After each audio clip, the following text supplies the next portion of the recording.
people are looking at pictures of her taking it up the Yeah, what do you think? You're more famous that, like, people are going to look at your penthouse spread and be like, wow, she really is a strong woman. This is a wonderful thing. No, they hear your name, they pop it in Google, and find the most raunchy fucking getting sprayed with jizz on your face pictures that they could find. And there's plenty of them. Jesus Christ, when did you start? 10? And what was your big crime? You reminded her through a picture up on the screen what she does for a living. Well, I guess that was enough. That was the best of Opie and Anthony. Best of Opie and Anthony. Follow O&A online at O&A Show on Facebook, Instagram, and Twitter. Hi, I'm Jessica Shaw, host of EW Morning Live on Sirius XM's Entertainment Weekly Radio. Hey, I'm Dalton Ross. Get ready, people. EW Morning Live on location from Survivor. We are going to get the lowdown from Jeff Probst and all the people behind the scenes. We totally need to formalize and formalize now. We are so going to own this island. The first ever broadcast from the set of Survivor. Every morning next week on EW Morning Live. Exclusively on Sirius XM's Entertainment Weekly Radio, Channel 105. Or listen on the Sirius XM app. Over the last 20 years, the funniest, wittiest, truest, silliest, most disgusting, and angriest moments in broadcasting have come from one place. The Opie and Anthony Show. Have Opie and Anthony changed your life, given you laughs, made you vomit?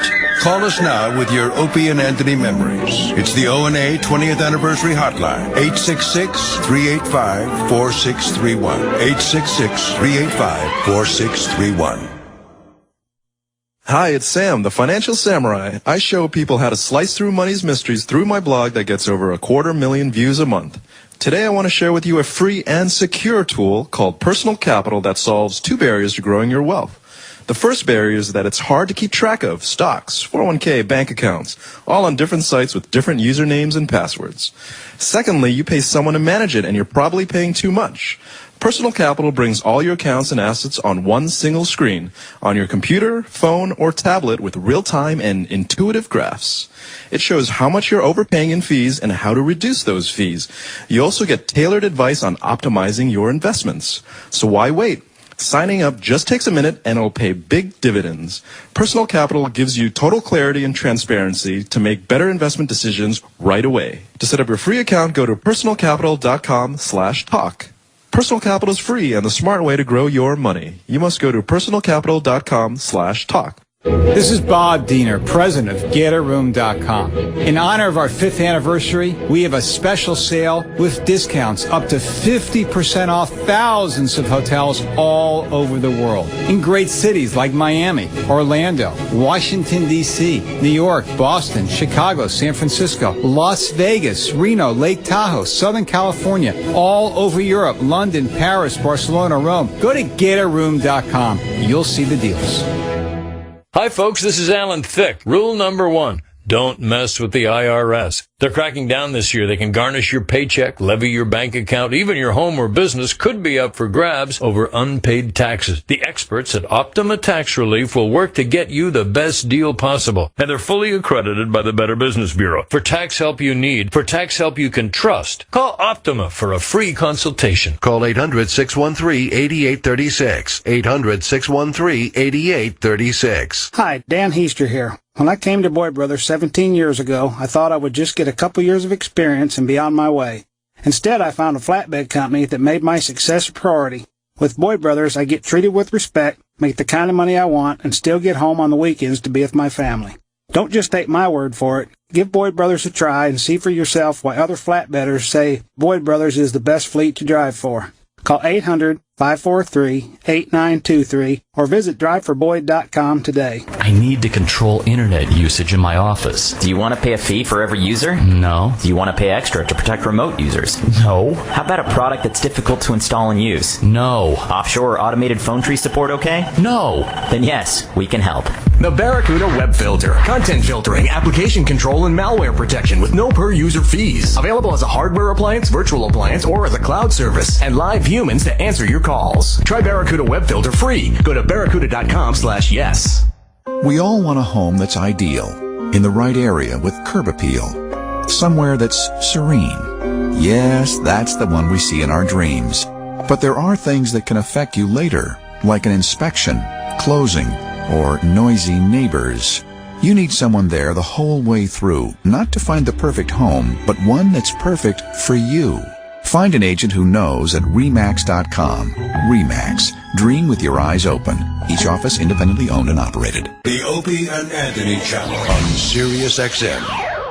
4 teams remain in the NHL Stanley Cup playoffs, and Sirius XM is the only place on radio where you can hear every team's hometown call. In the Eastern Conference Finals, it's the Montreal Canadiens versus the New York Rangers. He scores! Brad Richards on the power play. In the Western Conference Finals, Patrick Kane wins the series in overtime. It's the Chicago Blackhawks versus the LA Kings. Catch every home and away broadcast of the Conference Finals on your Sirius and XM radios and the Sirius XM app. Log on to SiriusXM.com/live sports for game times and channel listings. I've never been a vegetable eater. Beets, bell pepper, broccoli, mangosteen, pineapple, sweet potato. I don't like vegetables. I can't imagine what it's like for the people that don't eat their fruits and vegetables like I do every day. So I eat very unhealthy. I eat a lot of burgers, fried stuff, and that's what I always crave. I'm 6'4", and I weighed about probably 335 pounds. I got on the superfood, and within the first 3 or 4 days, what I started craving was the healthy food. A couple of weeks later, I was down to about 315. As of today, I'm 270 pounds. So I've lost about 65 pounds and just a tad under 90 days.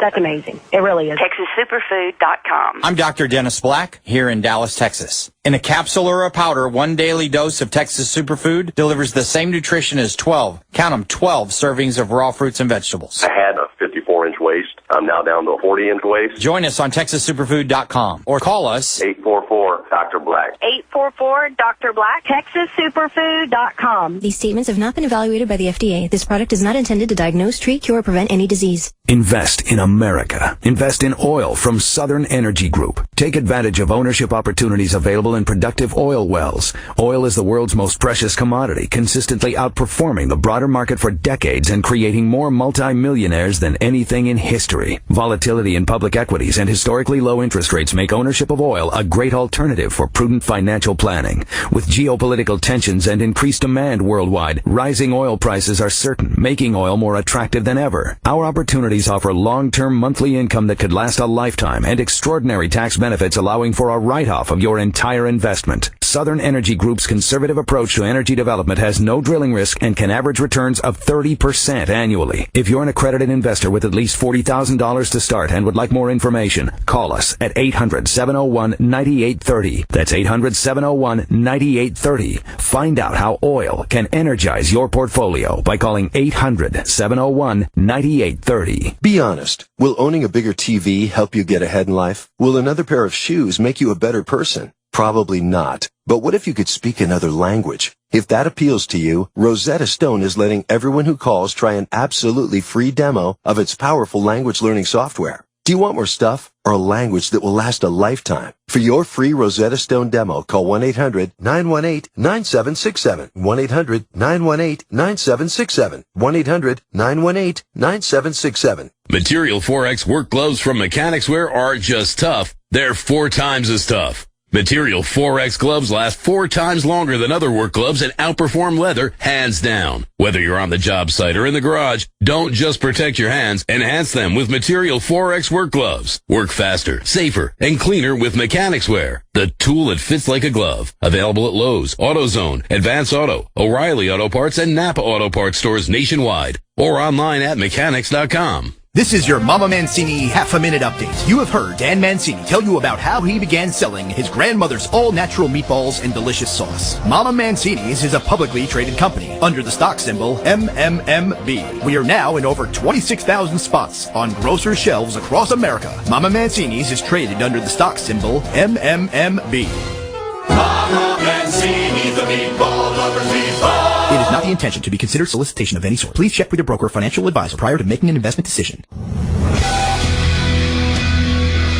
So many years of radio supremacy.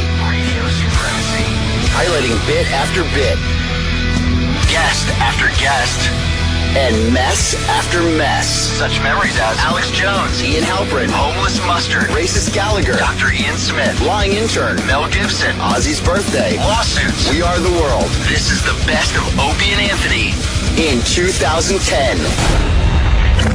ready to be escorted into the room whenever you two see fit. Or 3, I should say. Sorry, Mr. North. No, please. No offense taken. No offense taken. Oh, is this the room? Very cool and calm. You still use more brain resources to make up a lie. What are they talking about in there? When you I think it's the science behind it. More energy. It's like when the processor works. The computer. Who's he talking to? Himself. Talking to the other guy's cock. He's talking to the machine. Hi, you're my friend. Yes. Hello, Joshua. Hi, did you check Joshua? All right, get him in there. Okay. Just unplug the goddamn thing. Get him in there. Who's he talking to? Please tell me he's by himself in there. Oh. Just rambling on. Like fucking Private Pile in Full Metal Jacket. Oh, yeah. Great if you just start blurting out the worst racist stuff ever. Gotcha. Sam going in? Yeah, he just told them we're getting him. Right. There's Derek. Oh my God, it's like he's being executed. Look at him. Yeah. All right, it's time. I know. I could say he looks like a relief pitcher. It's like a finisher. Yeah. Is he talking to himself in there? No, he's got another guy with him. Oh, okay. Oh, he does? Lovers? I guess so. Yeah. Right, Derek's entering the room. This is Derek. Hey, Derek, I'm Dan. How you doing? Nice to meet you. How are you? This is Jason, my assistant. How are you, buddy? Good, good. So, why don't you grab a seat over there? I'll leave you guys. Perfect, thanks. This is never good. All right, so I can't really see you too well, so I'm going to come around here so we can chat for a little while. Casual. Hey, you know why you're here? Being a lie detector You're going to take a polygraph test today. A polygraph. Okay, good. Yeah, So, that have you taken a polygraph good-natured thing No. is all part of the ploy. How old yeah. are you now, Derek? 18. 18, okay. And you in school, or what are you doing? I'm in college, yeah. In college, okay. Where do you go? Kingsborough He's Community already College. lying. Okay, sure. On his way in, I go, you ready for your lie detector Criminal test? justice. And he goes, All right, so lie detector polygraph's the perfect test? thing for you to learn. What do you mean? I know about polygraph. Oh, do you? Yeah. Okay. I know it's inconclusive in court most of the time. Not true. What happens Not is true. for almost 100 years. So polygraphs today are admitted in court itself, dummy. in 20 states. Wow. In New York, they're not, and also federal court, they're admitted. Also admitted in immigration court. There are a lot of New York State court? No, in New York State, they don't utilize them in the courtroom, but they use them to adjudicate issues outside of the courtroom. So I'll give you a quick example. He said Jew. Oh, boy. Oh. Kid was on a bus, gets robbed. Black guy Gets did grabbed it. from behind as he's getting off the bus. Somebody punches him in the face, and they take his sidekick. So the cops come on the bus, and they go, I think the kid that robbed you. I couldn't see. He says, all I know is a kid with a Yankee fitted hat and a black bubble jacket. Well, like 14 kids on the bus had the same thing, because, all he could see was, when he turned around. Yeah. So the cop go, is this the kid? He goes, I don't know, it could be. He goes, you get off the bus. He goes, is this the kid? He goes, it could be also. He goes, get off the bus. And they take 3 kids, and they arrest all 3. Meanwhile, the kids didn't have the sidekick. So Grandma brings him to me. I do a polygraph on the kid. The kid passes. I give it to the DA. The DA drops the charges on the kid. I've had, kids arrested for selling drugs to cops, and they say, well, you know what? We don't really think he sold the drugs. We think the cop is not telling the truth. So, we get people out of trouble. Let me put it this way. All right. You go into a Dunkin' Donuts, and they have you on video and your fingerprints on the counter, and you're robbing the store, you're not getting the polygraph. But you are getting a polygraph if it's questionable. That's the way she They use works. it to get rid of any doubt. To rule out, right, exactly. Right, all right. So I've gotten people out of What is Rikers he Island. doing? I'm an expert in criminal and Supreme Court because Brilliant, I test for the district attorney. Oh, so you know your stuff. Yeah, yeah, absolutely. Yeah, I mean, I've been a private investigator for 20 years, polygraph examiner. I do it for one of the NBC shows, the Steve Wilkos show. Have you ever seen Steve Wilkos? Boo. Okay, so Boo. criminal stuff there, murders, rapes, child abuse, stuff like that. So the polygraph. I sure don't want to be in there. Tells me what part of your brain you're utilizing when you tell the truth and when you lie. Have a brain. We know that by the advent of MRIs. It's adult. So if I stick your head in the MRI and I go, is your name How about I stick your fucking head through that MRI? What? What's that doing? B-O-O. B-O-O. How do you know you go to Queensborough Community College, by the way? How do I know? I just know. It's in your memory. It's in my memory. I Right, know. exactly. How do you know to come to work here? It's in my memory. So everything that you know is where? In your memory. It's the hard drive of your computer. Your brain does 100 trillion calculations per second. Well, not his. His does 4. Yeah. Right? Poorly. Yeah. But if it didn't run automatically... He's got an old 486 brain. Eat, sleep, talk, lie. When you lie, you use the area just above your eye sockets in the prefrontal cortex. Got a little Commodore 64 in his head. Yeah.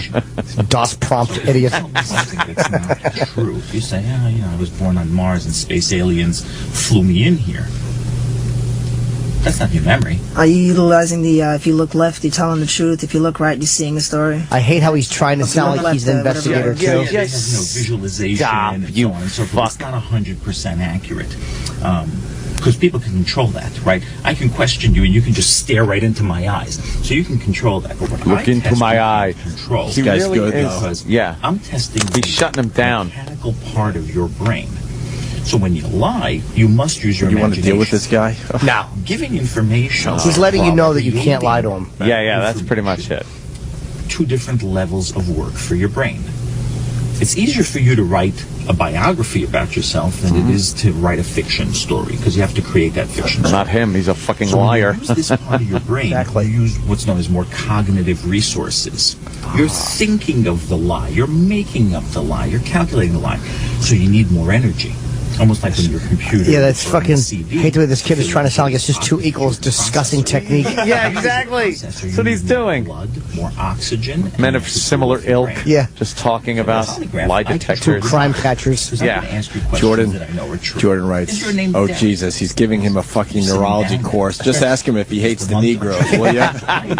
Exactly. Derek is accessing his memory.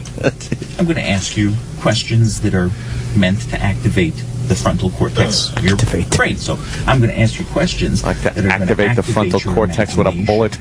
So now I know what happens to Derek when he lies. Then I'm going to ask you questions that are unknown. Say it's a bank robbery, right? Did you rob the bank? No. Jew. Do you know who robbed the bank? No. A black guy. You didn't rob the bank, but you know Jason robbed it, and you don't want to be a snitch. So it becomes almost like a reflex comparison test. It's pretty interesting. Yeah. No, it is. It is. No, it's not. Oh, he agrees, of course. It is. It is. I've Fellow often thought- investigator agrees. I've often thought it's interesting. On their website for $115,000 a year. Wow. Not a bad gig. Not at all. Yeah. So it's an interesting science. The federal government alone has 600 polygraph examiners on Nice. on You're their patting yourself on the back. Exactly. Steve Wilkos. We get it. FBI, Secret Service. Actually, he did Oprah. So it's a big, It's a big field. Big field, Yeah, yeah. big field. Yeah, big He field. just repeats what the other guy said, he- like he was coming to that conclusion. He's so bad. Everybody knows the I hate this. It's kid. a He's dead end panicking. road. This Dead end kid road. is panicking. Yeah, You think so? We don't even need to do this. It's like your brain is like a hard drive. It's like a hard drive. Yeah. Brain, anything like that. I have anxiety. Anxiety. Okay. Do you take any meds for your anxiety? I'm supposed to. Okay, but you're not on meds, right? Okay. Not on meds. Oh. And I also suffer from a panic attack. I get panic attacks. Oh, okay. So yeah, pretty much similar. Oh, nice. Yeah. You feeling okay today? I'm feeling fine. Okay. I haven't had one in a year. Okay, got A it. year? He's due. Yeah. This is a I could so just bring Oh, him of on. course, So definitely. I could talk to him and bring one on. So thank God it's not a Great. murder trial. Yeah, I'm not on trial for murder or rape or anything. Exactly. Just Repeat repeats them everything. again. Stop But, repeating everything. Just repeated them. Your criminal justice desire. It's a great thing to be Desire. subjected to it. Subjected. So let me. Let you? Are you tired? Have you had a good night's sleep? Ring your thingies on.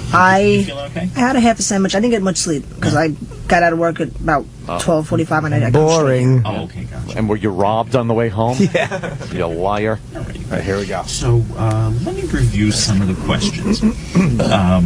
The issue that they've told me is that on your blogs or Twitters, there have been some racial style remarks. So you attribute Racial that style. to what? Like the that. fact that you've been robbed before or assaulted before, primarily by racial types, by African Americans There you or go. Hispanics or anything along those lines. There's another correct? word you could use. So tell me a little bit about those experiences, just in brief.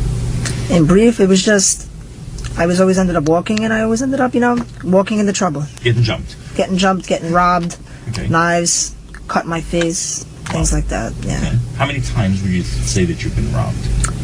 See, I really never really counted. Oh. I always gave it around about 40. 40. Wow, that's a lot. Okay. Have all those incidents been reported to the police? Funny, this guy My robbed dad him. made me report like the first few, and then I just stopped telling him because he's in law enforcement. So. Oh, is he? Oh, okay. Oh, very good. What branch is he in? He's on Rikers Island. Oh, okay. He's a corrections officer. Yes. I go to Rikers a lot and do a lot of tests there. Yeah, he's in George Marchand. Oh, okay. Yeah, I've been there. Yeah. I've been there.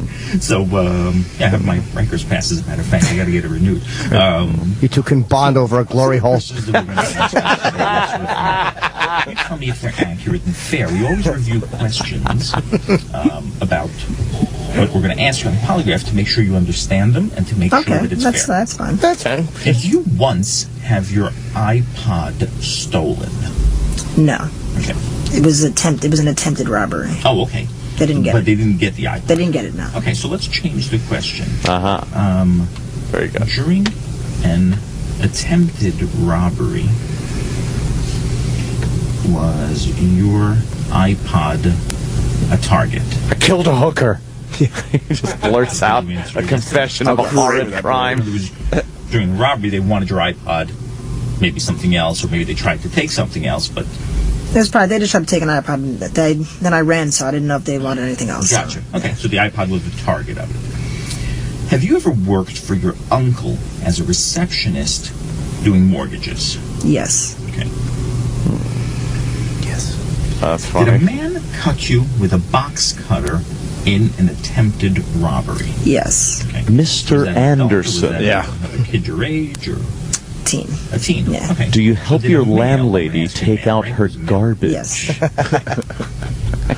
Were you hit with a pipe in an attempted robbery? Yes. Okay. So these are events that you clearly remember, correct? Yes. You can see them in your head. Oh, definitely. Okay. What's the issue with scars on your chest? I thought there were scars on my chest. They were like discolorations, I guess. As I got older, I guess they might have disappeared as the skin stretched and all that, all that jazz. Thanks, Doc. So they're not scars on your chest from attacks, correct? No, there's no scars there. Gotcha. He lied yesterday. He flat out lied yesterday. Do you consider yourself racist? Yes. Okay. Do you pretend you're racist for attention? No. Okay. That's a lie. Were you twittering racial remarks before your internship? Yes. Okay. And how long have you been an intern here? I started 2 weeks ago. 2 weeks ago. Okay, so you're recent then. Yes. Okay. You like it so far? Oh, it's awesome. Yeah. Okay. Look, they got me doing a lie detector test. Yeah, exactly, right? Yeah, two buddies Can't just be that bonding. bad. They're gonna just yucking it up. Right. Exactly. Ate these Have you been robbed approximately 40 times? Yes. Including attempted robberies? Yes. Was the ceiling caved in that room? I mean, you think it's more than 10? Definitely more than 10. I know. Wish they were doing this in the Haitian Parliament Definitely more than 20. a year ago. 30. What does that sound? The vuvuzela. I just rounded it to 40 because that's... Right. Okay, so I want to make sure that you can say to me, Dan, you know what? It's definitely more than 20 times. It's definitely more than 20 times. No, I've definitely been in more than 20 situations More like than that. 20. Okay. Definitely. That's why I want to make sure that it's accurate, because sometimes people go, you know, it was 40 times, and when you count them out, you go, well, maybe more like 20. But listen, 20's a lot. It's like, yeah, it's like, If you're oh, up 2 it's something times, happened. yeah, Oh, yeah, I've done this 150 times. Right, yeah, exactly. Yeah. I caught a fish that was 300 pounds. You know, it was 80. It's still a big fish, right? Yeah. Okay. Big fish. So you think more than 20 times? No, definitely more than 20 times. Okay. 20 times. Okay. Now, what's your ethnic background? My family comes from Malta. Okay. My grandmother is also from India. Okay. What a wreck. And my mother's side of the family they're German Jews. German Jews. Oh, okay. Oh, okay. So you've got Christ. Weird. some fancy Yeah. stuff. I got They the all same fucked thing. in a hovel in a So hostel. you're not Hispanic. No. Okay. Self-hatred going on there. Unhappy that you aren't pure Caucasian. Yes. Yes? Okay. Oh, a little self-hatred. So you would have preferred to have been pure Caucasian? Yes. Okay. Did you ever take a bus home at 3 a.m. when you were 14? Yes. Okay. Was that during one of the times that you were assaulted? Yes. Okay. Of the times that He you breaks the windows of his own business. how many times have black Just being men been mellow assailed? on that one. 99% of the time. Yeah? Okay. Yes. And the 9. other percentage? White kids? A few times they were Hispanic gentlemen. Probably I would say Puerto Rican. Okay. So you think that Puerto Rican. probably almost all of your robberies, 99% of it. Yes, were I've been black perpetrated by black gentlemen. Yes. And where do you live? What part of the city? I live in Staten Island. Oh, you live in Staten Island? Okay. Yes. Gotcha. Is your area primarily white, primarily black? It's Half and half? white, and a little Hispanic. Okay. And do you travel through black areas, or? Depending on where I'm going, yeah. Okay. Public transportation mostly? Used to. Now I drive, so I don't have that problem anymore. Okay, gotcha. Okay. Are you particularly afraid of black people?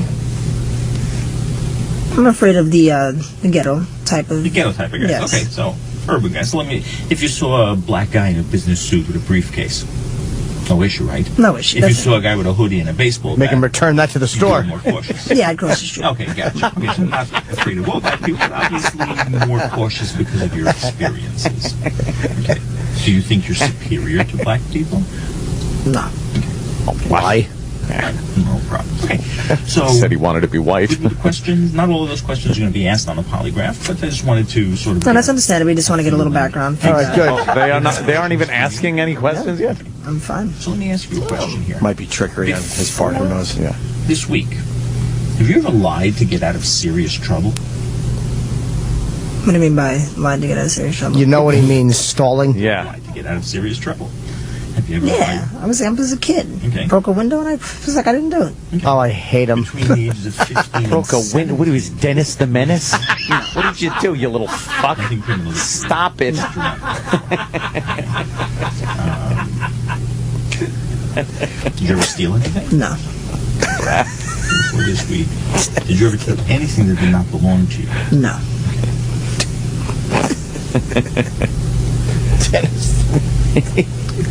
That's such a, like, 1950s fucking... Did you ever knock mom's vase off the shelf? The colostomy bag you're swinging? A couple of sensors, okay? And... Here we go. The sensors are going to monitor your breathing with 2 rubber bands. Oh, shit. I'll come up to a taser. And we're going to have 2 sensors on your fingers. And 2 on your balls that I will put on with my tongue. Right. And 1 in your anus that my assistant will administer. It has anxiety. Wherever you lie is penis frogs. But what happens, the beauty of the polygraph is it's a customized test. Where Jason may be very cool, calm, and collected. Use your asshole like a milking he may be machine. guilty of a murder, but doesn't really care. Where you may be anxious and you haven't done anything. But what happens is your anxiety becomes your baseline. Where his coolness becomes his baseline. But when you lie, there's still the acceleration of your physiology over and above your anxiety. Oh, no, definitely. So, definitely. I was just going to say, watch him agree. You're nervous. People go, I was nervous, that's why I failed. I Because nervousness hate and this kid. lying are 2 different signals to the He's a polygrapher. boob. So what I'm going to do is I'll hook you up. You'll hook me up. Do a little test where Okay, it's- like I just showed you, like, you know what I mean? your palms are normally my palms, sweaty. My palms always sweat. That's normal for a lot of people. Oh, there's an electrical cord. That's normal. That's normal for liars. Of course. You This lying sack of shit. exactly. Mind the law enforcement. Fucking greasy palmed mongrel. I was looking at the In the city? uh, Or private? no, not a private. I was thinking either like detective homicide for NYPD, but it's a very long waiting list. That's probably like Port Authority or something. Okay. Just trying to relate to the guy. Yeah. Good opportunities out there. You Yeah, speak other yeah. languages? No. I never really bothered him. Well, just the guy said, just relax, this might make you come. My dad's mother didn't teach him the language. So when she talks bad about you, Yeah, then you don't know. yeah, then you don't know. Exactly. We should have set him up with that. The Get a fake guy in there. That's the bit. fuck, which is basically a rubber band-like device. So when you breathe, it sends me a signal. Trying to convince him that it's all normal. That just starts unzipping his fly. Hilarious. See how far he can get before the guy, before the kid freaks out. It's like, no, this is all part of it. I really have Conductor to. fluid. I have to tongue the tip of your weenie. Yes. Here, let me just put a little salt in your piss slit. 2 levels. You monitor at the chest level And at the diaphragm. at the diaphragm level. Exactly. Piss slit. Oh, fuck. Here we go, I think. Blood pressure cuff, similar to the one that, actually identical to the one the doctor uses, but it's not as tight. may make your arm a little tingly during a polygraph, but we only keep you on it for about 3 minutes before we blood pressure. Give you a minute to rest and then do another chest. Brian from Quincy, Illinois, Anthony. Exactly. This guy's technique is called water boring. Water boring. He's good though. This guy, he has an answer for everything. Yeah. He's good as fuck. These are going to monitor. He worked for Lloyd's of London. Sweat glands. We're going to Yeah, his resume is pretty impressive. Yeah. We're going to talk to the guy in studio after this is done. You have about 2 million sweat glands in your body that are tubes that fill up and retract. Yeah, I hear it now. Yeah. Mr. Anderson. Filling. So anytime you move a major muscle group, your sweat glands will activate to cool you off. So what I want you to do when I test you, Derek, is I want you to look straight ahead, sort of at this area here, and to answer with your mouth only. Almost like taking an x-ray. You want to be a robot and your lips just move to go yes or no without moving your neck muscles. Okay, so don't move my neck muscles. The only thing you're going to move is you can blink and you can move your mouth to say yes. I hope you don't have a no. gag reflex. So say it loud enough so I can hear you through the screens, but you don't have to scream it yes or no, so that you're going to affect your body. No problem. Okay, so let me just do this, and what we're going to do is we're going to do an acquaintance test. In the acquaintance test, Hello, Paul. Several questions that I want you to answer no to. Yeah. The reason I'm going to make you answer no is I'm going to make you lie and I'm going to make you tell the truth. How am I going to do that? When you answer no, for example, I may ask you, is your name Anthony? No. So that's the truth. Is your last name Rodriguez? No. So that's a lie. So I'm going to force you to tell me the truth and tell me a lie so I can know how you react. Yeah. And you can practice taking Yeah. He agrees with everything, like he knows. All right, so this is going to be the practice test where you get to practice sitting still, to relax. Practice sitting still. It's like a What you wanna do child. is just breathe nice and even. Don't hold your breath. Don't take any deep breaths because This your would be chest so muscles bad are if you were big and really activate guilty your of sweat something glands. really bad. So, And you're just like, I'm so fucked. ready for the practice test? Okay, good. So, when you feel the blood pressure cuff inflate, we'll be getting very close to the test. Oh boy. I'm just making some adjustments to the instrument now. He's grabbing his dick. Yeah. Adjust that instrument. Peel the skin back on this instrument. Smell it. Smells like Munster cheese. All right, great. So you feel the blood pressure cuff inflate. Swarthy Mediterranean boy. Got the blood pressure cuff around his ball I'm going bag. to ask you to answer no by moving your lips only for the practice test. No matter what question I ask you, please answer no. And the practice test has begun.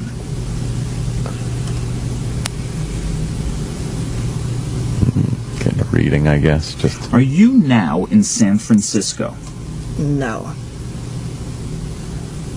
Someone is saying who knows about this shit? Yeah. That the test is already half over. Yeah. All that shit was part of the test. Are you a student in New York University? No.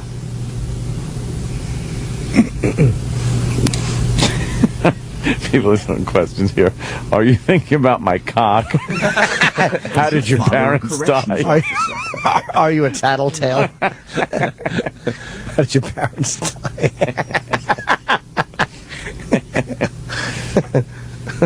Get the fuck out now.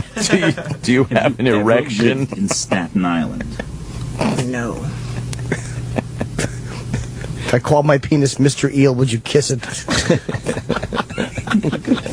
So, one, your brain is working. Is it safe? No matter what your friends tell you, from Unedited. the test that it's working. Oh, that is great. He pulled out So that's the dental way the test tools works. You do and really starts good drilling sitting his still. teeth. You are reactive. Is it safe? Fucking bad.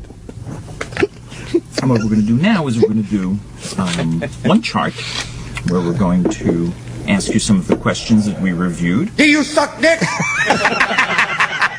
As well as other questions where we're going to ask you, are you sitting down? Is your name Derek? So on and so forth, so we can test what part of your brain you're answering with. Okay. Okay. Any questions for me, Derek? No. Okay. You pretty much explained it very well. Thank you. Oh, No problem. thank you. Just remember, in a polygraph, you can't lie a little, because the only thing that I can see is that you've activated the part of your brain that lies. So everything that we've discussed has been truthful. You've been robbed more than 20 times or attempted When I say robbed, I mean robbed or attempted robbery, right? 20 times. Your iPod was the target of an attempted robbery, correct? You remember that? Yes. Okay, good. So, great. All right, ready for the first chart? Just hold on. I want to ask you a bunch of questions, and I want to have them answered immediately. Oh, gotcha. Okay. Who is your daddy, and what does he do? Alrighty, I'm all ready. All right, Derek. Quiet. Here we go. Listen. I'm a cop, you idiot!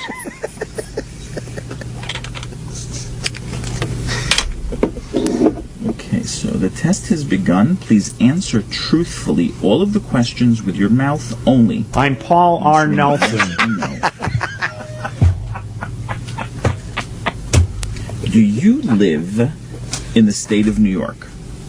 Yes.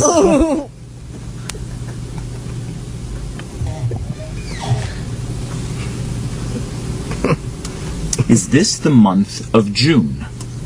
Yes. Yes.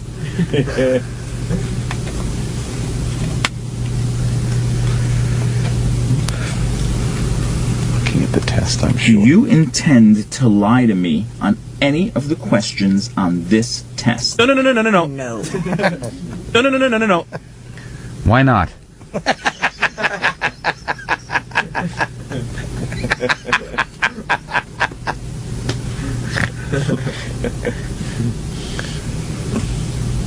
Have you been robbed more than 20 times? That's terrible. I'm sorry.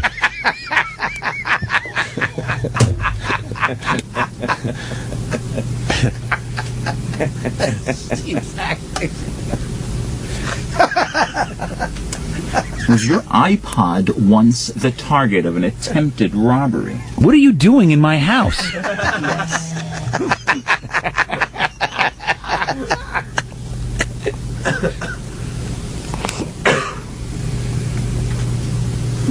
Is this the year 2010? Yes. Do you want to kiss me, or? Did a male cut you with a box cutter in an attempted robbery? Get the fuck out now.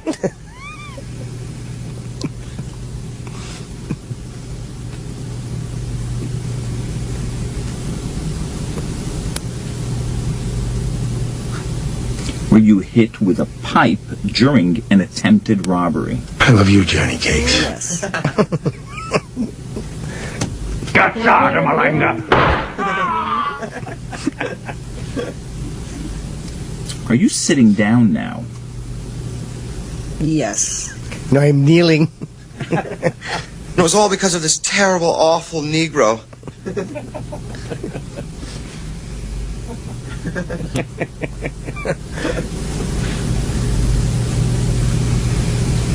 Before this week, did you ever take anything that did not belong to you that you did not return? Goddamn rich cunt!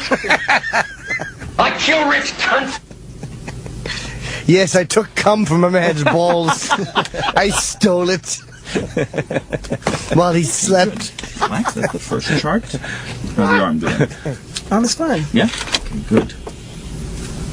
First chart. Give you a minute just to relax. Get the arm. Go ahead, go on, leave. I pardon you.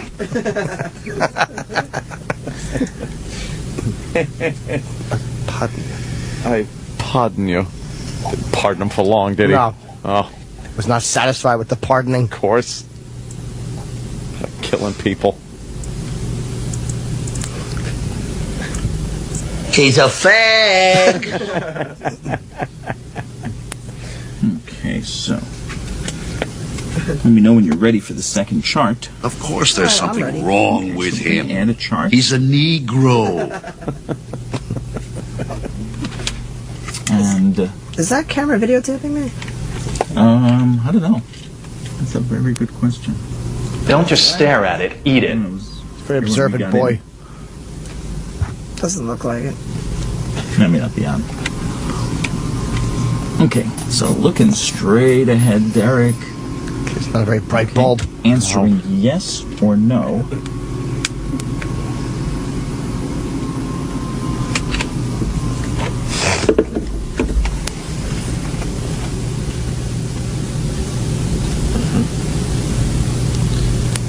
Yes or no? Come on. Come on. Test has begun. Hello? Do you live in Staten Island? Yes.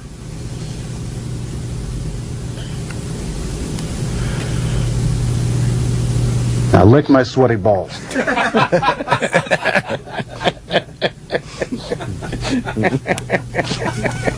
Is your first name Derek?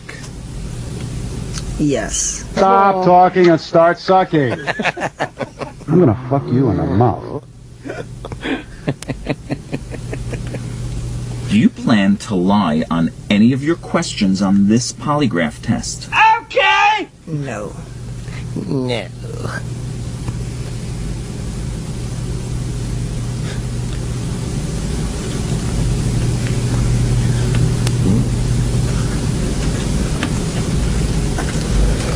Did a male cut you with a box cutter in an attempted robbery? A Negro. Yes.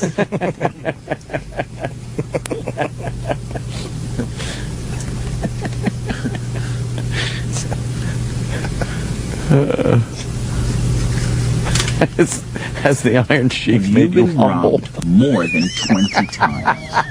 Yes. Good one.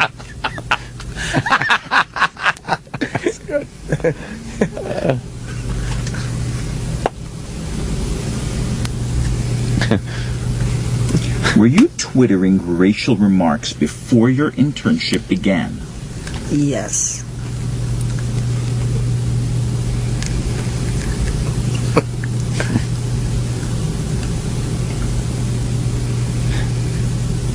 Have you ever lied to Opie and Anthony? No. I'm gonna come down your throat.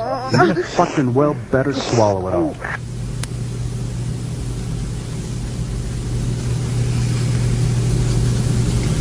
Are you sitting down now? Yes.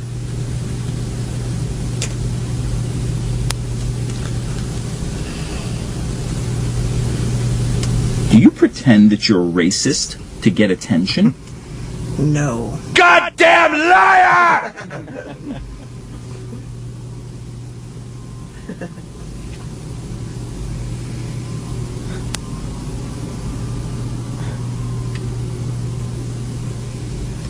Did you work for your uncle as a receptionist doing mortgages?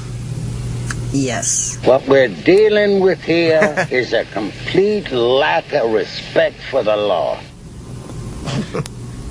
Between the ages of 15 and 17, did you ever commit a crime that you were not caught for? No. You're a liar!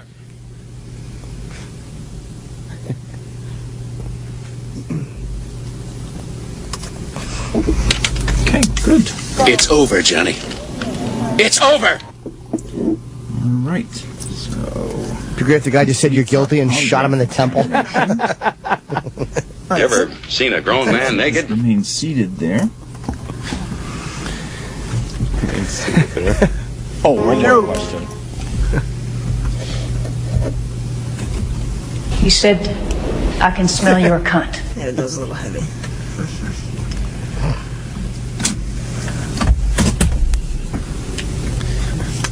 Yes, it works, seaweed. Food, all right? No. Come on. Is he coming out? Are they done? He's out? Sam, he's out officially? He's done. He's done, okay. Okay. So what do you want to do? You want to take a break and then get the guy in with Yes. Derek? Yeah, let's How do how that. long does he need?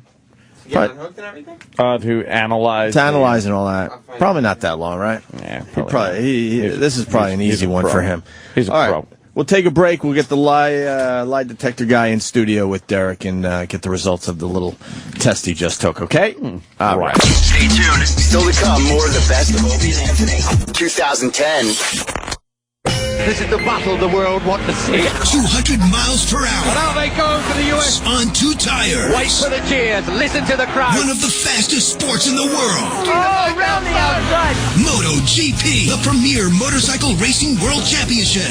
Sunday, 8 a.m. Eastern, MotoGP revs up in Tuscany for the Gran Premio d'Italia, live from the Mugello circuit. On Sirius 93 XM 208 and Channel 967 on the Sirius XM app. Round the outside. Unbelievable. Miss today's Opie and Anthony show? I gotta check my underwear for skid marks. Live radio at its best. Or want to hear your favorite interviews all over again? This show got me in trouble. Of course it did. Check out the Opie and Anthony show on demand. I only get up early for you guys. I quite like the casual nature of this show. Available online or on the Sirius XM app. That monkey time. I can keep going. That was terrible radio. Go to SiriusXM.com/on-demand for details. The Opie and Anthony channel. All Opie, all Anthony, all the time. It's real. I need a data backup solution for my business to replace my current tape backup device. Do you want to spend a lot of money? No. Do you want to store and pay for replicated data? No. How about a solution that's difficult to install and use? No. Offshore automated phone tree support okay? No. Then yes, we can help. Barracuda Backup. End-to-end protection for physical and virtual servers, including data deduplication for storage efficiency and replicated cloud storage for assured recovery. Try Barracuda Backup free. Go to barracuda.com/yes. But wait, I've got one more data protection problem that I need solved. Okay, what is it? I need to archive emails to comply with business regulations. Do you have an IT guy to help search through thousands of PST files? No. Got time to install a complicated product or create detailed reports? No. You okay paying storage fees to save duplicate emails and images? No. Offshore automated phone tree support okay? No. Then again, yes, we can help. The Barracuda Message Archiver lets you store and find emails fast to avoid compliance and litigation penalties. Easy setup and single instance storage will save you time and money. And if you need help, you'll talk to a live human. Try the Barracuda Message Archiver free. Go to barracuda.com/yes. A public smoking announcement from new Zoom e-cigs. Do you suffer from online dating smoker discrimination? From the moment you checked the smoker box, your inbox has been drier than the Sahara. You can picture the folks imagining a soot monster with a tailpipe kiss. Well, now you can find love without compromise. With Zoom e-cigs, there's no smoke, no smell, just flavor so bold you won't believe it's an e-cig. Together, we can help you find your perfect match. Flavor beats fire at ZoomE6.com. Hi, Dan Heaster here. When I came to Boyd Brothers 17 years ago, I thought I would just get a couple years of experience and be on my way. Instead, I found a flatbed company that made my success a priority. With Boyd Brothers, I get treated with respect, make the kind of money I want, and still get home on the weekends to be with my family. Don't just take my word for it. Give Boyd Brothers a try and see for yourself why other flatbedders say Boyd Brothers is the best fleet to drive for. Call 800-543-8923 or visit driveforboyd.com today. If you knew that in 72 hours you'd have $35,000 to cover your needs, what would you do? Pay off high-rate credit cards? Start a business? Do that home improvement project? With a low fixed-rate loan through Prosper, you can. Prosper is Silicon Valley's answer to personal loans. With Prosper's innovative peer-to-peer lending process, there are no outrageous fees, no raising interest rates, and you'll never set foot in a bank. Just go to prosper.com/radio to check your rate instantly without affecting your good credit. For a limited time, Prosper is offering satellite radio listeners a $50 Amazon.com gift card when you get a loan. Go to prosper.com/radio. That's a special site for our listeners. Amazon.com is not a sponsor of this promotion. Other restrictions apply. See website for details. All personal loans are made by WebBank, a Utah chartered industrial bank. Member FDIC equal housing lender. Up to $35,000 in just 3 days. And a $50 Amazon.com gift card. Go to prosper.com/radio now. That's prosper.com/radio. There's an oil boom going on right now, and you're missing out. Own your own oil well at oilboomusa.com and take advantage of one of the remaining successful tax shelters with up to an 85% write-off in 2014. That's right, 85% this year. Get the facts at oilboomusa.com. Invest in America and boom, oilboomusa.com. oilboomusa.com. Own your own oil well at oilboomusa.com. Accredited investors only. Individual results may vary. There's no guarantee that past performance will be indicative of future results. Invest wisely. Welcome back to the best of the Opie and Anthony Show. 2010. Well, that was pretty good, man. Where's the lie detector guy? We got to bring him in here. That was fun. All right. Very good job, sir. Gentlemen. Very good job. You can sit at the big table here with the boys. You need him on mic too, or no? He's all right. He's all right? Okay. Yeah, he's all right. Well, we let you know that we were listening in, and wow. None of us want to talk to you ever. You sure? Yeah, you're fucking good, man. What are you lying about? You're a problem. I think everyone lies about something. Let's be serious with each other here. That they do.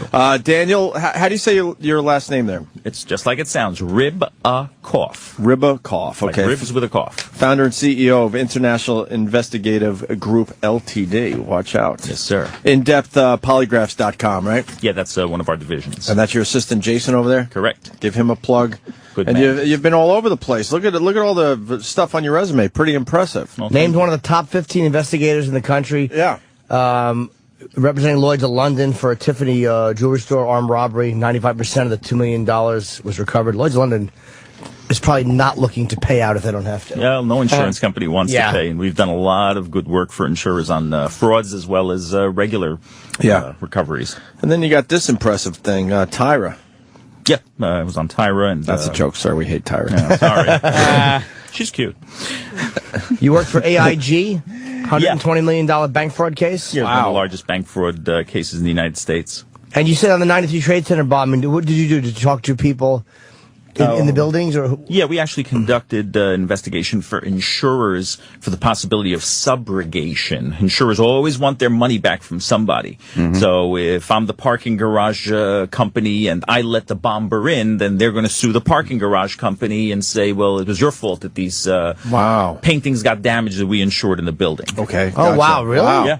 Yeah. Subrogation is a big part of insurance. What's subrogation mean? Subrogation is when one insurance company goes after another party to recover the money they've been paid out. Huh. So even in a car accident, if you rear-end this gentleman right here... Ooh, I don't rear-end anyone, sir. They'll pay him. Boop. So they'll pay him, but come after your insurance company saying, hey, we paid him, but it's your fault. So it's never over. Never over. Everybody sues everybody. Yeah. Sue everyone. Just keeps going around and around and around. Hey, keeps me in business. And Steve Wilko's show. I'm Steve's polygraph examiner. He's a nice guy. We had him on when that show first started. Oh, really nice I don't know guy. if it's doing well or anything. Yeah, I don't even know where it's been on for a while. Yeah. Yes, it's coming up on his 4th season. He's up in Stamford, Connecticut now. Good for Steve. Yeah, I go up there Tuesdays and Wednesdays and do all of his polygraphs for him. Very cool. Very nice gentleman. How much trouble do you think your end Vandersloot is in? He's got a problem. I wish I could have polygraphed him after the Holloway incident. Yeah. Mm-hmm. You don't think he's getting out of Peru to go serve his term in Aruba? You don't think they let him go? I wouldn't want to be in jail in Peru, that's for sure. Yeah, that's got to be a nasty jail. Yeah, not a good place. They have him solitary from what I hear. For now, but once he's guilty. Yeah, general population. What was your biggest, get? Actually, one of the armored truck robberies that we had here in the United States, we were involved in $8.1 million, which is the second largest recovery of cash in the United States history from an armored truck loss. You should get a percentage of that. I wish, but hey, that's I'm the way happy to if go. they pay my bills, you know. Oh, really? Yeah. I hear you. So usually they do. So you talked to Derek the intern. Yeah, Derek the intern. Without giving away anything, what's your general thoughts on the kid? Impression of him. Yeah, seems like a nice kid. He's got his head screwed on straight, but he's got a nice imagination. Oh. Did you like that he was agreeing with you like two men of similar ilk? Like you'd go investigate, he would just go, investigate. Just repeat what you said. Yes, indeed. Yeah, I concur. He sort of fancies himself as someone who knows a little bit more about law enforcement than he does, but he's young and impressionable, and he'll learn. Mm-hmm. When I was 18, I knew it all also. Right. Yeah. So let me ask you, with that test, the whole part of every moment of that is got something to do with the test, even if it's just you loosening the guy up. Does the test start before you actually said the test started? No, the test starts once it starts, and as a polygraph examiner, the only thing that I utilize in determining whether a person is being deceptive or truthful are the charts. But I do need to establish a rapport. I establish a rapport. I try to make friends with the person. I try to put the person at ease by explaining the process, answering their questions, and taking the mystery out of the polygraph. It also gains confidence where a lot of people that are guilty will confess prior to the polygraph for what's known as fear of detection. Uh-oh. This guy's telling me this thing works, and he's explaining to me, and he's showing me the reasons why. You know what? Maybe I better cut a deal here. So a lot of times we'll get confessions before the polygraph even starts.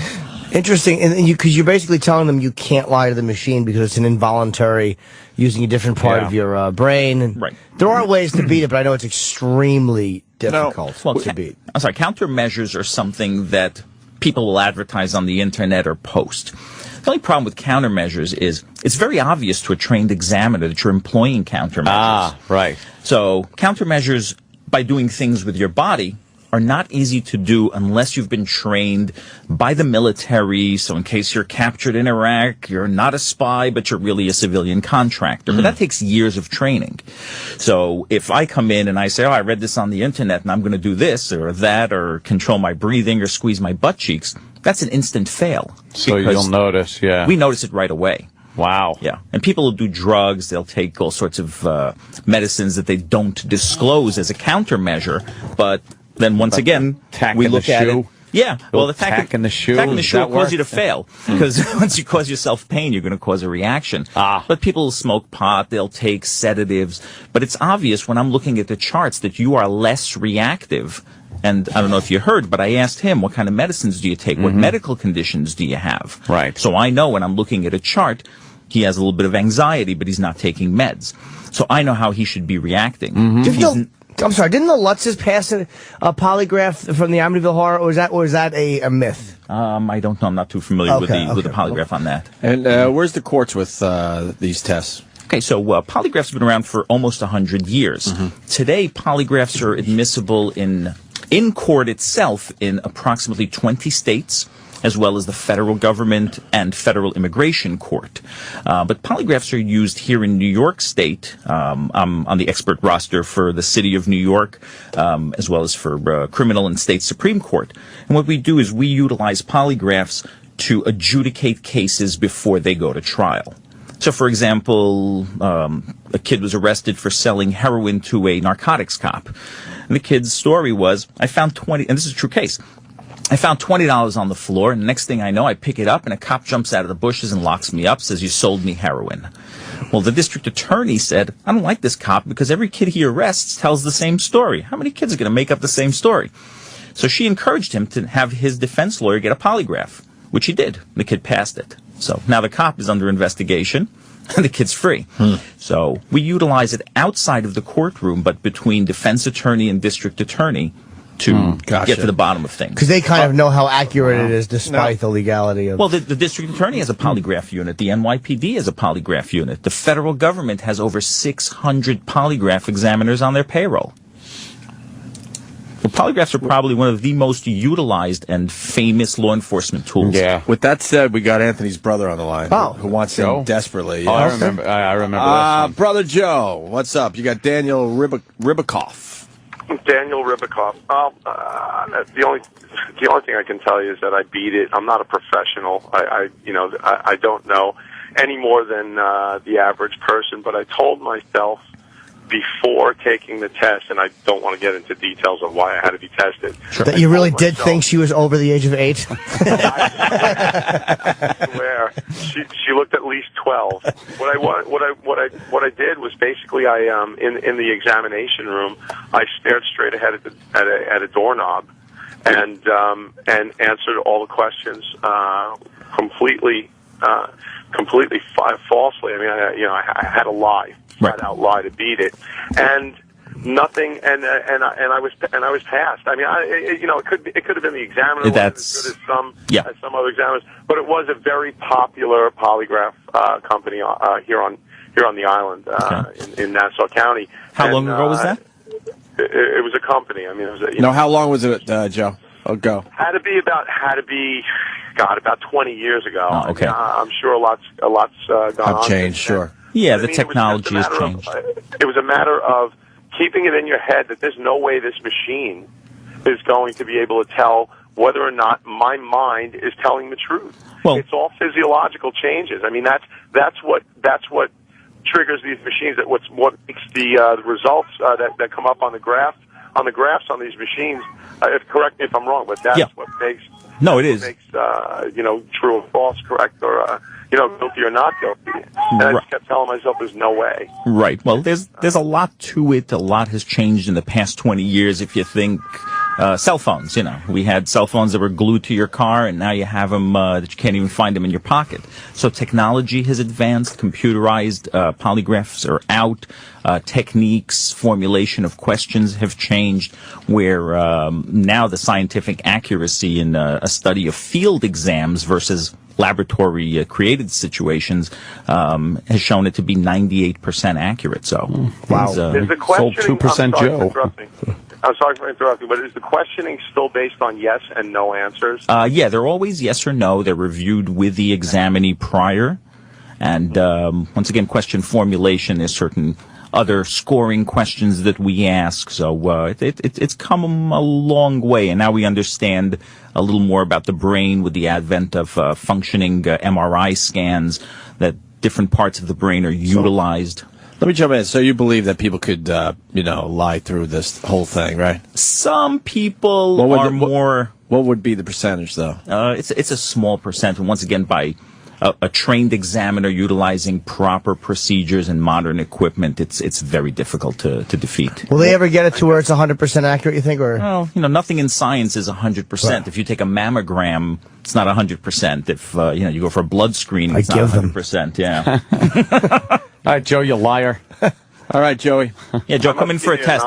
I'll take care of you. No problem. Come on in. Still don't think. I would definitely do it at a future date. I still don't feel like yes or no answers are going to give you guilty or not guilty. Well, was one of the questions, did you ever have sex with a goat? And did you answer nah? Oh, look out. Look out. Why would Joe say nah? I get it, because that would make me, I get it. All right. Joe didn't get it. Later, Joe. See you, man. Okay. So where are we at? That was a big one. Want to bring Derek in? Or? Lufthansa heist he was talking about, by the way. Yes. Yeah. He went security. Go looking at him. You're looking at him. You want to bring Derek in at this point? Or? Yes, let's bring Derek in. Bring in the examinee. The examinee. Okay. Yeah. Can we set Derek up close to the table, or yeah. Might as well make it easy. Under it. Here he comes. Derek, sit over near Danny, or take his mic, whatever. Cool. You don't have to leave Danny. He can stand right there. Well, Derek, how do you think? Yeah, put your headphones on. Put them on like Jimmy if you want. Well, ask him first. How'd you feel in there, in general? Yeah. How'd you feel in there? A little anxious. Anxious? Not gonna lie, no. Yeah. Yeah. And how do you think you did? None of us know, by the way, yet. I believe some questions I may have showed I was telling the truth, and some questions I was telling a lie. Why would you have showed you were telling a lie if you're being truthful? I was being truthful, but you know what I mean? I noticed my breathing was changing a little differently. But it's also brain function, muscle reflex. Like I said, the breathing might show that I was lying, but the brain function will show that I was telling the truth. One of the questions I already forgot, you answered differently. Yeah, you answered we differently. Asked you, so that one right there was a lie. Which one was this? I think it was the body scar one. Oh, right, the chest scar. No, yeah. I mean, like I said I had scars, but they were like discoloration, shit like that, and they may have disappeared because they were there for a very long time. What? And then what happened? They just disappeared on the way in yesterday? I don't think they just disappeared on the way in yesterday. But yesterday when we asked you, you're like, oh yeah, scars on my chest. Like you were pretty damn confident you had a scar on your chest. And I think you were implying yesterday that they were there and they were from these robberies or assaults. No, listen, they were there. They were there. I'm not saying that, that I've never had them. They were there. I know they were there. And then you said maybe it wasn't 40 times that you were robbed. No, it's probably not 40 times. Like I said, that was a rounded number. Rounded number. I liked this, too, by the way. He said that he was robbed 40 times, and 99% of the people that robbed you were black. No, they were. Okay. Do you realize that you need 100 people to rob you for one person to not be black? So a half a person, you can't get 99% of 40 people and have a full person. You were robbed by a fraction of a person. He was half black, half white. Yes. It was Gary Coleman. It just mathematically didn't work out. I just found that funny. I'm not good at math. Deceiving, just kind of funny. No, I was never good at math. It was nice hearing you and the investigator talk, though. Like you were two gentlemen of a similar talking about criminal justice and shit like that. It was kind of like you guys had everything in the Oh, what do you think? We're just going to leave you alone in there and not put on the show? We've heard everything you said. Yeah, you just had a great segment, man. Yeah. Nice. Good to know.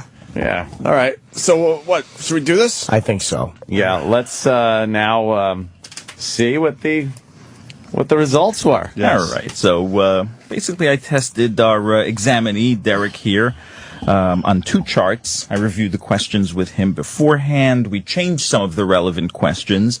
The one that had been proposed was, have you been robbed 40 times? And in discussing with him, he said, well, it was definitely more than 20 times, maybe not 30 to 40, you know, sort of the fish story. It was a 300-pound fish when it was really an 80-pound fish.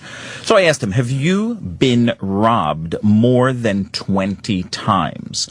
And the results of that question are that there is deception indicated in both charts, meaning that the subject did not tell the truth. We need some sound effects. But he was truthful on other questions.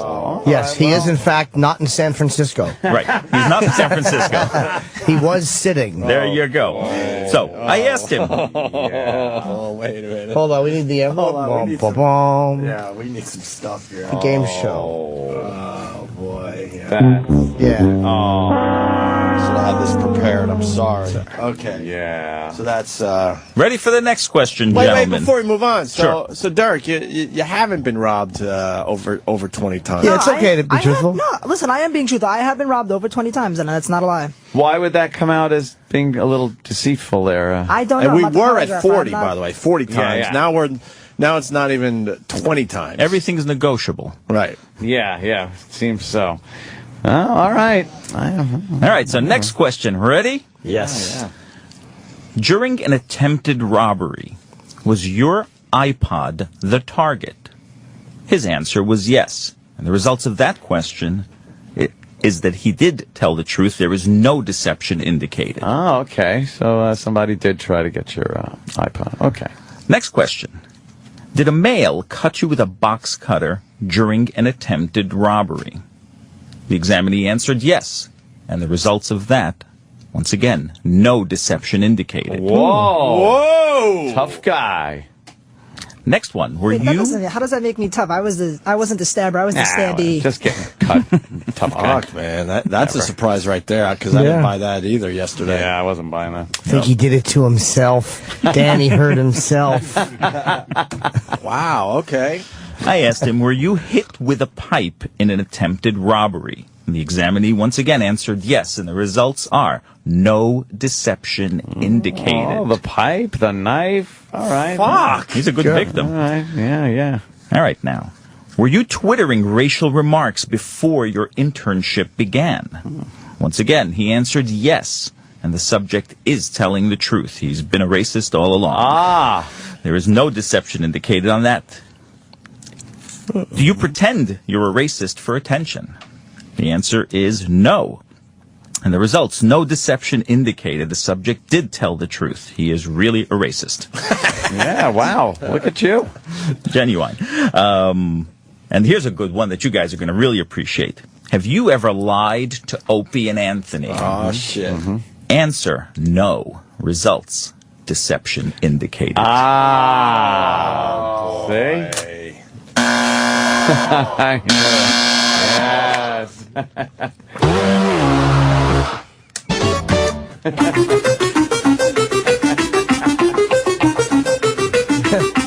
Yes. Wow. So you have lied to us. Probably about the 20 times. So I think he's an exaggerator, not a liar. And it's lying. Nah, but there's a difference between a guy who's been robbed a few times who tries to make it seem like a little more than a guy who out and out just says, I've been robbed, when he never has. To me, there's a different motive there. One tells tall tales. Okay. One is a producer. Definitely some surprises there. The thing is, though, the Twitter thing I have a question for, because they say that his racist Twitters started, they can go back and see where they were. They say his racist tweets started the day after he got his internship email. Look who investigated it was that. Love Buzz. It was Love Buzz. I mean, think about it. You How wanna get far Love Buzz back in did he here? really go? How far back did he go before his internship? Have you ever given a lie detector test to a turnip? Yeah. You want to try? Because here's the turnip. Bring him in. Hey, Love Buzz. Yeah. How far back did you go to look and see if he had any racist tweets before his internship? I went back to May 26th, so I went exactly a month. What? Well, a month. May 26th. First of all, it's not even you June fucking 26th, boob. you It's June idiot. 15th. Well, you know, exactly a month from June 26th when Steve sent us the email. It's not June 26th yet. Like, You are a Drug sorry, test. yeah. Drug test time. What are you talking about? You're an idiot. I'm talking about May 26th. I got the month We know wrong. that. Yeah. To what? May 26th to April 26th. Oh, you went back a month. Yeah, I went back a month. That's what I meant to say. Okay. All right. God. I can bring in the tweets if you want. No, that's okay. That's all right. Polygraph question. Are you under the influence of narcotics? No. He really is a boob. Say yes. Can you Please tell the people are next lying excuse. by just looking at them? As an investigator, I've been doing it for years, so some people won't submit to a polygraph exam, but during an interview, you do get a pretty good idea. You could get a good idea. Sure. What's a good way of telling? Usually if they turn red and swallow hard, then they're usually really? lying. You got kids? Yeah, I do. Oh, God, yeah. I'd hate to be Yeah. your son. Holy shit. I would just act weird when I was telling the truth. Yeah. Did you do your homework? Yeah. Yeah. We get Steven here. You have to ask our producer, A, does he think he's an effective producer? And B, is he gay? Yes. And I would like you to ask him, just in conversation, has he ever held a penis in his mouth? I'm not saying he had to worship it, but has he ever had one in the mouth by either on purpose or accident? Steve's not happy. Would he be? You have to ask him some basic questions. You could just tell by his again. You could tell by his body language. If And he's we'll make it telling very the truth. clear that, you know. Yeah, it's not. You just guess. It's not accurate. Yeah, he's not hooked up to a machine. Right, nothing. He should be. You want to put Steve in the comfortable chair behind you, Jimmy? Yes. Steve, this fine gentleman has a couple questions for you. Yes, there's a couple of techniques he Well, uses. how about Love Buzz? Get the fuck up. Yeah, Love Buzz, you just kind of lounging like it's fucking grandmother's patio. Get up there. Hi, Steve. Hi. This is Daniel. Hi, Steve. How are you? I'm fine, Daniel. How are you? Good. Can you raise your right hand, please? All right. So we're going to ask you a couple of questions today. Have you ever taken a hot, soapy shower with a man? No.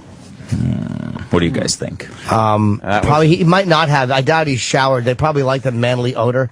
See if he's does he think he's a good producer? Do you think you're a good producer? Yes. He is telling the truth there. Which means he's a sociopath. He has illusions of grandeur. He doesn't know any better. Sociopath. Has he ever held another man's penis? Have you ever, in his mouth or in his hand? In his hand. Let's start with the hand. In his hand. Have you ever held another man's penis while it was erect in your hand? No. Oh, he's got an issue there. Usually what happens is when you laugh, you sort of stall to be able to create the lie. Or if they repeat the question. Yeah, like, you ask a question, the guy goes, did you cross the street? Did I cross the street? That's a delay tactic right there. Yep. Sure. Giving you enough time. I've seen that one before on First 48. You see that a lot. Yeah. It's great. We use that for hecklers. Yeah. Someone heckles, you fucking repeat it, gives you that half a second extra time. Jimmy, to I kind of like this. You come up with the next question for him to ask. Has he ever looked at another man and wanted to engage in oral sex with him but not said anything? Have you ever had the desire to perform oral sex upon another man but never moved forward with it? No. He's telling the truth. That's right. He always sucks a dick when he wants.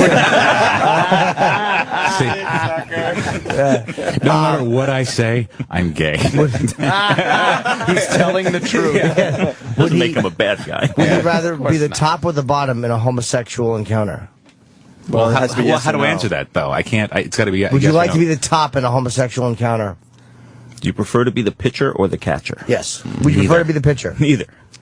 He's abstaining now. Yeah, there's something going on there. Have you ever held another man's penis in your mouth and made this sound?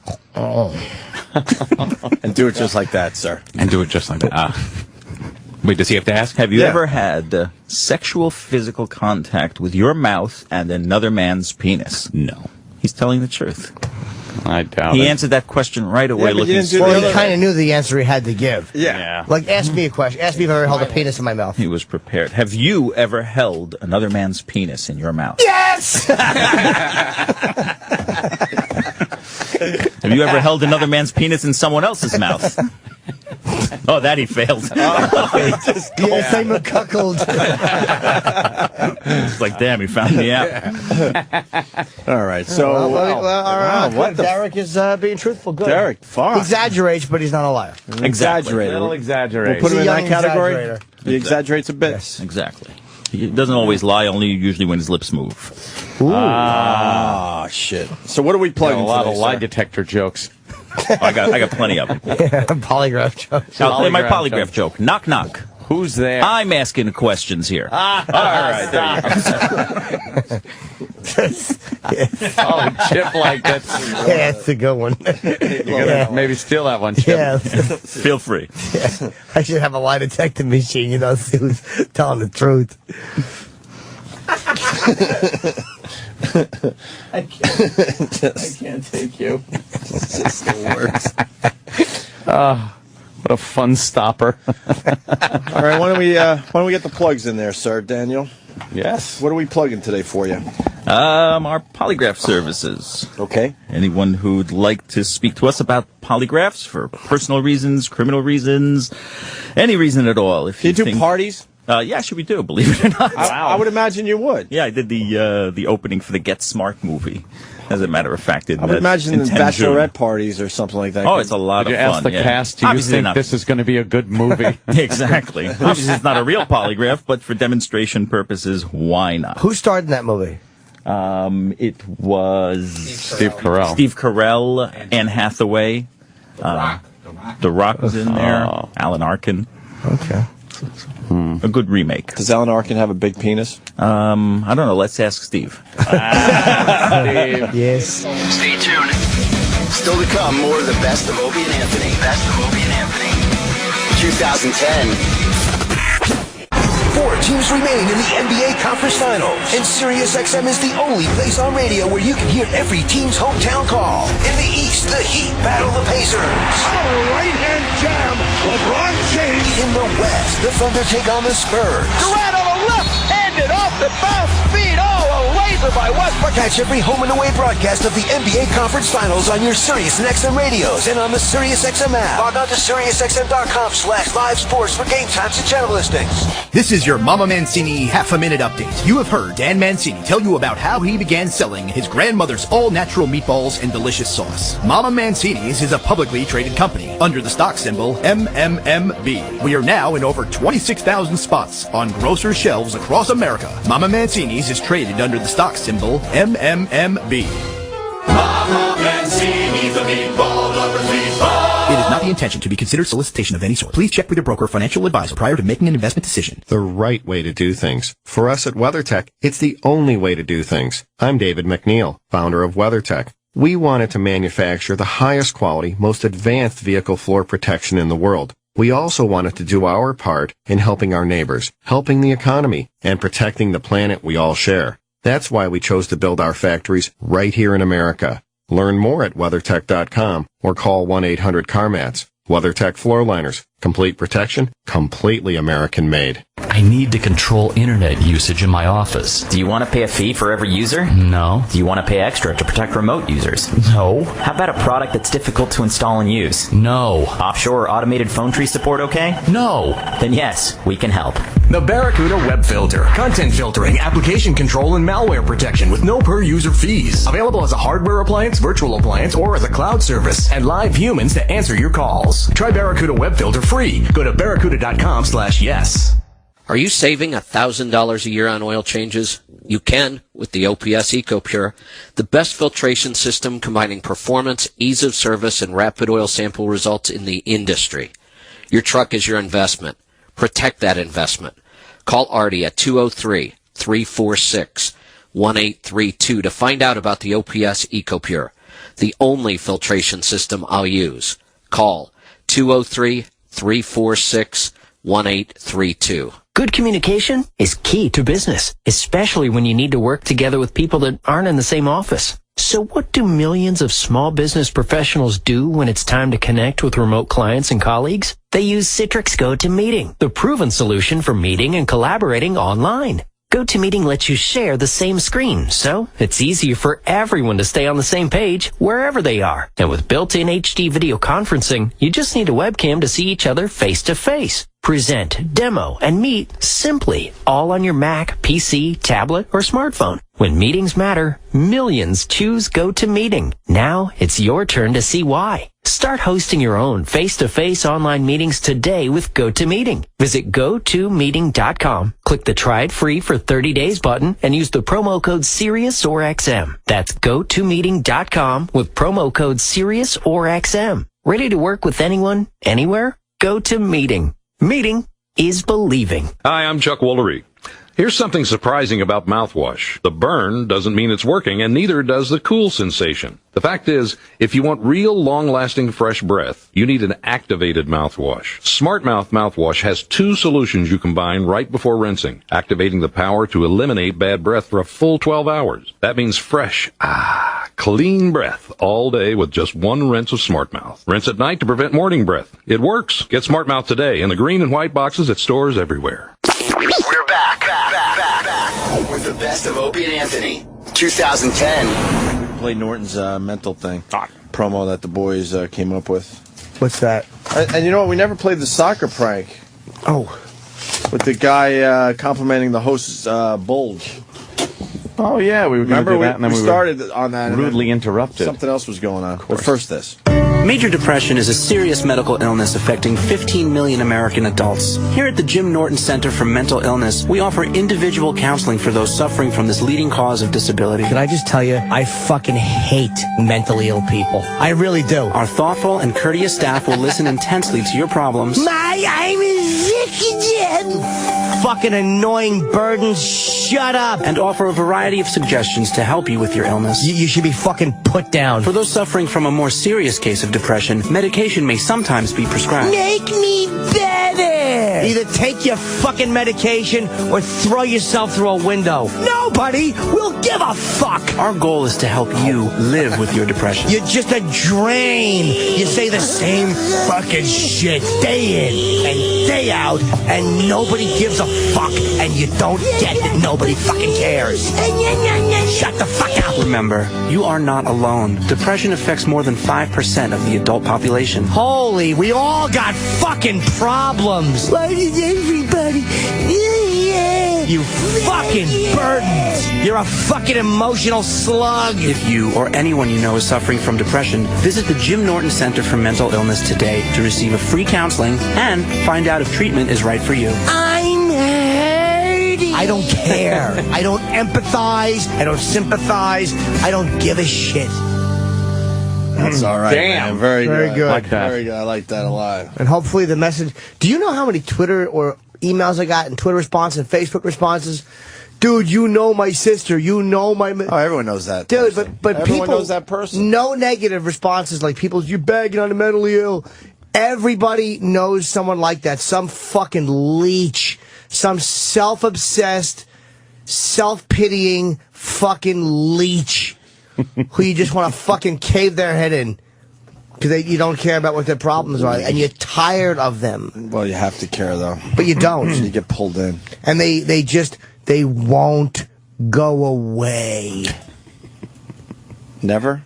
No, because they're psychotic on some level. I can't tell you the disdain. Just annoyed. But yeah, it's like it's their lack of self-perception that makes me hate them so much. It's like, stop trying to be important in everybody else's life. Contribute something. Contribute something. You know? Yeah. Drives you fucking crazy, man. Sitting there. It's like in their life, wallowing. They're sitting in a white chair in the center of a room, and everybody else is just actors in their shitty play. Hey, fuck. We're not just actors in your shitty, boring fucking play. Oh, fuck. You know? Tell your fucking problems to a wall alone. Yeah, they really do bring the situation down. And if you tell them they're self-centered, their response will be, oh, no, you are. Good one. Yeah. Twat. Good one. Stop trying to be important in our lives. You're not. Fucking drives me crazy, man. Apparently.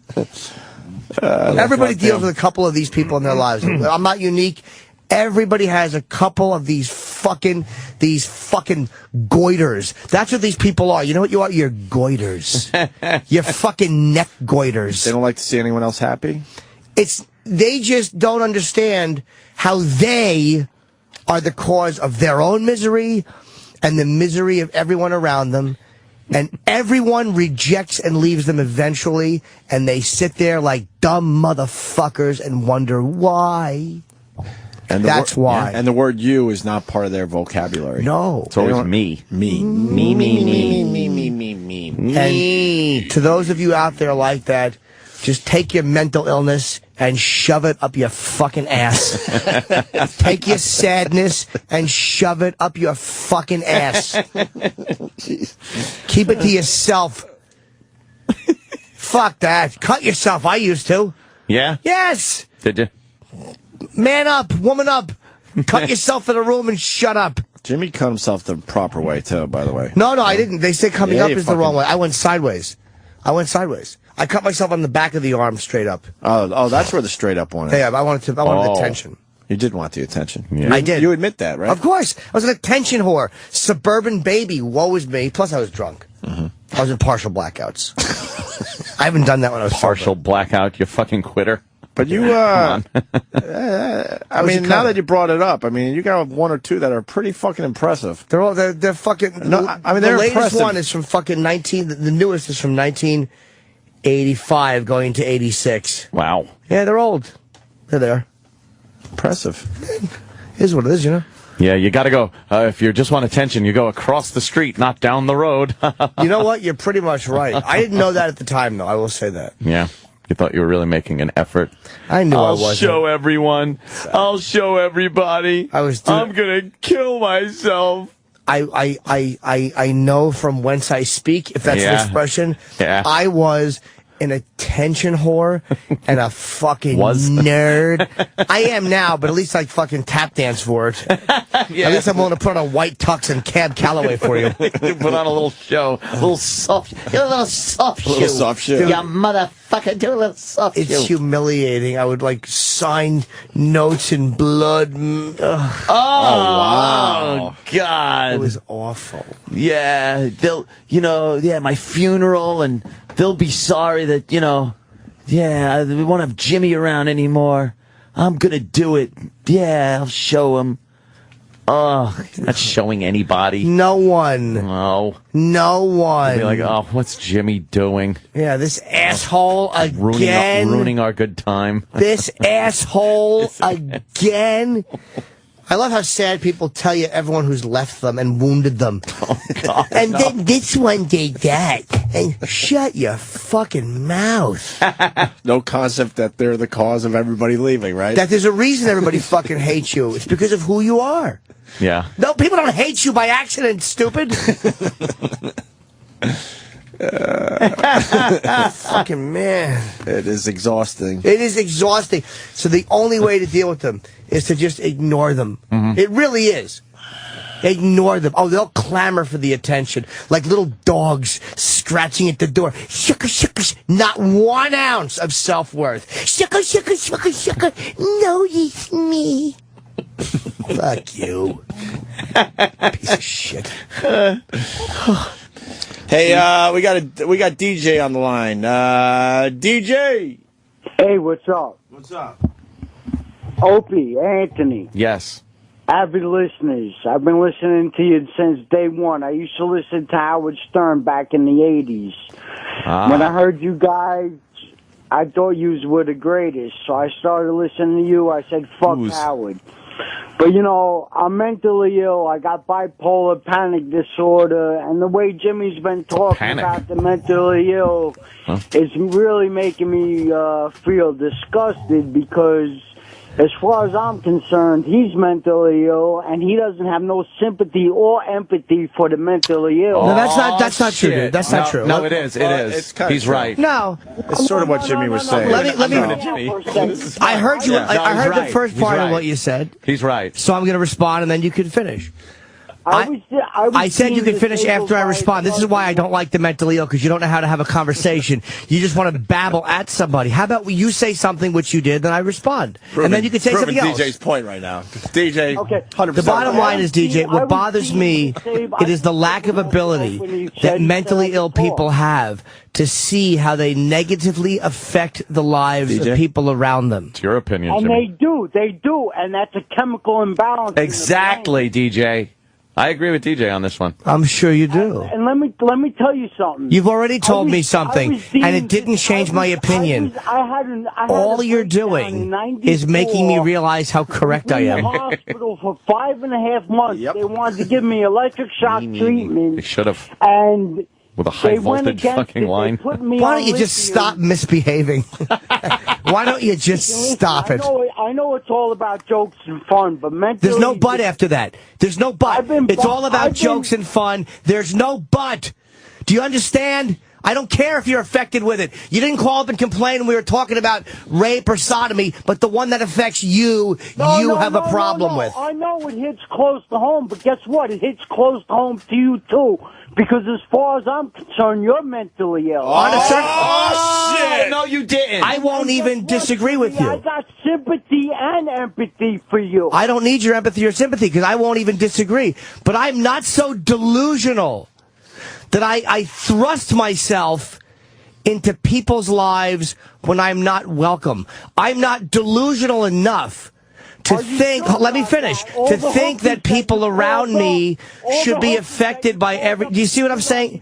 Do you understand what you're doing? Do you understand what you're doing? You're just babbling over when I talk. This is probably what you do in your daily life. Do you understand that? DJ? Listen, I'm just trying to get a point across. You're babbling over everything I say. I'm listening to you. Language, Anthony.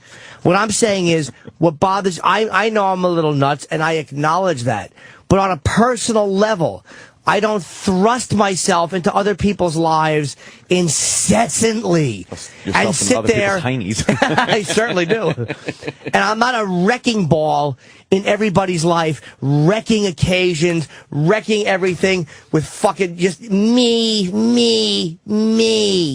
That's what I'm talking about. I just want to make a point across that people with mental illness need support network in their life. I'm sure they do. And I have a mental illness myself, and I understand what they are. And I understand that mentally ill people are a lot of times start doing well. But if you need medication, take your... not you necessarily, take medication. Can I ask DJ a question? Are you fully aware what your mental illness does to others around you? Yeah, it brings them down and it makes them miserable. See, you're in a different place. I think Jimmy is talking about the people that aren't even aware how they affect everybody around them. And even when they are aware, they continue doing it. I actually have no problem with someone like DJ. No. I really don't. I understand what you're trying to say. I'm frustrated by the people that cause just fucking havoc wherever they go and don't even have a fucking clue what they're doing. No, Opie, you talked about your mother, and I understand it because I know. It's been a year. But it's enraging. It's fucking... You know what? You're crying, and it is sad. It really is. It's not like a fucking heart condition. It's not like missing a limb. It's fucking... It's the brain that we don't fully understand, and it's a chemical imbalance. DJ, we understand that, but you have to understand... even with treatment with medication... right? You see what I'm saying? You fucking see what I'm saying? It's not just about you and your fucking treatment! Do you understand? Nobody talks about how enraging it is for the people around you! It's always focused on the person. Me, my medicine, I'm sad. Me. How about the family members? Nobody talks about how angry it makes them. For no reason when they should only take their own lives. Nobody talks about how fucking angry. Why do you think the response was what it was? Because it's always focused on the treatment and the person and their sadness and their medicine and the white shit in the corner of their lips. And it is never focused on the people around them. I've been mentally ill for years. I'm glad you have been. I don't want to talk to you. I want to talk to people who've been annoyed by you for fucking years. Yeah, no, from doctors that have... Oh, fuck them too! Fuck them too! All they do is pump you fucking zeros full of medication and send you home to annoy everybody. I'm fucking tired of it. I'm not Just behave. I went to work and I still fight the fight. And You see, you Look, fight, man. you do, blah, blah, blah. You know what, Hardy, I'm tired of your bullshit. Look. Blah, blah, blah, blah. DJ, I understand. Listen, I understand you're fighting a good have fight. Good time. Shut up. Mark David Chapman, all these fucking nuts, they fucking stalk celebrities and they shoot them. Fuck these nuts. Tired of them and their fucking obsessions. Fucking kooks. DJ is just trying to survive, Good, I'm right, glad DJ? you do. He's just trying to survive, Jimmy. Fucking sick of this coddling and these fucking whack bags walking around yelling on subway trains. Smother them with fucking mattresses. Hey, I'm on a train shitting. You should be killed. You fucking lump on the fucking lung of society. Shut up. Not you, DJ. I'm speaking in general here. But it's the obsession they have with themselves that makes me... I empathize with a guy who's sick and trying. I really do. I've been a fucking sober person for a long time, and I know a lot of crazy fucking people. I am talking about how nobody fucking discusses the effect they have on everybody around them. And it's not all the mental illness. At times, there is a narcissism and a self-centeredness and a self-obsession which goes into it. That's the part that I'm really attacking. Right.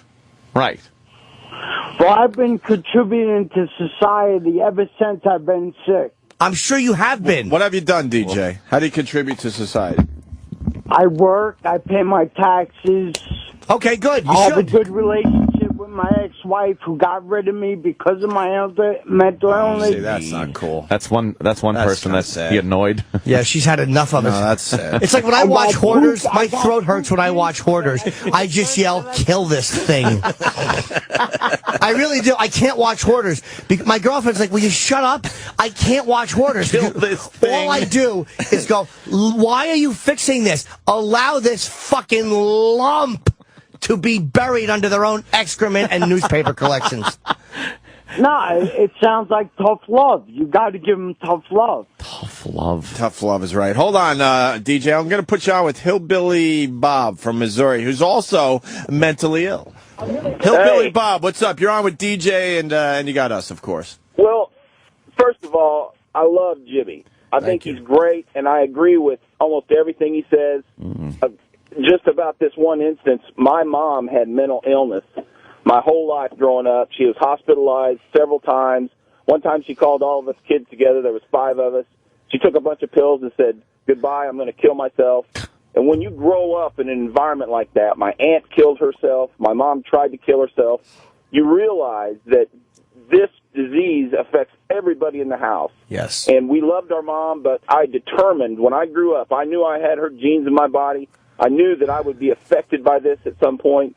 And so whenever I see these signs come out, I suck it up, I man up, and I make sure that I check myself because I know that if I'm a dick to my family, if I'm a dick to my wife, I've been married to the same woman for 28 years, it's going to wreck my kid's life, it's going to wreck my wife's life, and I don't want to continue this. And a lot of these illnesses, if you track them back, they're 6 and 7 generations long if you can follow it back that far. Can I ask you a question? Like, even though, like, again, with mental illness, I'm sure you love your mother and you have empathy, but on some level, somewhere back there, even though you know she was mentally ill or crazy or whatever it was, don't you have an anger where you just want to sit her down and go, you fucking selfish motherfucker, sitting all these kids down in a room and behaving in such a Jim, it has nothing to do with being selfish. I'm not asking you. Excuse me, selfish? It has a lot to do with being selfish. Do you see what I mean? Selfishness is an emotional state. I'm not talking to you. Got that right, DJ. I'm asking the other guy, not you, selfish. Find the good fight, DJ. Yeah, DJ knows. I would get so angry with her. Thank you, sir. I could see what she would do to my brothers and my sisters, and they'd sit around and they'd cry and they'd figure out. But she didn't intentionally do that to you because she said. How the fuck do you know? You weren't there.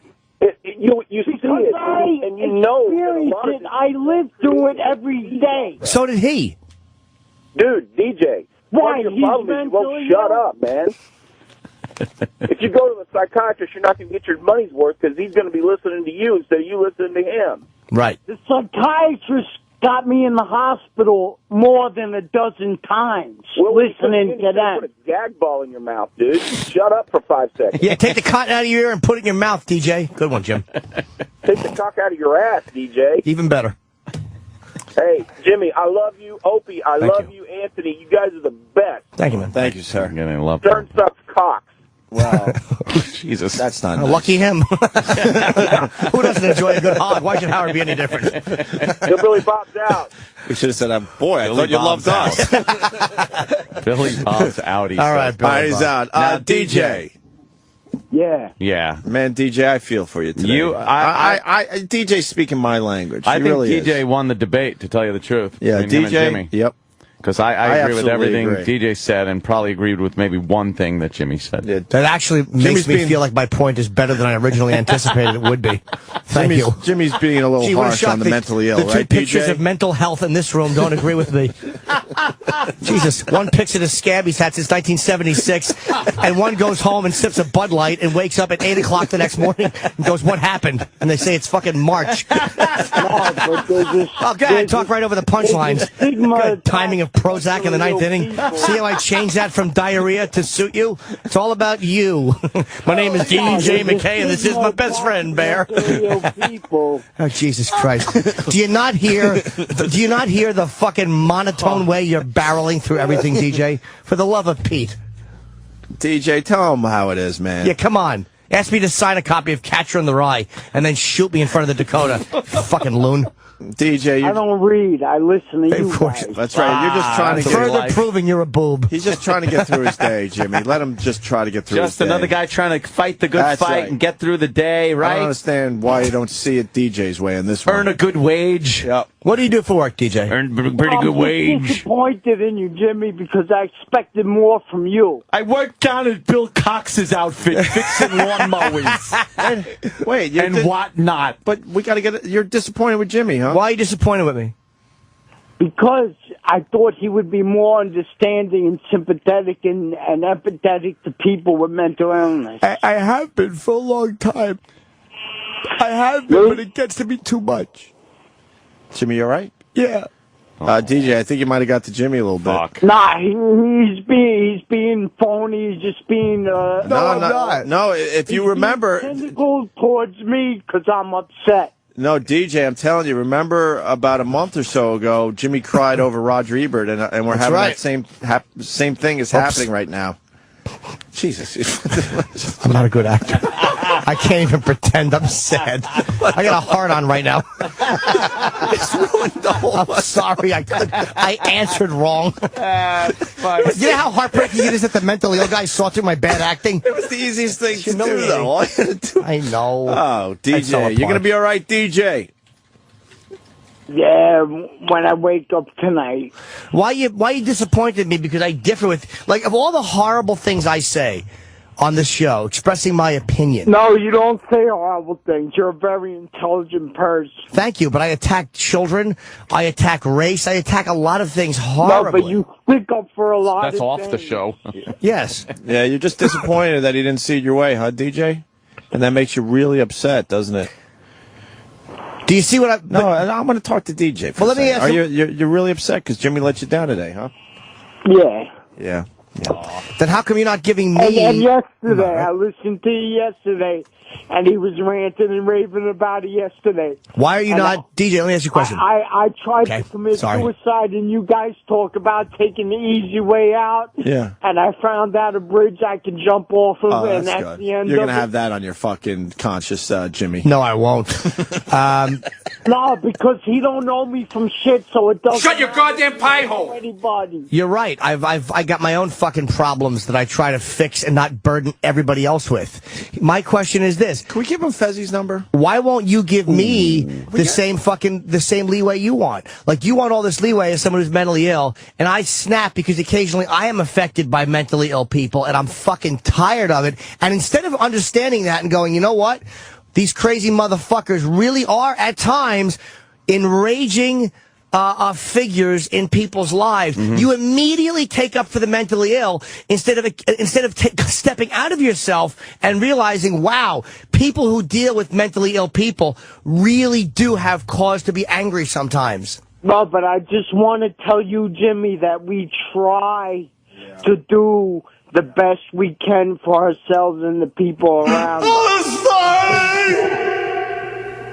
I did so many bad things! Yes, DJ? Some of you do. Some of you do. A lot of you don't. I was disabled in 96. I went back to work in 99. Wait. What do you mean you were... Hold on. What do you mean you were... What happened? Disabled in 96? What happened? I was put on Social Security disability. I found the job in 99. Wait, why were you put on... What happened? Why were you put on? Was it physical or mental? Bipolar panic disorder. So what does that do to you? Like, what happened? Like, you're standing around, you're okay, and then that hits you, and what happens to you? Yeah. When you become manic, you feel like Superman, and you hallucinate. I thought I was the second coming of Christ. I love that one. Broke down, That's such a hack, and when you crazy become person really thing. depressed, you become suicidal. It's a really high or a really low. No, DJ, I understand, but the medication, which Jimmy, what does that clog your ears? I take isn't 100% effective. DJ, but why is it everybody wants to be Christ again? How come no one ever says, I'm the second coming of some guy named Frank who was killed in 1870 while he was staring at the ass of a young boy and a car hit him? Why is nobody the second coming of that guy? 1870? Yes. It was a guy pushing a cart of molasses. Sorry. And it's honey. Where have you lost your sense of humor? What happened? I'm joking about something and you just, come on. What are you doing, DJ? I'm upset. I'm sorry. Yeah, he's Why don't very you upset. stop panicking? I made fun of Connor Peterson. We make fun of everything horrible. upset, and I lash out at something that affects you, and you get mad. You're further proving the self-centered point I was making. DJ, you live close. You want to come in? I live in Kingston, New York, Socrates. I'm going to try to get a job in Manhattan with the union. Yeah, you want to come in and hang with the boys? I would love to. All right, well, I'd meet him. I'm sure he's a sweet guy. Yeah, we'll have DJ. Yeah. You're not going to shoot me, are you? Hell no. Okay. Jimmy, I think you're hilarious. Thank you. But he let you down. Well, because I didn't expect it from him. Yeah. DJ felt like I was attacking him personally. What do you expect from Jimmy? Exactly. Didn't expect to... Did you expect I listen to you guys every day. I listen to the replay when I get up at night. I work the 10 to 6 shift. And, it did hit close home to me, with me. DJ, do you not understand, though, when mentally ill people affect our lives, at times you get tired of empathizing. You get tired. Hold on. My wife. You get tired of being interrupted. You get tired of fucking hearing it. Wait, what happened to your wife, DJ? My wife threw me out of the house because of my disability. She probably didn't even throw him out. She probably just left candy on the porch and he went out and got it. She closed the door. Oh, shit. Dude, why do you slur so much? Because I just got off of work. No, that makes you slur? Yeah, Your what do you do? Yeah. What do you gargle for a living? What's your job? Being Anthony Cumia? What do you? A couple of vodka and orange juices don't hurt. Oh, okay. So you've been drinking now at 9 in the morning. What'd you have to drink? Well, this is my nighttime. I just got off work 6 o'clock in the morning. What did you have to drink? It's okay. Fucking OJ. How many? Just a couple. Okay, but how many is that? 3? It's fair? Yeah, A couple? 3 exactly. What kind of glass? Yeah, exactly. In a pint glass or Exactly. in a rocks One of glass? those Burger King fucking Star Wars glasses. Cups. What do you do for a living? I'm a custodian. Oh, okay. So you got a real job. What do you do for a living, character? So you're a custodian. Do you work in a school? No, I work in a mall, and I'm underpaid and overworked. Tell me about we all it. know huh? that. They all got us by the purse strings. It's like my favorite song, 9 to 5, says. I like to tell my boss, take this job and shove it. I'm going to tell him that when I get this union job. That's right. A union custodian job. Yeah. All right, let me go to Allison in Jersey. She works with the mentally ill. Allison. Could be the saddest. Hi, I used to work with the mentally ill when I was in college, and I think that TJ, like, really, even though he doesn't stop talking, he doesn't really understand that Jimmy is saying something completely different. Like, he's not attacking him. He's, attacking the people who are affecting his life, and TJ's just taking it personally, and he sounds like he probably does have... Taking it very personally. That's right. No, Yeah, because like you know what bothers me is I know that I'm affecting the people around me in a negative way. Then cut the bunk. How about you just this? How about you just cut the malarkey? Man up. Yeah, why don't you get a little fucking moral strength and just cut it out? Because Just there's no cut this such thing shit. as morality, and therapy is bullshit. No, it's not. It's not bullshit. Yes, it And is. there is something as morality. There is such a thing as morality. Yes, there is. Bullshit. There is no morality. Really? So it's okay to why wouldn't we fuck children? We don't fuck children because it's immoral and sickening. Relax. All right, let me How do you define rephrase. children? Come on. All right. Yeah. Some of us don't fuck children. Some of us don't race mix. The only innocent is unborn children that haven't. Oh, Jesus. Here's the Jesus Christ thing that's coming through. That's idiotic. The unborn children, saving the unborn children, thinking they're Jesus, is a very dangerous thing. You're dangerous. Well, I don't believe in abortion. That's why I have No, it's real. kids. Oh, believe real. me, I do even more Yeah. after this call. I could show you a few dumpsters. You'd believe in it. All right. I don't know. All right, DJ, just keep enjoying the show and realize we're not always going to agree. We're not perfect. You're going to agree to disagree? Let's Jimmy? just agree that you're crazy. I'm crazy. Like shocking you right now? What does that sound? Yeah, little He's having dab will do you. Electroshock therapy Right on now the phone. he's on a cell phone riding fucking Bancini's back around a basketball court. Where are you going, Martini? You threw the ball into the fence. Fucking idiot. All he wants to do is play a little basketball game. All he wants to That's do all is he play wanted. basketball. A little pickup game. And Martini throws the ball to no one at the fence. Just throws it at the fence. And Harding is so bad, he's going, come on, to me. And he starts dribbling sloppily, and the fucking black guards steal the ball and score. Mr. Harding was a terrible dribbler. I'm not talking about my wife. I'm talking about my life. God, the devil, hell, heaven. Do you understand? Finally. That's one of the So greatest you scenes in the probably movie. agree with Donald Trump. You're either born with it or you're born without it.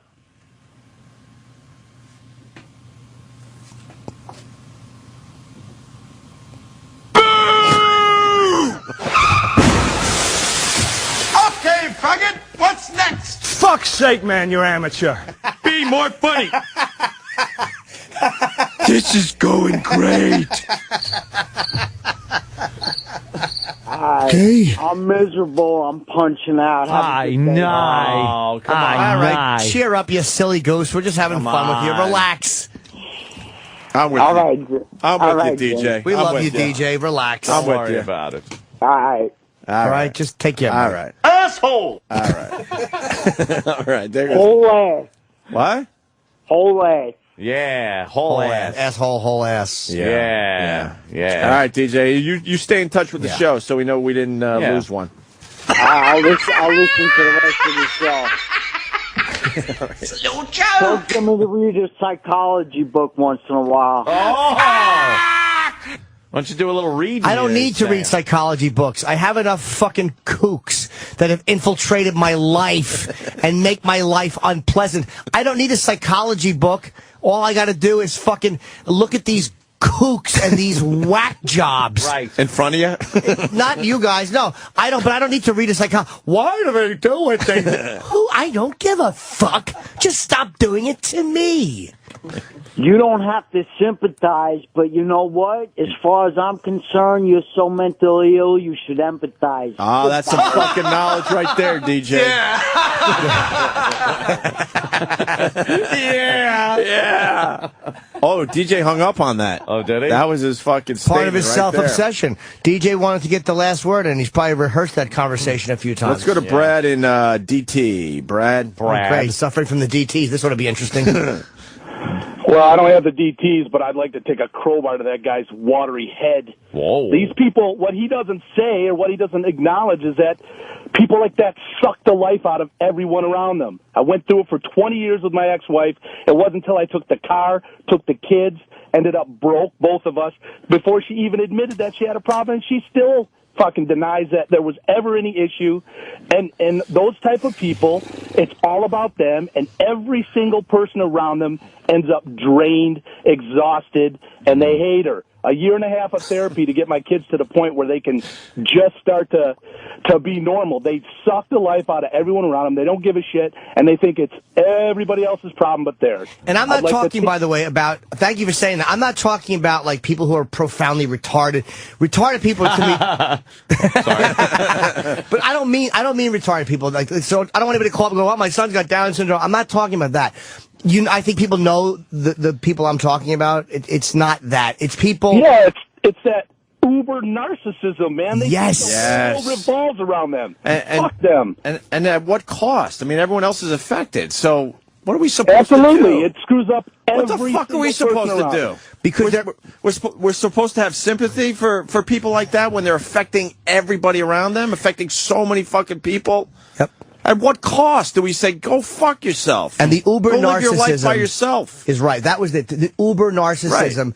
That's not addressed enough. It's like too much about their sadness and their woes and their helplessness, but not ever talking about the narcissism that does play a part in it. Which makes everyone else sad around them. Absolutely. Why is that? Why do we have to deal with that? Because one person in our family is mentally ill. That's a very good question today. Well, and you know what? At what fucking cost? Well, in my case, my marriage, my freaking finances to fight for custody of my kids, because those people can turn on the charm. They're all wonderful. And then the next minute, it's, oh, my God, nobody wants me. It's all about poor me. Nobody understands what I go through. What do you mean, what do you go through? You fucking take everybody's emotions and you throw them up in the air, and then you kick them to the curb, and then when everybody says finally, fuck you, then it's, nobody understands me. Yeah. Well, I understand you. Hit the fucking road. That's what they need to do. All right, Brad, I got to give... Thanks, Brad. There's way too many people want in now. Jesus. Hammerhead in Alabama. Hammerhead. Alabama, Mo. Hi, buddy. Hey, listen, man, you're right to go off on this DJ cat. I've been dealing with these cocksuckers my whole fucking life, man. My mom was nuts. I've got a brother and a sister that suffer from delusions of grandeur, and I've got another brother that thinks he's fucking Shirley Temple. My first wife had so many goddamn personalities, they had their own fucking softball league. I'm telling you, man, and it'll fucking kill you if you don't get away from it. And you're taught that you're not... This is the part that... Holy shit, what a nightmare this guy's living. People deny the anger that it does bring out of other people, and you feel guilty being angry at them. Oh, I'm supposed to empathize, and at times you want to grab them and throw them against the wall and go, you self-centered fuck, shut your fucking mouth and look what you're doing to everybody. And you try to approach them with a legitimate complaint, and they turn around on you like, well, what about the time when you did this, and this, and they have a whole fucking list waiting for you. They're not that crazy because they can deflect every bit of blame from themselves. Right. Every bit of guilt from themselves, they deflect. We haven't talked about the deflecting game they play. Yeah. Holy shit. Stuff I did when or this person did when they were like much younger. Yeah. They're ready with a fucking list. Are you kidding me? But it's amazing, right? They deflect. They're not that crazy that they don't know how to deflect. Yep. They're amazing. You throw something, pow! now they fucking shift it. They're brilliantly manipulative to shift things off of them. They're not nuts. Some therapists would say that's their defense mechanism. Aw, well, how about you cut the fucking mechanism, cunt? How about that? Some therapists would say that. I'm funny. Jimmy. That's my defense mechanism. Yeah. I make people laugh. Let me go. We all have them. Let me go to. Thank you, Hammerhead. Greg in Indiana. Greg. Hey, boys. Hi, buddy. Hey. Oh my God, dude! I'm driving down the road and I listen to you rant, and I am just like, oh my God, he's so right. I've been with the same woman for 20 years. It has gotten worse throughout the years. We go out with other couples. It only takes one fucking time for that crazy-ass cunt, and then nobody wants to go out with us ever again. Everything in our lives, no matter what it is, it's always somebody else's fault. If my kids have a problem with something, it always comes back to where it's always about her. It drives me fucking nuts. Yep. But on the defense, there's something about that crazy bitch pussy.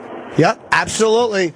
God, I didn't realize how many people were affected by it. Do you understand the phones? I had no idea. Every line is lit. And I'm sure some people think I'm an asshole, and that's fine. You're entitled to feel that way. In my own life, I thought I was a minority.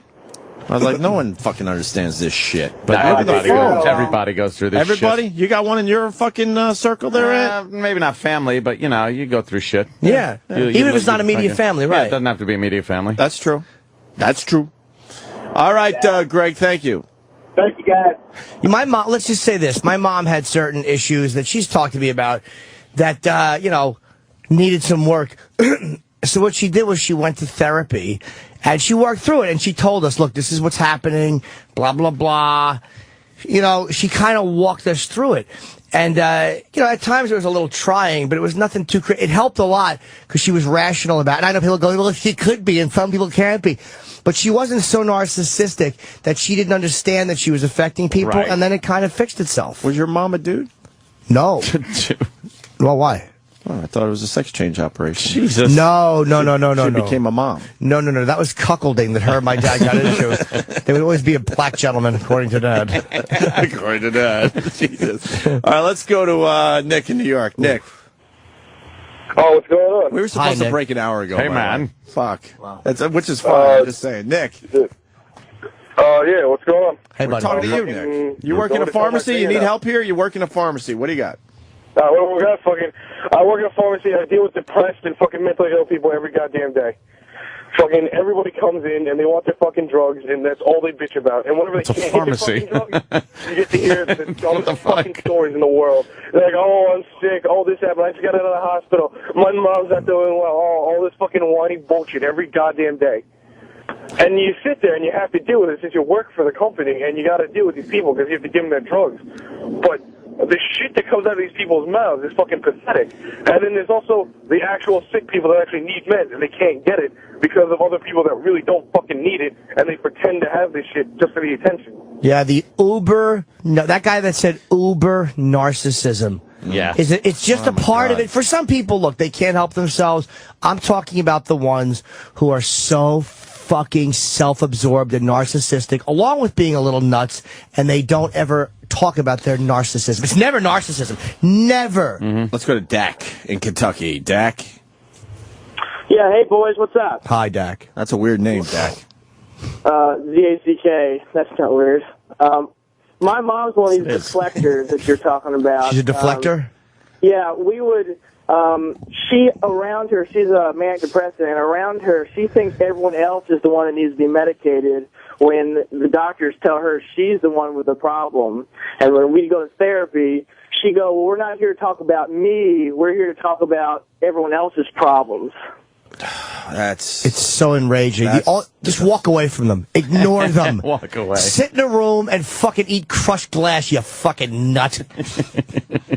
That's all you can do. Ignore them. Sounds harsh, but I don't disagree with that. What do you do when a toxic hornet lands on your soda can? Do you poke it? Ignore it, and it will go away. The bee is just doing what it does, but it doesn't realize what an annoying fucking barbed asshole stinger it has and how everyone hates its guts. It's a dumb hornet. And you want to just swat it and kill it, but you can't because there are repercussions. Let's go to JD in Atlanta. Jimmy, would you deal with this situation? Go ahead, JD. Yeah, I had a mom that when I was in How fourth big's her grade, clit? took her own kidnapping. I'm sorry. She thought my dad was going to leave. Wait, you got to start Sorry, over. I said a dirty joke. Sorry. Yeah, go ahead, JD. Okay, yeah. When I was in fourth grade, my mother faked her own kidnapping and said she was raped, and just a huge, drawn-out ordeal because she wanted to keep my stepfather around. Was she crazy or just manipulative? She was just completely manipulative, but she, the police got involved in the whole 9 yards, and the police were the ones that finally came and said, yeah, this didn't happen. And I had to learn out the whole truth from my real father. But, it was horrible. So I sympathize with you, Opie. That's crazy. Damn, what's me? Some crazy shit. What's me? All right. Let's go to John in Dallas. John, hey. Yeah. Hey, guys. What's going on? What's up, John? 12 years of marriage to a crazy bipolar woman. I knew something was wrong when she started putting lipstick on her eyebrows. Holy shit. Exactly. 12 years of sleeping with one eye open. So I finally filed for divorce. A month later, she killed herself. And I'll tell you what, it was the happiest day of my life. Wow. Was it on some level of relief? Yeah, huge relief. You have no idea. She left me with 3 kids. You know what? They were quite young when she died, which is good because they don't have to grow up around that just crazy shit. But also, how selfish to leave 3 kids. And no one talks about the fact that sometimes people die and it's the happiest day of someone's life that was very close to them. Yeah. It's not always. Well, my kids. I mean, but you say that, and people are like, "How could you ever say that? That's crazy." Well, you know what, though? It's how I feel, and that's what I tell everybody. Bipolar disorder, man, I'm telling you. Right. It's terrible, and it's also pretty wicked funny sometimes, too. I mean, you just have to laugh at shit. But anyway, thanks, guys. Thanks, man. Before we move on and take a break, we certainly have to take a phone call from Cunt Cancer. He has something to say about this. Oh, hi, Cunt Cancer. Hi, CC. Spelled with K's. That's right. Oh, I said CC. I guess it's KK. Yes, Mr. Cancer. Yes. I don't know. Hey, Jimmy, I think I know what you're saying, man. Like, my mom, I found out recently, like, I always knew she was fucking nuttier than a fruitcake, when she has something called borderline, which is like a mix of bipolar and, like, schizophrenia and a bunch of other bullshit. Because it was kind of like how Opie said you never knew who you're coming home to. Yeah. Like you knew, it could be fun mom or hit me in the face mom. And I think there's a responsibility, like some of that shit goes through genetics, and I deal with it, and my fucking girlfriend, I feel terrible for it because she deals with my little fucking infanities here and there. I think there's a responsibility to the mentally ill to, like, kind of take care of themselves and govern themselves. A little bit, yeah. You can know you're affecting somebody, but you have to kind of sit back and go, I'm being a fuck, stop it. And, like, my girlfriend, I mean, every once in a while she'll have to fucking smack me around and tell me to shut the fuck up, and I think you need to realize that. Yeah. And the fucking mentally ill piss me the fuck off. I'm a paramedic and I have to deal with their little bullshit every day. Incidentally, not that anyone thinks this, but my mom is actually not the person. Not that it matters, and my mom wouldn't call me and go, it was not her. Well, I could say my mom is. So yeah, some people it is the mom. That's even harder. I deal with a lot of the stuff that's being discussed. For some people, it is. And it's fun when it's your mom and your dad's an alcoholic. Well, you know what the problem is? They always have something else to say. They need to be heard. They don't know how to just go away and shut the fuck up and leave people alone. They don't know how to do it. All right, sir. You're too intelligent, by the way, to have the name Cunt Cancer. Exactly. At least cunt polyp. Or how about cunt melanoma? Because I'm sure you would have caught it earlier. I guess we could take a break. Yeah, I gotta pee. The phones are fucking every line. I know.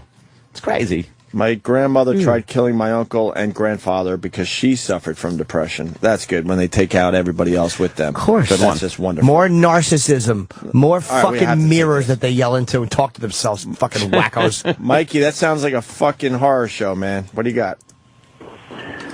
Hello? Yes, sir. Hello. Gave you the great setup, too. Mike, what do you got, buddy?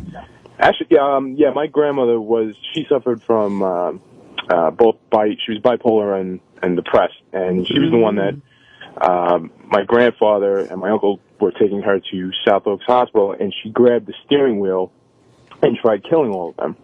So, Jimmy, actually, I wanted to thank you because I think it's a hereditary thing because my family suffers from depression. I think I have it, too. Right. And it's not what you say, I guess it's how you said it. I felt that way where I wanted to, walk up to my grandmother and kind of shake her and say, snap the fuck out of it. You know what I mean? Yeah. I understand what you were saying. I guess, it kind of made me realize that, yeah, it is a selfish thing. And, I think you helped me a little bit, to be honest with you, seriously, because it's the way you said it, Well, thank you. I appreciate that.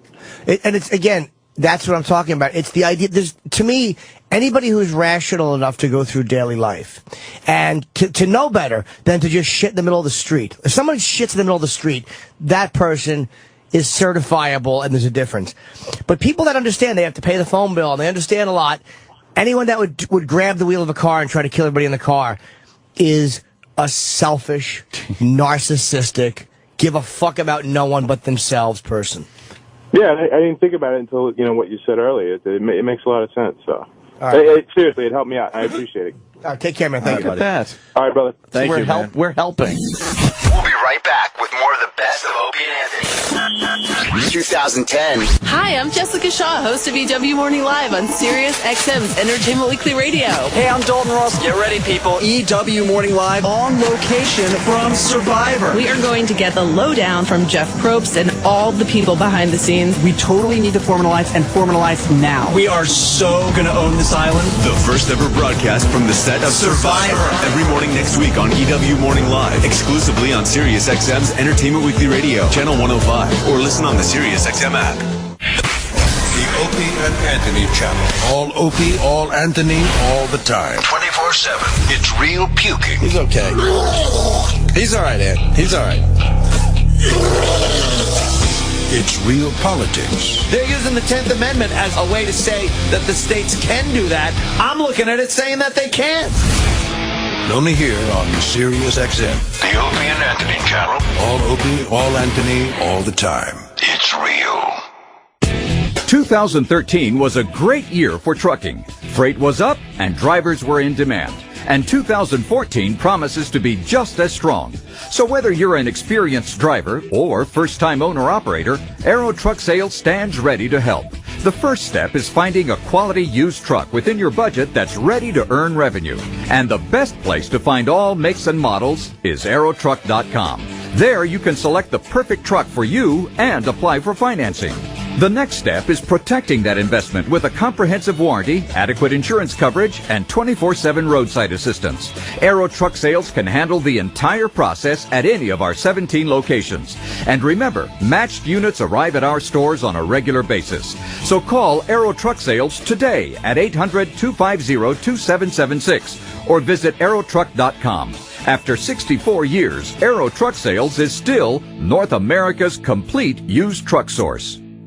I've never been a vegetable eater. Beets, bell pepper, broccoli, mangosteen, pineapple, sweet potatoes. I don't like vegetables. I can't imagine what it's like for the people that don't eat their fruits and vegetables like I do every day. So I ate very unhealthy. I ate a lot of burgers, fried stuff, and that's what I always crave. I'm 6'4", and I weighed about probably 335 pounds. I got on the superfood, and within the first 3 or 4 days, what I started craving was the healthy food. A couple of weeks later, I was down to about 315. As of today, 270 pounds. So I've lost about 65 pounds and just a tad under 90 days.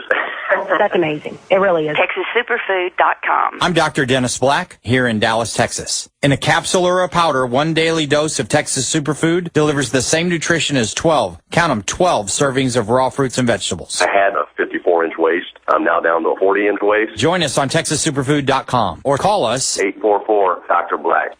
844-Dr. Black. TexasSuperfood.com. These statements have not been evaluated by the FDA. This product is not intended to diagnose, treat, cure, or prevent any disease. Late payments are among the top causes of a lower credit score. So if you have late payments or other negative items hurting your credit score, call CreditRepair.com. For over 15 years, every day we help thousands repair their credit. We help improve your credit score by working with both your creditors and the credit bureaus to remove negative items from your credit report. So call CreditRepair.com. 800-584-1232. 800-584-1232. 800-584-1232.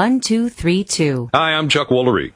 Here's something surprising about mouthwash. The burn doesn't mean it's working, and neither does the cool sensation. The fact is, if you want real long-lasting fresh breath, you need an activated mouthwash. Smart Mouth mouthwash has 2 solutions you combine right before rinsing, activating the power to eliminate bad breath for a full 12 hours. That means fresh, clean breath all day with just 1 rinse of Smart Mouth. Rinse at night to prevent morning breath. It works. Get Smart Mouth today in the green and white boxes at stores everywhere. Do you want to get rich, but carefully? This is Jim Cramer, and I've opened up my multi-million-dollar portfolio, and you can see the stocks that I buy for my charitable trust. I'll tell you before I buy, and I'll tell you before I sell. If you're ready to declare your financial independence, you're ready for the Cramer Edge. You can see Jim's portfolio for free. And if you subscribe, we'll send you a free copy of his new book, Get Rich Carefully. Go to getkramer.com. That's getkramer.com. We're back with the best of Opie and Anthony. 2010. We got a taste of the We Are the World song that Troy and Sam and a few other people have been working on behind the scenes, Anthony. Yeah. The full song will be on the show tomorrow, right? Fingers crossed. So, but you guys crossed. I was hearing it's gonna be done. I'm quite confident. We've been doing a lot of work on it. It's all recorded. It was all laid out yesterday. It's in the final mixing stages. Mixing, tuning. Yeah, just kind of fine-tuning, getting it all tweaking. Perfect tweaking, right? And it features all the people you know, love, and hate from this radio show. Now, these are the raw tracks? Yeah, oh yeah. That's what we're talking. This is with the music eliminated. And all the effects and all that. Now, right? normally, the person hears the music in their headphones when you're laying down your track. And you sing along in the mic. And to you, it sounds like, I'm hearing the music and I'm singing. But now, the recording is got all this separate, so you can mix it, separate from the music. So you take these tracks and isolate them without the music, and you got yourself a genuine clusterfuck. It's been driving Troy out of his mind because, he produces real music and is, an audio guy. Yeah. And so he's, trying to make everything perfect, and I keep telling him, no, just leave it alone, and it's driving him insane because he's trying to make it. Tell him don't fucking even lose bother. sleep over it. Yeah. Don't worry, trying to make this sound good. It's not going to. It's the thought that counts. Well, remember Haiti. No idea what this has to do with Haiti. We got a taste here. We got Kenny attempting the chorus, and he might have screwed up here. All right. We are the world. We are the children. We are the ones who make a brighter day, so let's start giving. There's a choice we're making. It's true. I fucked it up.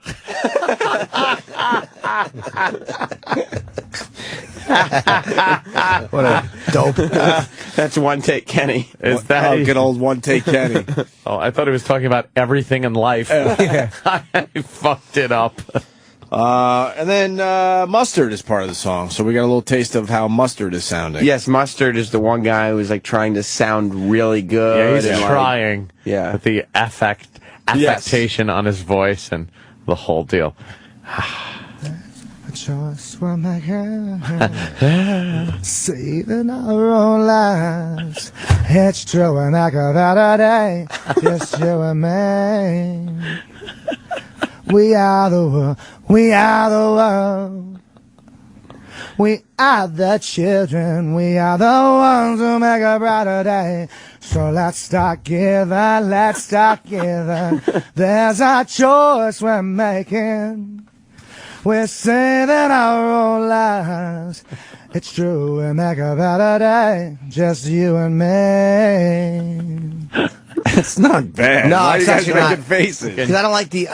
Grab your lunch out of the dumpster. The affectation. Yeah.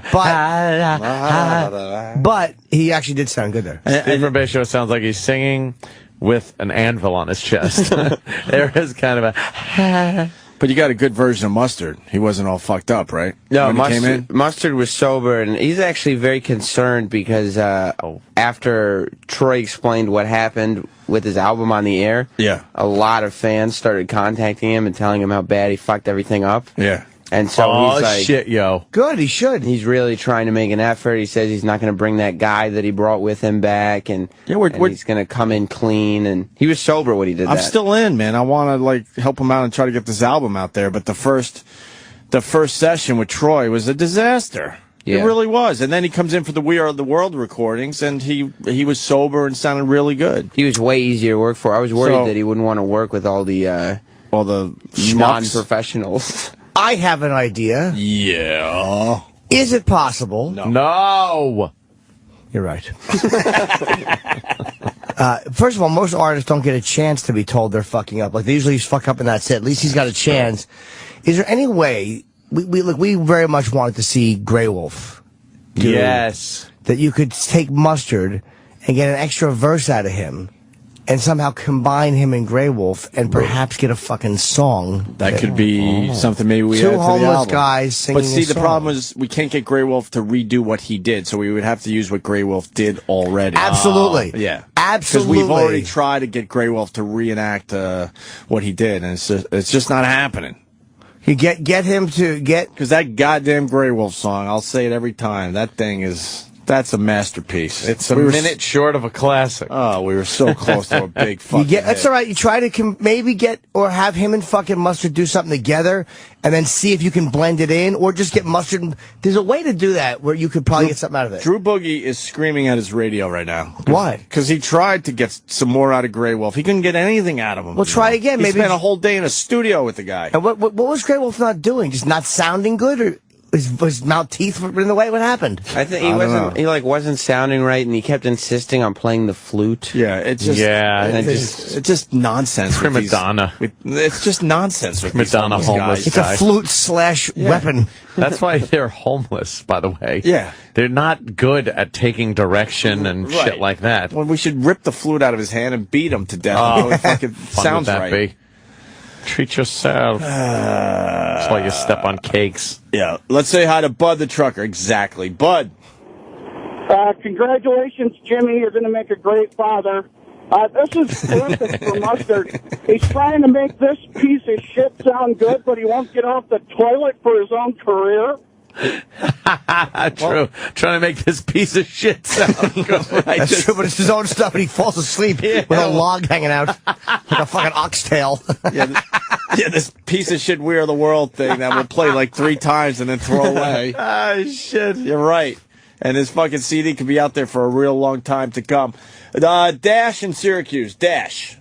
Oh, yeah. Boys. Hey, Dash. Hello. I got a birthday announcement for you. Yeah. Daniel Benoit was featured today here on Channel 9 in Syracuse. No way. Oh, my God. See, that would be Chris Benoit's son. That is no longer with us. And he was wished a happy birthday on the local news in Syracuse? Yeah. Oh. Does anyone have that audio that they could send to us? Who was wishing him Who was wishing him a birthday? It was all the crew, basically. Sam got in on this one, too, so he doesn't Jesus. Oh, no. That's just fucking... I'm a piece of shit, but even I am uncomfortable with that. That is really We're bad. very uncomfortable with it, but we certainly got to hear how Although it we were fine with Connor Peterson's birthday announcement. Yeah, because he was never really out of the womb until, after. He didn't catch a crippler crossface.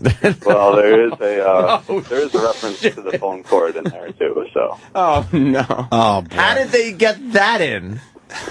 Oh, we have our ways. Oh, you're part of it. Well. Are you part of it? All right, Dad. Maybe. Possibly. All right, well, how do we get a copy of this? You'll send it to somebody? Just sent it to Steve at FoundryMusic.com. Yes, we'll have it on in 2 months. Yes, you'll be right behind the giant logo. Once he gets the cum out of his eyes, you can look at his inbox. That's funny. I now own your creativity. Yes. Large capital inbox looking. Okay, boo. The inboxer, as I like to call it, my anus. Yeah. I'm going to continue sending you messages saying you have a private message on Foundry. No spam filter will stop me. All right, Dash. We'll have that on the air in a few minutes. Thank you for all you do. Enjoy. You sick fucks. Yes. Dash in Syracuse. We'll have to see that one. That sounds fun. One more. We have a lot of these raw tracks from the We Are the World recordings, but we'll play one more now, and then we'll play a few more later. Might as well. We'll break it up. Pepper them through the show. Yeah, we'll break them up a little bit.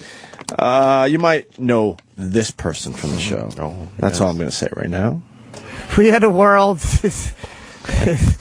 Some people as children. We are the ones who make a brighter day. So let's give something. Flashlights or something to make it brighter. Oh, shit. Does that make the song? Oh, yeah. Yeah. But that was also, that's one of the things that we have to work out in mixing because Paul Hargis and Chip Chipperson. Yes. All changed the lyrics during the chorus. So that's kind of, so that's driving Troy nuts, right? Everything. So they may get actually raised in bring the them mix. up in the mix and bring the chorus down a little bit so you feature these stars. They ad-libbed a little bit. I by the way, was laughing my ass off last night at the fire hydrant factory. The dog was, had a fire hydrant factory or something. So I wasn't sure. Fire hydrant factory. Where would a dog be happy? You know, right? Of course he would. That's what I was laughing so hard. Sure. Unless you made him something like a castle out of milk bones or something. It's Joe, Omega, Saturday. We are the one.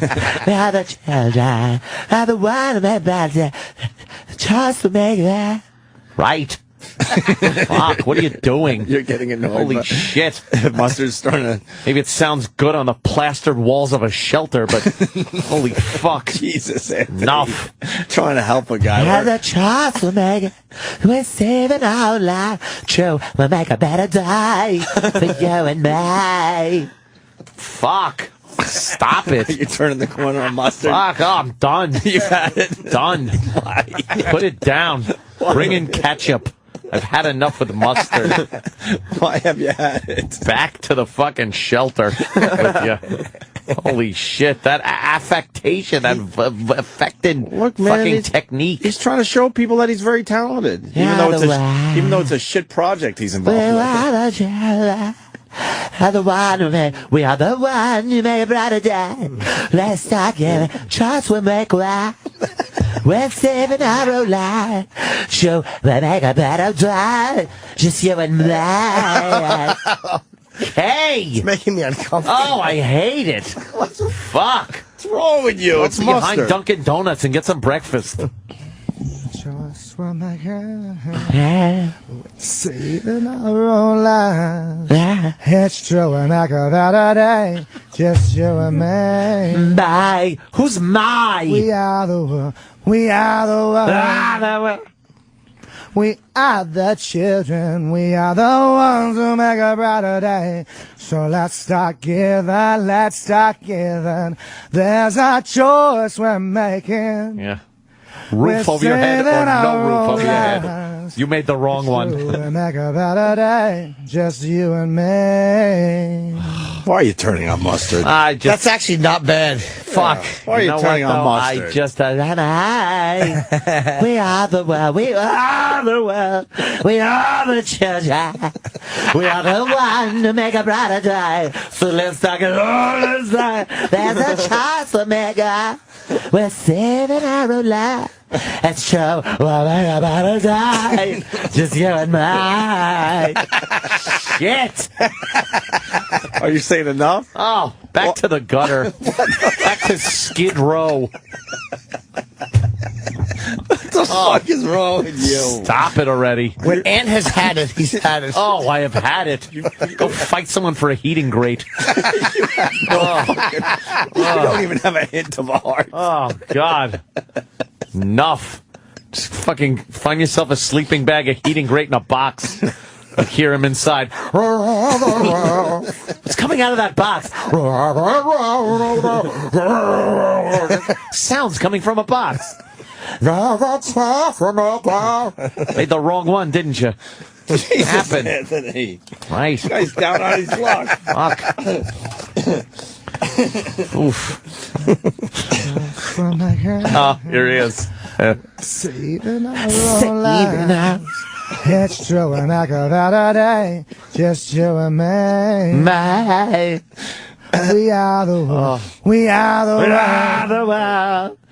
We are the children. We are the ones who make a brighter day. So let's start it. So let's start it. That's a choice we're making. We're saving our lives. It's sure make a better day. Just you and me.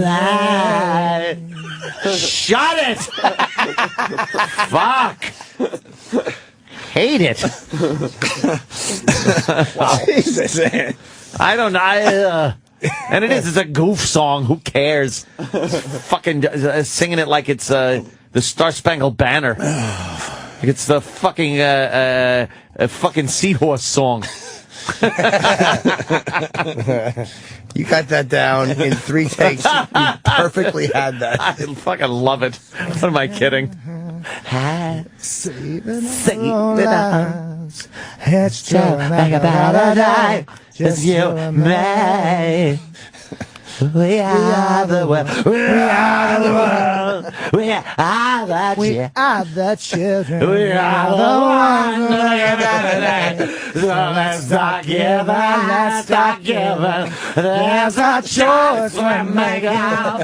We're saving our own lives. It's to make a better day. Just you and me. Right? That fucking rat nest beard. Enough! Holy shit. Well, he lives on the streets, you know. Obviously. Where the fuck do you shave a beard? Obviously. Like Please put that in the song, by the way. The next fucking superstar right there. There he is. Here's Bobo. Oh, great. A raw track from Bobo that will be featured in the We Are the World song that debuts tomorrow. This ain't my law. We are the children. We are the ones to make a brighter day, so let's start giving.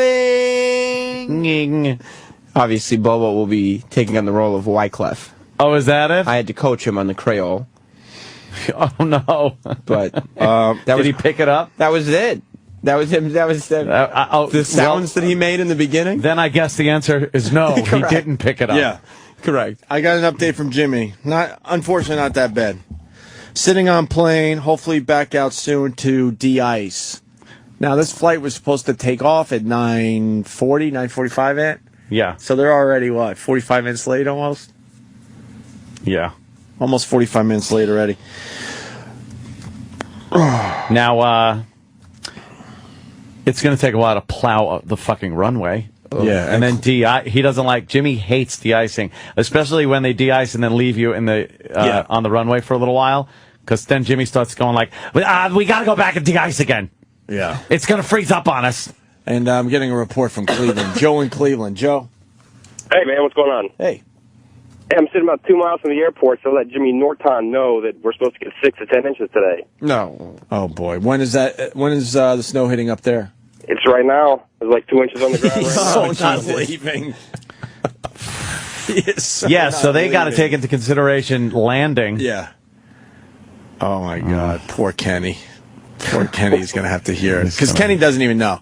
Kenny's sitting there like he's at a movie right now. He doesn't know. Yeah, Kenny is... He don't know the difference. Kenny's like a dog when you leave him home alone. Right. And everybody's asked the question, like, do they have any concept of time? Yeah. Like when you come home and they're like, oh, my owner's home. It's like, does he know how many hours went by or does he just think 5 minutes? That's Kenny. Yeah. I'm on a plane. I'm sitting here. And it's like 5 hours on the runway. He'll have the same face as if it just took off. Doesn't even need food or water. No, I'm fine. I'm good. There. How are you, Jimmy? But Jimmy's biting the seat in front of him. Yeah, to Jimmy, 1 minute, it's like, I don't know, 4 hours. All right, here's the new update. Status delayed. Departure is now 45 minutes late. Well, but they're already 37 minutes late. Well, now they're saying it's 45, but they keep doing this. I've been through this so many times where it's like 45, and then it'll go to an hour, and then an hour 15. They just do it in 15-minute increments to make you feel better. That's why this flight tracker is great, because you can just stay in the President's Club and drink, and you don't have to keep going to the gate. And then when they say it, it's like, we're 40 minutes late. And then you're sitting in the President's Club, you get up, you go down to the gate and realize now it's even later. So you just take the flight tracker and go, oh, that is I'm awesome. good. Oh, it's so handy. That's a useful app. Handy dandy. Okay, why don't we do, another track from Bobo.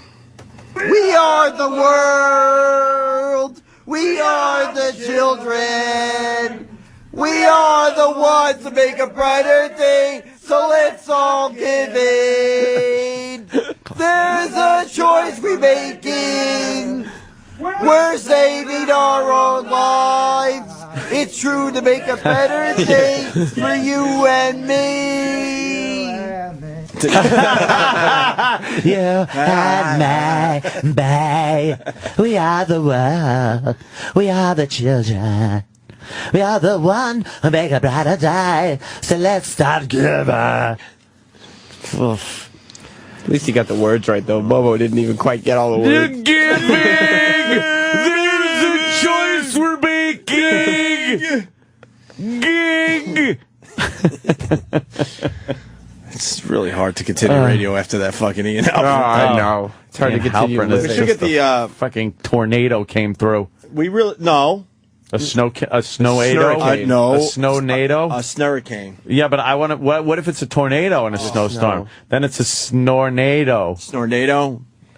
What if it's a typhoon and a snowstorm? A snowfoon. Snifoon. Snife? Why snife? I would have went snifoon. No, because that's too much typhoon in it. But then snowfoon has the entire word snow in it, and typhoon's going to be like, what happened to me? Snifoon. You got to go snifoon. I like snifoon. You know something? You're right, because I don't like when they have the whole word it's like, and then part of the other word. It's not right. It's got to be a combo. And I hate anything like workaholic, because it's got a hall, which is part of the alcohol. It should just be you're a workic. Yes, that's true. Because alcoholic is alcoholic, and then workaholic. Why?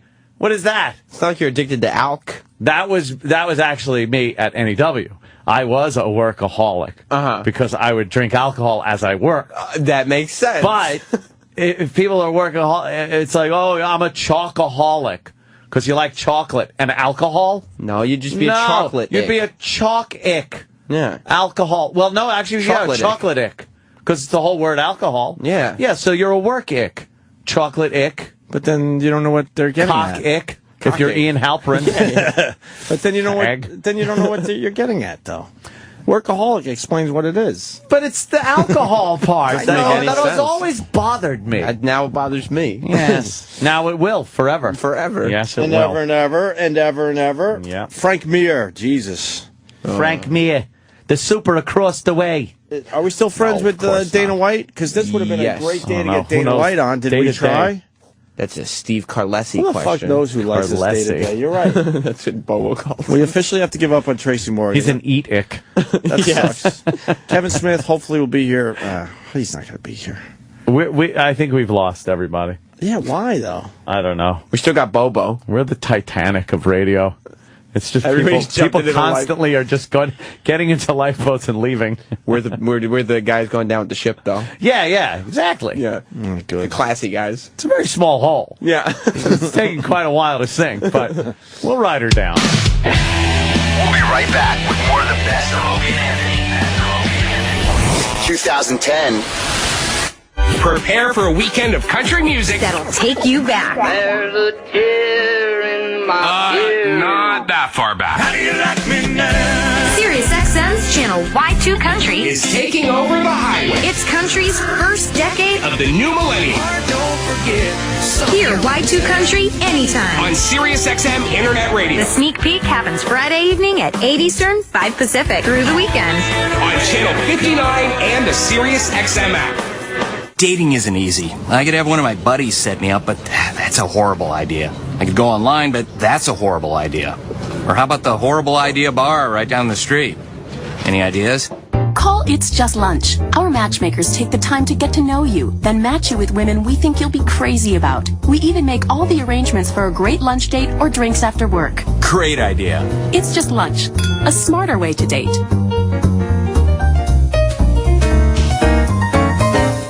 There's an oil boom going on right now, and you're missing out. Own your own oil well at oilboomusa.com and take advantage of one of the remaining successful tax shelters with up to an 85% write-off in 2014. That's right, 85% this year. Get the facts at oilboomusa.com. Invest in America and boom. Oilboomusa.com. Oilboomusa.com. Own your own oil well at oilboomusa.com. Accredited investors only. Individual results may vary. There's no guarantee that past performance will be indicative of future results. Invest wisely. You know that great idea you have? Not the yoga for dogs one. The other one.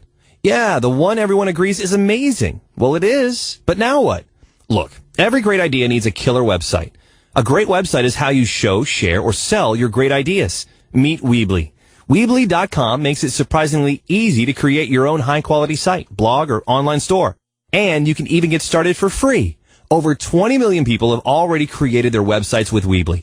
Our powerful drag-and-drop site builder makes it easy to design a unique site and bring your idea to life. And Weebly websites work brilliantly on computers, smartphones, and tablets. So whether your great idea is a business, a place to showcase your talent, or a social hub for family and friends, it's easy to start your something right now. We all know that making an idea come to life is hard, but making a website for it should be easy. Create your free website today at Weebly.com. That's Weebly. Weebly.com. Weebly.com. The right way to do things. For us at WeatherTech, it's the only way to do things. I'm David McNeil, founder of WeatherTech. We wanted to manufacture the highest quality, most advanced vehicle floor protection in the world. We also wanted to do our part in helping our neighbors, helping the economy, and protecting the planet we all share. That's why we chose to build our factories right here in America. Learn more at WeatherTech.com or call 1-800-CarMats. WeatherTech floor liners. Complete protection, completely American-made. Hi, folks. This is Alan Thicke. Rule number 1. Don't mess with the IRS. They're cracking down this year. They can garnish your paycheck, levy your bank account, even your home or business could be up for grabs over unpaid taxes. The experts at Optima Tax Relief will work to get you the best deal possible. And they're fully accredited by the Better Business Bureau. For tax help you need, for tax help you can trust, call Optima for a free consultation. Call 800-370-8283. 800-370-8283. You're a dog lover. You get it. It's hard to leave your buddy at a kennel or lonely pet hotel while you take business trips or vacations. Now there's a better way. DogVacay.com. Just enter your zip and up pops a list of trusted, insured dog sitters in your area. It's like dropping your pooch off at a friend's home for about half of what kennels charge. Go to dogvacay.com/radio for your free account and to find a dog sitter near you. That's dogvacay.com/radio. Welcome back to the best of the Opie and Anthony Show. 2010. So, Sam, what do we got going on? We made our own version of We Are the World. You and Troy and the guys behind the scenes have been working on this for the last 2 weeks, I think. Yes. Week and a half, whatever. This is a giant undertaking. The initial We Are the World, of course, you know, that was back in, 85?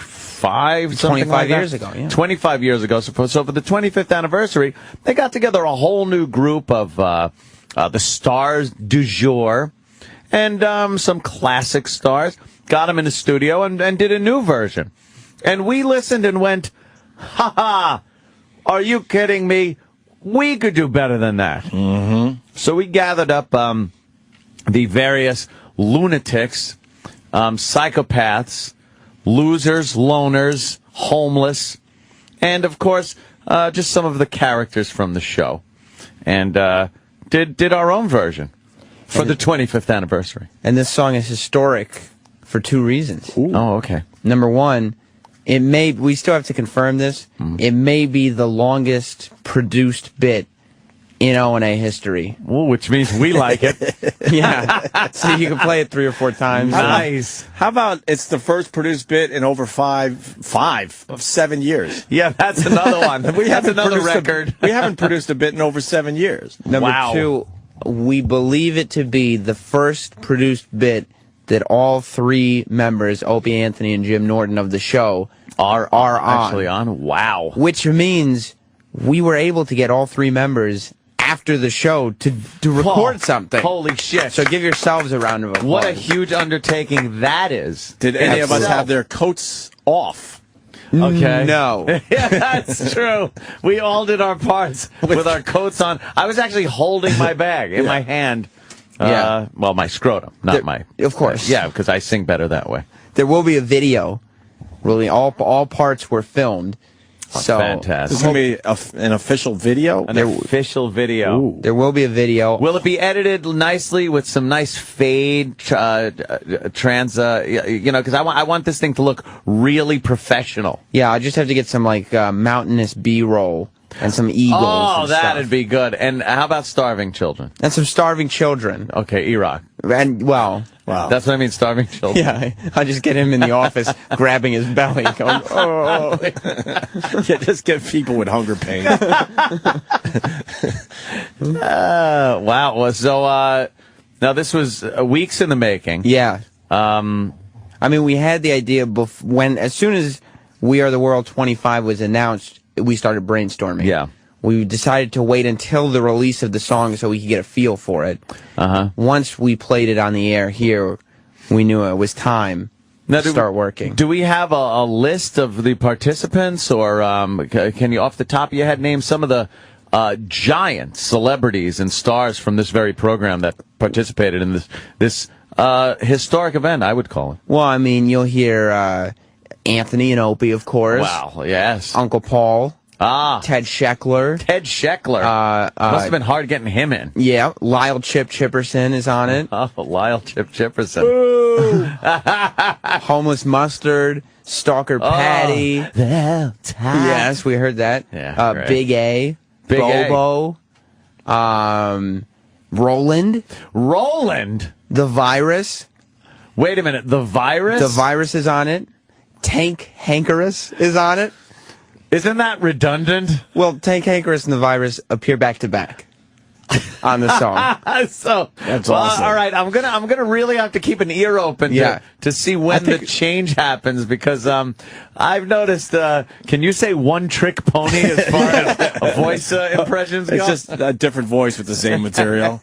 And if you keep your ears open, there's some voices from the past towards the end of the song. I think people are going to have to listen to this a couple times to pick up on everybody that's in this. Well, Opie, absolutely. Wasn't that the fun of the original We Are the World? Is like on. I think that's Steve Perry. There was nothing fun about it. No, nothing at all. What am I saying?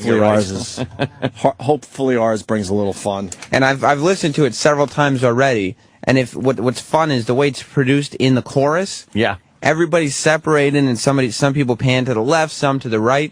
So you can hear the separate voices. So every time you listen, you can listen for someone else's voice. Are you trying to tell me that this is a stereo? Yeah, oh yeah.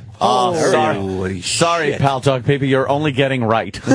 So you miss you're missing half the song. You'll miss some voices. Yes.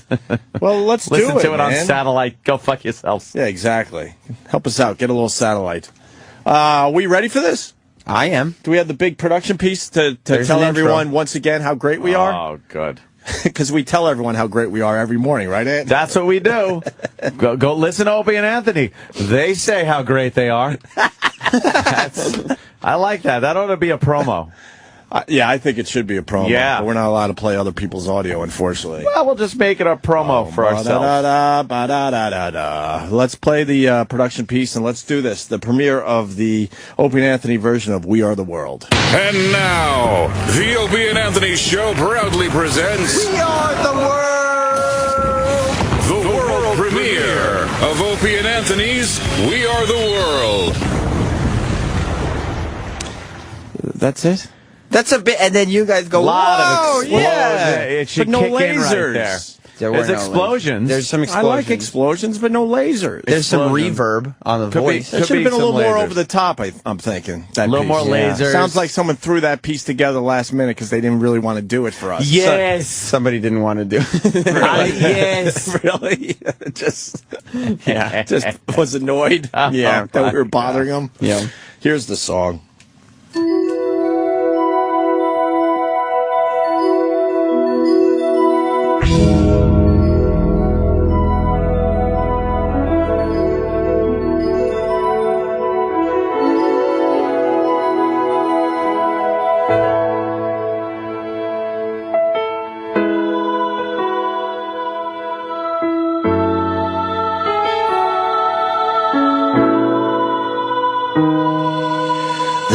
a time when we hear a sudden call, when the world must stand together as one.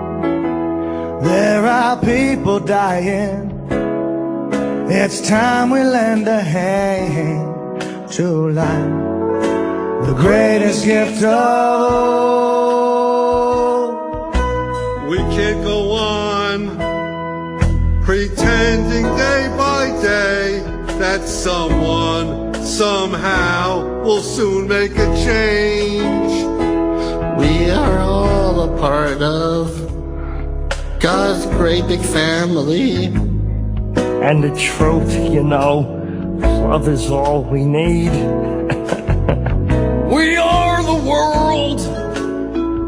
We are the children. We are the ones who make a brighter day. So let's start giving. There's a choice we're making.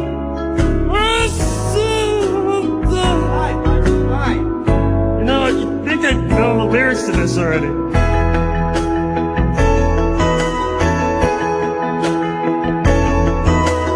Send your heart so they know that someone cares, so the cries for help will not be in vain.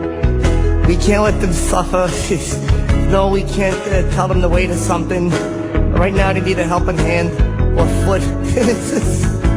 or maybe shoulders. Nothing but love. We are the children. We are the ones to make a brighter day. So let's start giving. There's a choice we're making. Yes, we're saving our own lives.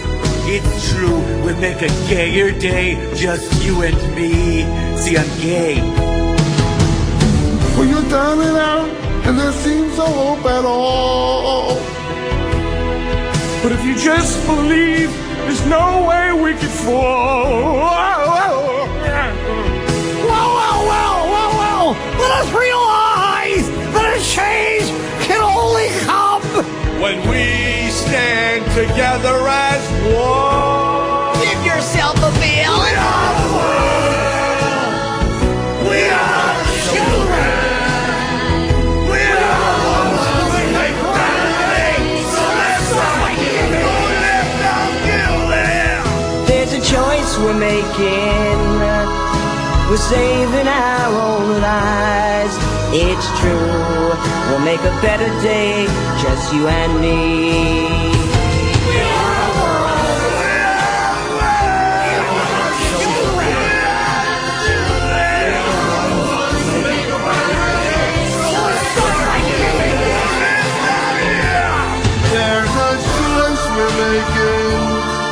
We're saving our own lives. It's true, we'll make a better day, just you and me.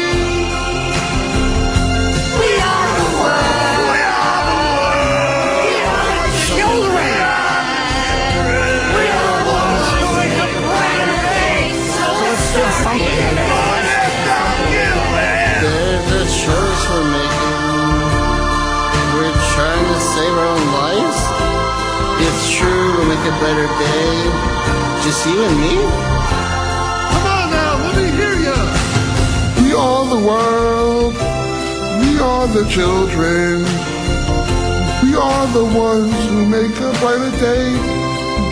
So let's start giving.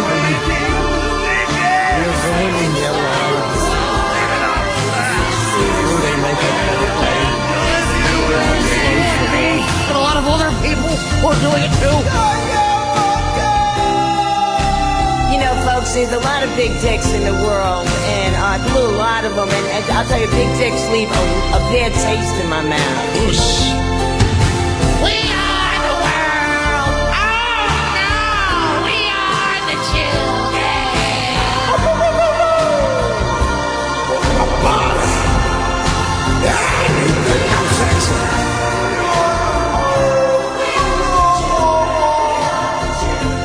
Come on back and let me know. Woo!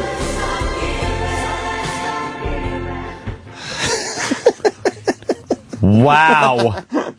I'm stupefied. What do you think? What do you think? I'm tearing up here at the beauty. Well, bravo to Sam and Troy and everyone else. What a production piece that is. And the funny thing is, Club Soda Kenny was really, really mad that you were auto-tuning him. But that could be the best part of the whole fucking song. I love the auto-tune part. Yeah. It's fantastic.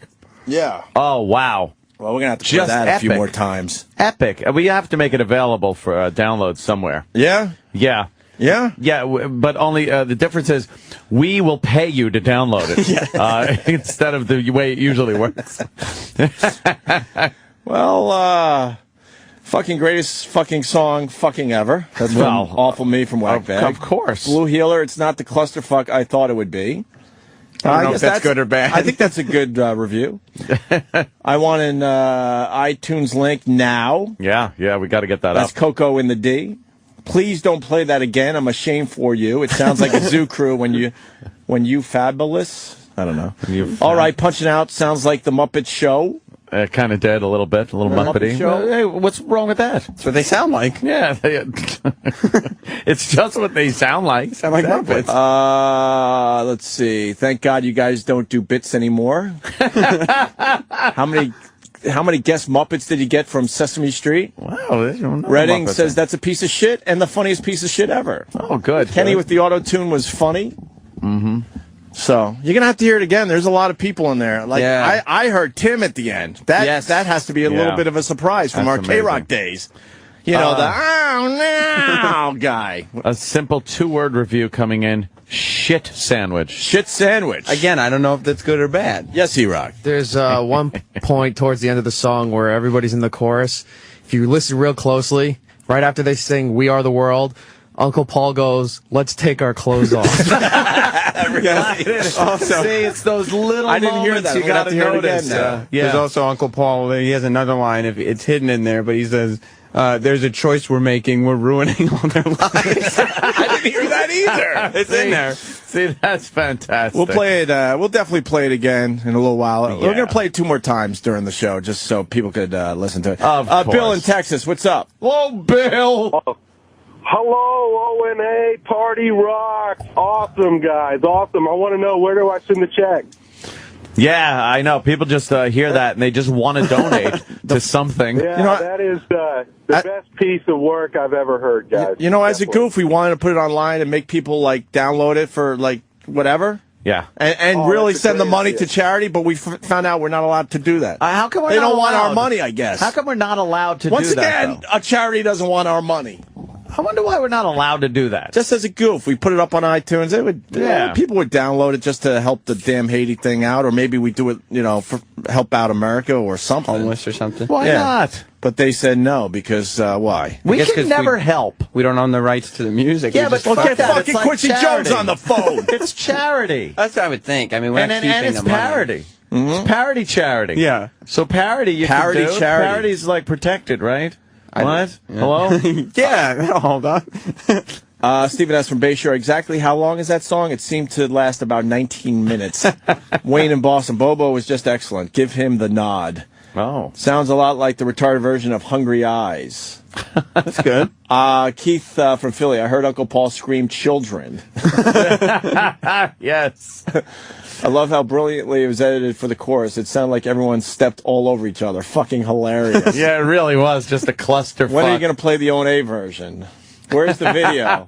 This guy just writes blink, blink, humpbacks. Bravo, boys. Those fuckers could produce. Yeah. So I don't know. I don't know. A lot more positive than negative coming in on this one. If you ask me, I say it's a hit. I think it's a hit, and I think the people that are bitching about it are haters. Well, yeah. They're just haters. And Evan from Fort Drum, the small change in E-Rock's voice with Tank Hankers and the virus was fucking hysterical. Yeah, that, my favorite part right there. Yeah. Is the virus and Tank Hankers. and the absolute impossibility of distinguishing the two. But that's the beauty of a song like this, is everybody's going to have a different favorite part, and your favorite parts are going to change. Yes, and then you'll notice things that you missed the first 18 times. People picking up on. Yes. Poe got in there with us. A little us was in there. I wanted to laugh, but I cried. It was that touching. What happened to Super Affected Mustard? Mustard sounded fucking great.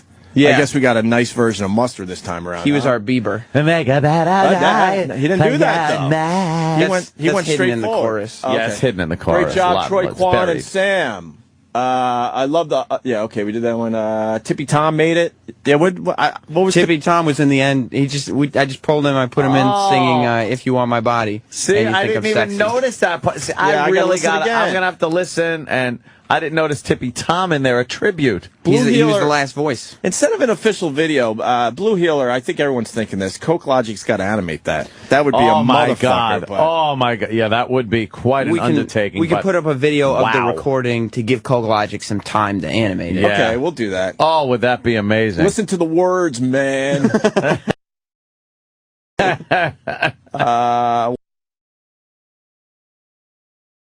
it out as the other person was already singing. The entire chorus.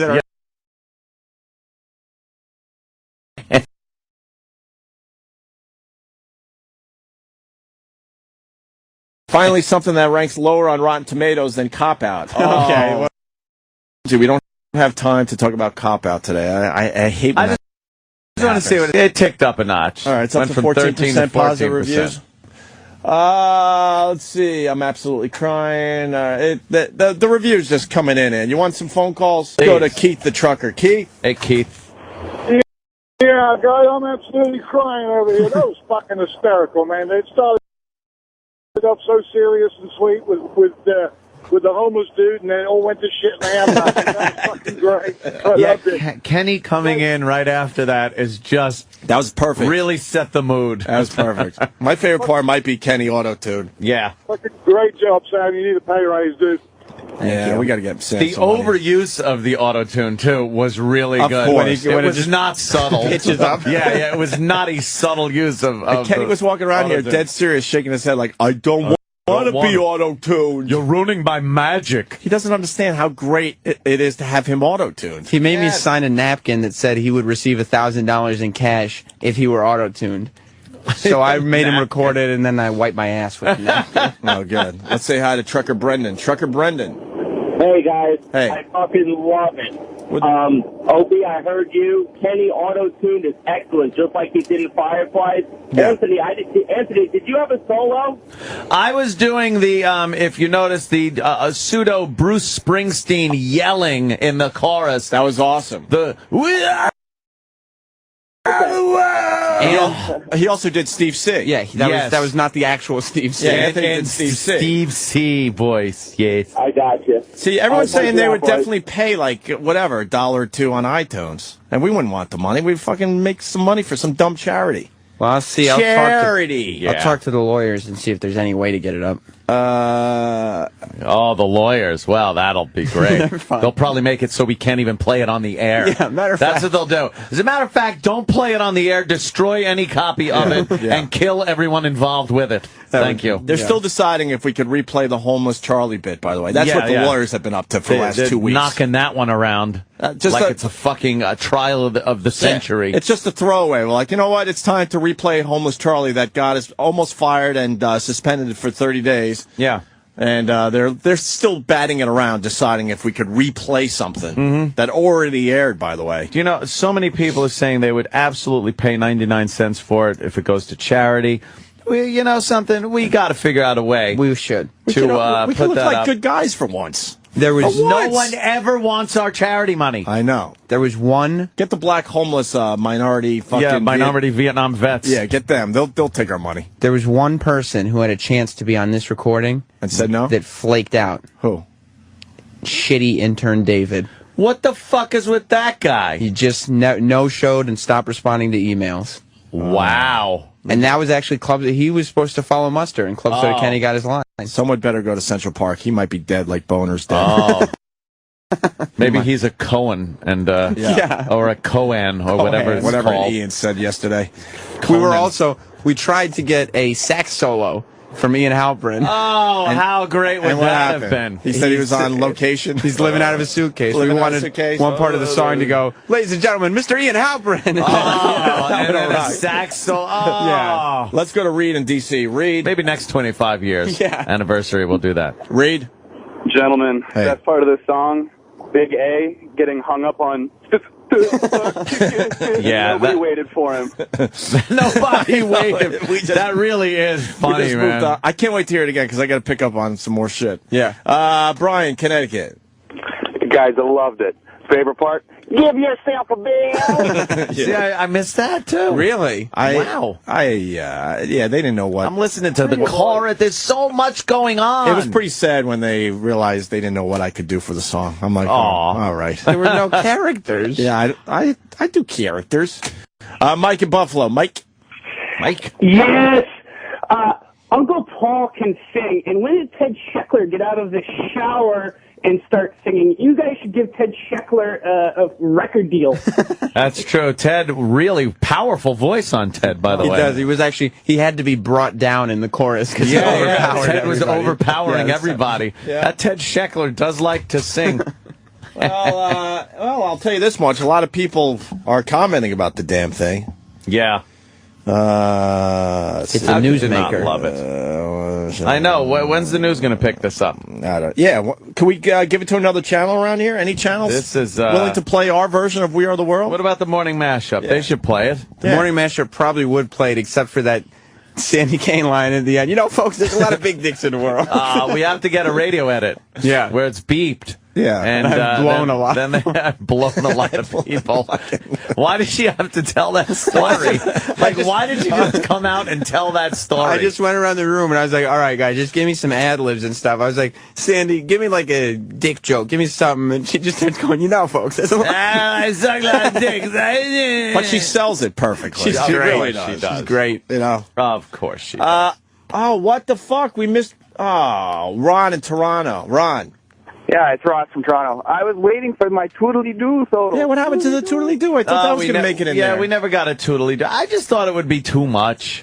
Yeah. Tell you the truth. There was a lot that we had to leave out because there was so much. Just to so put much in there. It would have been buried and just mishmash. It's just a perfect mix of the talent and the music. I think you hit it right on the head. And we can always remix it. Yeah. And you never were going to get me twice to go into that fucking studio. That was the main problem. When I was racing toward the elevator. We almost got blown off the first time. We were not going to get a second time. That is true. That is true. Chicago, what do you got today, buddy? Hey, that was brilliant, man. I loved it. See? Cool. I was wondering if maybe you guys could put a list out of like who's on there because there's like so much stuff going by. Sam, can you give me I'll put it on my Twitter. We'll put it on all our Twitters because I don't know who you guys are following. Some are whatever. Give me a list in order of who appears, and I'll at least tweet that before we play it again in the next. We'll play it again like real soon. Okay. We'll play it again at 9 o'clock. How's that? That's huge. I was not in the room with Sandy Kane and Mustard at the same time. No, we all kind of did it separately. I did my parts alone. There was only one recording where you had about 6 or 8 guys in the fishbowl, and then after that, it was everyone just doing it individually, and then they kind of did a little copy paste action. I didn't check my ego at the door. You, Opie, Anthony, Jim, and Kenny all required solo recording Solo sessions. performances. That's right, Sam, you tell them. In that, I'm not a fucking seal. Right. I'm not Mr. fucking tap dance boy for you. And Tim Reed was sent in because he's not allowed on premises. Oh, was that what happened? Yeah, it was. Allowed on premises. Let's say hi to Q in New Orleans. Q. What up, boys? Hey, buddy. Q. First of all, I got to say, Quincy Jones, that's how you produce. Yeah. All right? And this is you guys' Star Trek, all right? The hardcore fans will love it. They'll get all the little tidbits, but it's very accessible to the common person on the street listening to it. Yeah, right on. You don't have to be a fan to appreciate the brilliance and beauty and majesty Safe of that to say, song. I think we have the second best version of the We Are the World song. I think so. And a lot of people out there are doing their own versions. Yes. I think this beats there's the first version, there's this version, and then there's the 25th anniversary. Yeah, which is forgettable. Yeah. This one, though, wow. People asking where was Larry King. Like Sam said, and we can't fit it all in, unfortunately. I mean, we could have done We Are the World with just Anthony doing voices, which we still could do. That's a very short walk from the studio to the elevator. It would take a while. It's very difficult. Yeah. Well, Corinne has something on this. Corinne in Jersey. Corinne. Guys, I laughed, I cried, I threw up in my mouth a little bit. Yeah. That's the feeling everybody's This getting. is what we try to do, is get people to react. I don't care which way you react. Just react. Emotions. Tim, Toronto. Enough of these Toronto calls today. Jesus, you have anything to do up there today? Amazing. Well, we're stuck in a big pile of snow, so all right. The club. I call in. But, you know, Chip Triverson gets a lot of shit on the show for, like, lame-ass jokes and whatnot. Dude had the funniest line in the whole song with the whole lend a hand, lend a foot. A shoulder. Some shoulders or something. Fucking stopped me in my tracks. Perhaps. It came out of nowhere. It was hilarious. Awesome. All right. That was ad-lib, too, by Chip. That was not written for him. Wow. Yep. Yeah, I don't think Chip does much writing. I think everything he says is ad-lib. So, no, it was great. The whole song, everything was fantastic. All right. Good job, guys. You know what? Let's not get crazy, though. Let's not all of a sudden start producing bits for this show. That's, Yeah. We don't need to do that. We were thinking that maybe we would start bringing you guys in a lot more. Like, you and Ant could start being in a lot more. We have a formula that's worked over the years. I wouldn't want to fuck with it. Where you guys just go home? Exactly. Okay, we come in, we do the minimal possible, then we leave. See, that's a formula that's worked for years. I mean, you're very successful. It's hard to argue that. Yes. Why fuck the whole thing up by, producing bits, coming in, late. I'm saying late. Early, late. Early, late. And how funny is it to look at Sam and see that he has to really work hard? Oh, I know. I know. Look at him. You're in that stage. It's He fun. works hard. Enjoy it. Ew. Ew. Troy and I were sending versions of this song back and forth until like 9 o'clock at night last night. Oh, wow. Jesus. Making sure it was just so. I was so bored. I was trying to figure out what I could do last night. I was just so bored. Stay tuned. Still to come, more of the best of Opie and Anthony. 2010. 4 teams remain in the NHL Stanley Cup playoffs, and Sirius XM is the only place on radio where you can hear every team's hometown call. In the Eastern Conference Finals, it's the Montreal Canadiens versus the New York Rangers. He scores! Brad Richards on the power play. In the Western Conference Finals, Patrick Kane wins the series in overtime. it's the Chicago Blackhawks versus the LA Kings. Catch every home and away broadcast of the Conference Finals on your Sirius and XM radios and the Sirius XM app. Log on to SiriusXM.com/live sports for game times and channel listings. Stay in touch with the O&A Show. Follow our hosts on Twitter. I have a bad case of diarrhea. I have a bad case of diarrhea. I have a bad case of diarrhea. I have a bad case of diarrhea. At Opie Radio, at Anthony Cumia, and at Jim Norton. We love clicks. I have a bad case of diarrhea. I have a bad case of diarrhea. I have a bad case of diarrhea. I have a bad case of diarrhea. I need a data backup solution for my business to replace my current tape backup device. Do you want to spend a lot of money? No. Do you want to store and pay for replicated data? No. How about a solution that's difficult to install and use? No. Offshore automated phone tree support okay? No. Then yes, we can help. Barracuda Backup. End-to-end protection for physical and virtual servers, including data deduplication to significantly reduce storage requirements, and replicated cloud storage for assured recovery, and live humans to answer your calls. Try Barracuda Backup free. Go to barracuda.com/yes. Material 4X work gloves from Mechanics Wear are just tough. They're 4 times as tough. Material 4X gloves last 4 times longer than other work gloves and outperform leather, hands down. Whether you're on the job site or in the garage, don't just protect your hands, enhance them with Material 4X work gloves. Work faster, safer, and cleaner with Mechanics Wear, the tool that fits like a glove. Available at Lowe's, AutoZone, Advance Auto, O'Reilly Auto Parts, and Napa Auto Parts stores nationwide, or online at mechanics.com. If you're overwhelmed by debt and thinking about going to a credit counseling company for help, think again, because the majority of those companies actually work for the credit card companies, and they make the credit card companies a lot of money from people just like you. But there's another way out of debt, and it's not bankruptcy, a way to reduce your debts and save you thousands of dollars. Even better, you can find out how for free by calling 1-800-508-1037.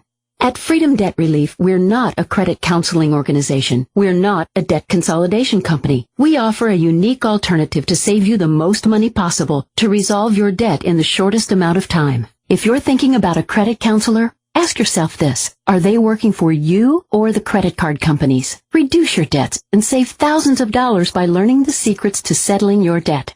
For free information, call 1-800-508-1037. That's 1-800-508-1037.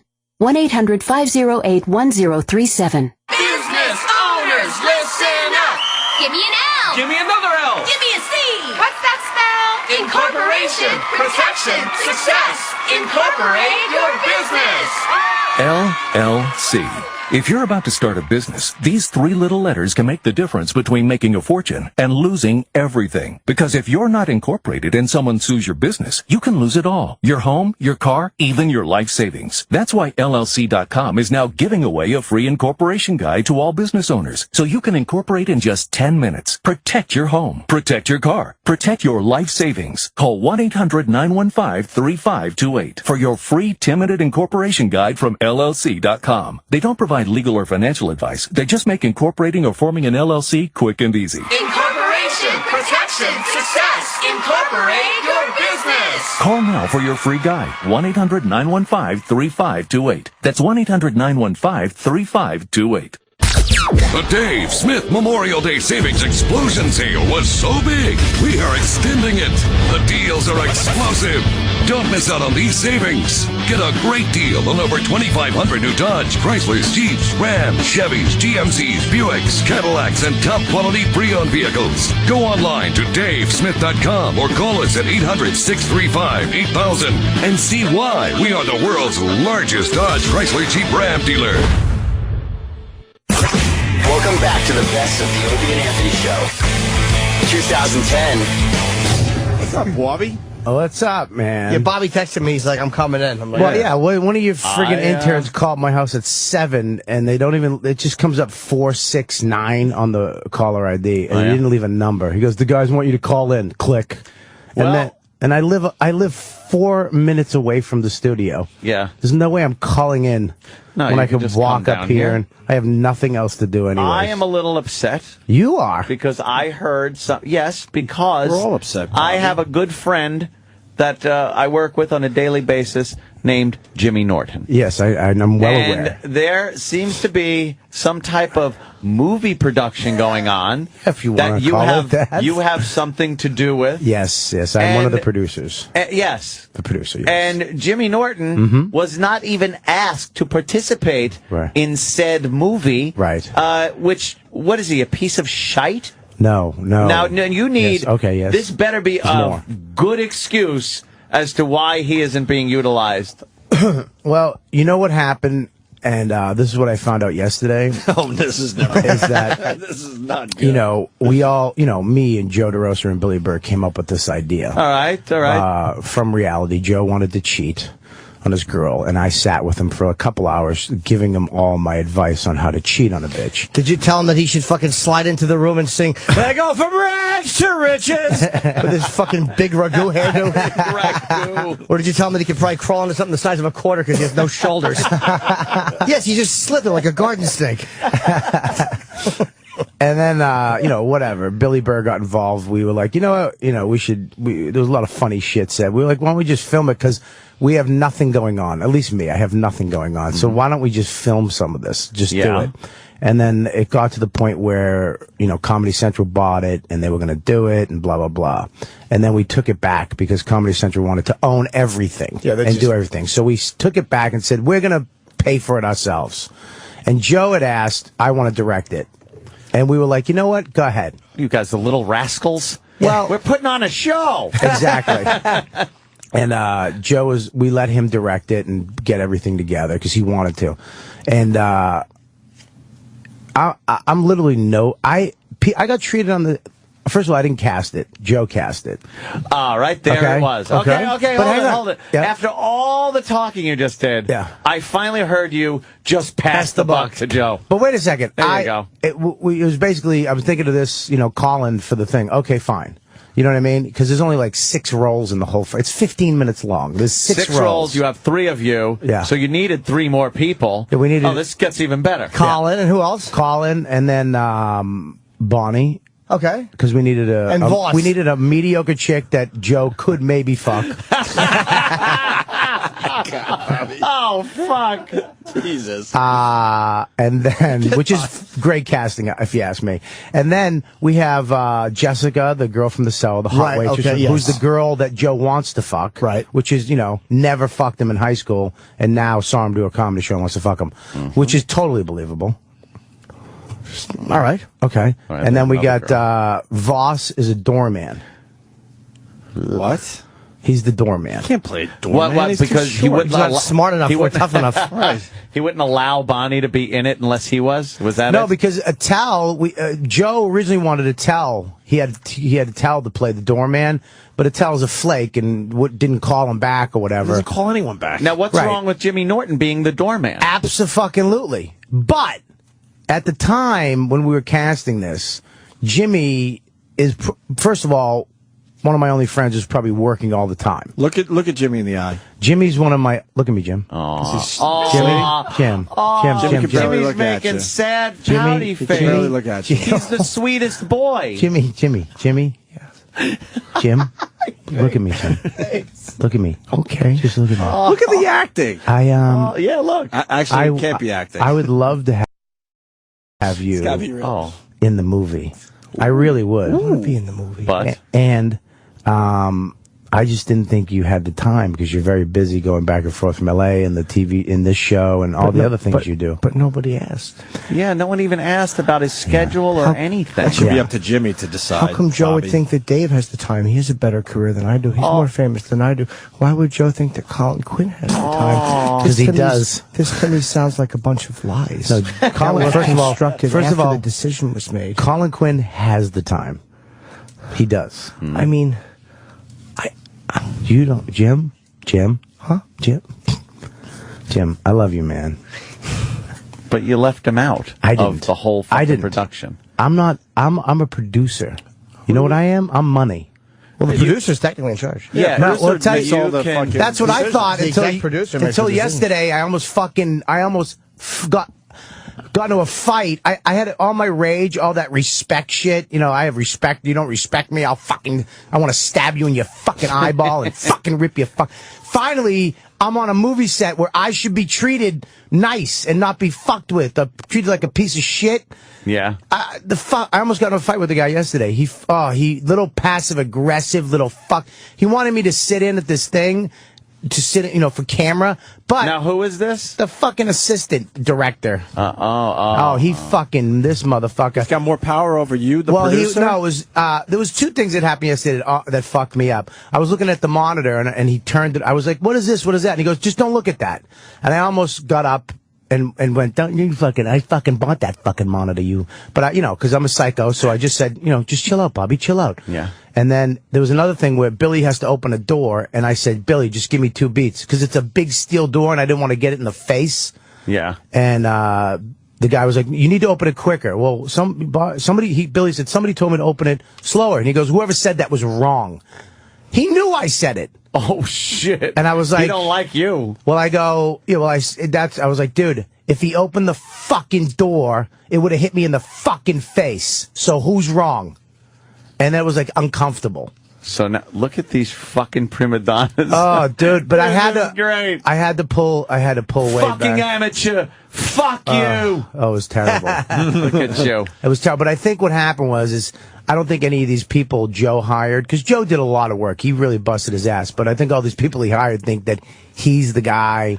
And he's the. I think they just answered to one project, guy. Right? Yeah. Well, yeah. I guess. What kind of equipment? What is this being put down? It's a 15-minute film. It's being put on the. It's a good camera. I mean, look. I was surprised yesterday how good it looked. Is it digital or is it film? It's digital. But if it's 15 minutes long, could it be called a film?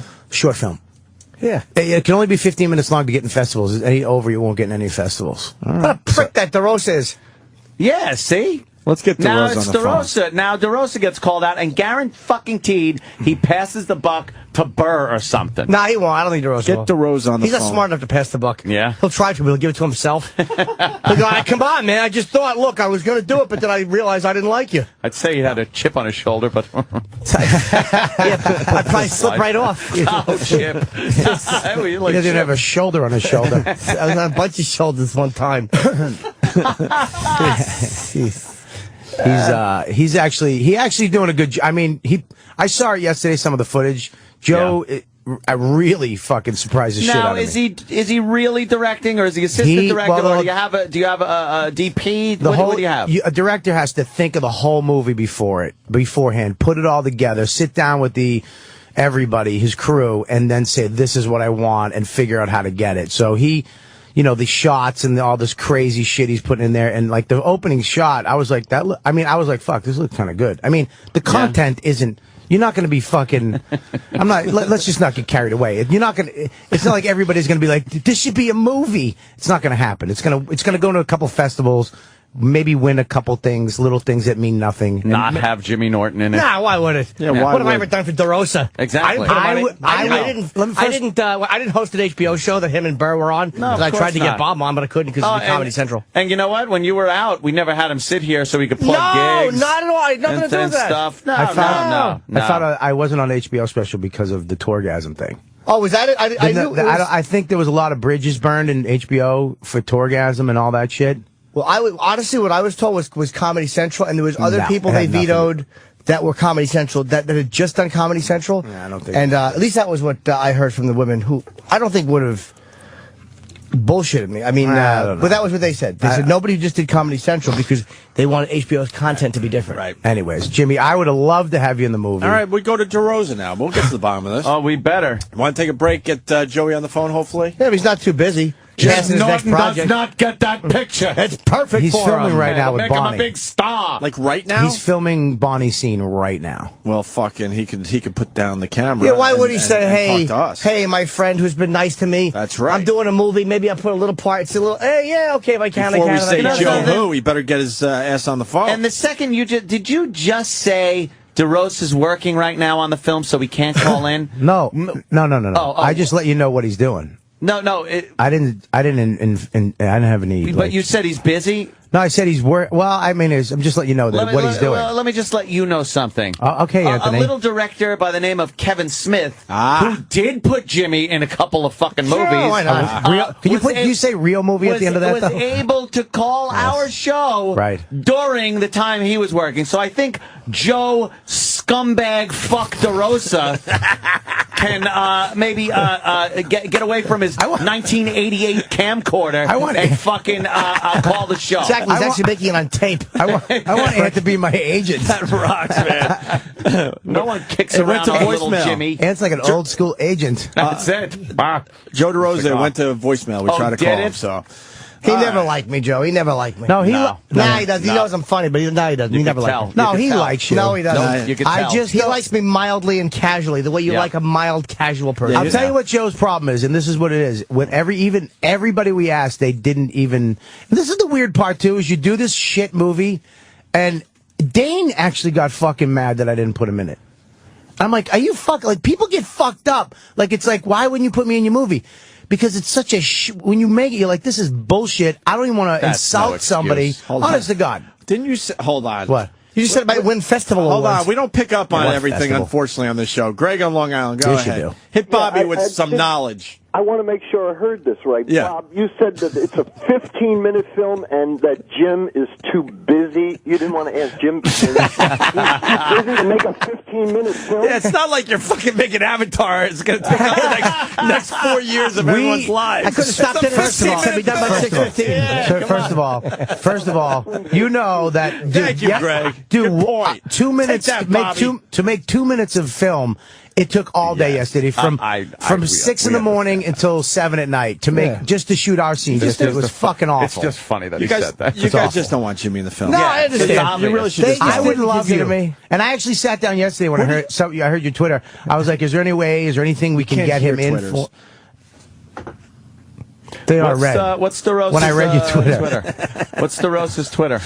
maybe the fans ought to give Deroza a little message. And Burr, too. About, and Burr. I know Burr 15 years. No. Literally, we would get phone calls. I'm thinking of this guy for that. What do you think? Sounds good. Yeah? We're even like, you know. There it is. Joe DeRosa's Twitter is a thankless fuck. That's what he is on Twitter.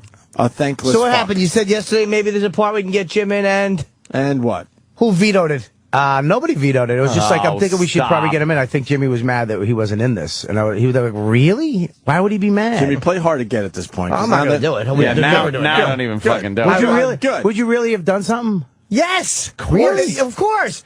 Stop acting surprised. If you ask Colin and Attell, two of the most brilliant comics working, you're asking good comics. Yep. What about Voss?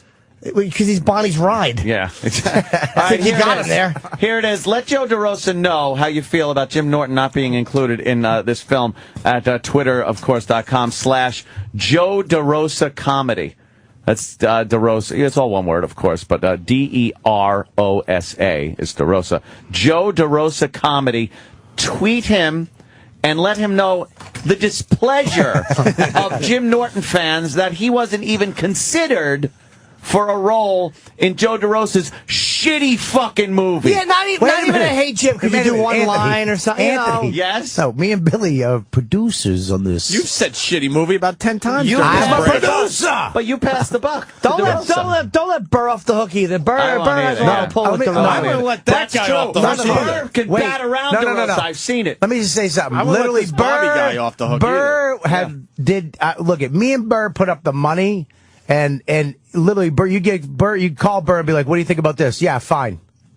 I mean, he was in L.A. doing his thing. The reason why we put up the money and we didn't direct it, we were on the road fucking working. So if you said Jimmy Norton for a part, he'd be, yeah, fine, whatever. We'd love Jimmy in the role. So I would have loved you in something. Said Burr would say it's totally cool. Yeah. You totally cool. Yes. DeRosa fucking did not even want Jimmy in this. No, that's not what I said. All three of them could have just chipped in. Hey, Norton's good. Norton's fight for all of us on the radio show. Funny. I would like to say something. Yes, Bob. I would like to cross-examine.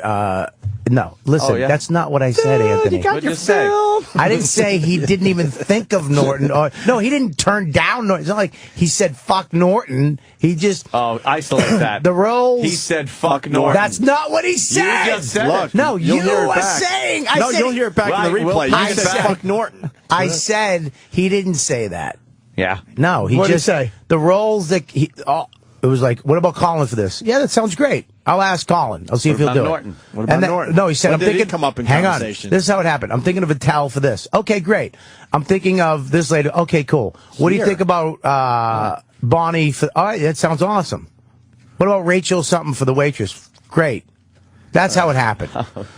That's how it happened. Yeah. Right. We're going to have to get That's back. how it rolled down. Right. We didn't have a meeting, and we didn't audition people. All right. We're going to get to the bottom of this. We're going to continue this in a little bit, but we got to take a break because the taser guy is here with a special guest, his lawyer. Oh, lawyer equals funny. Holy shit. Every time. Dude, get that up on the, can we get that up on the Yeah, we'll get the video. computer? We'll get it all set up.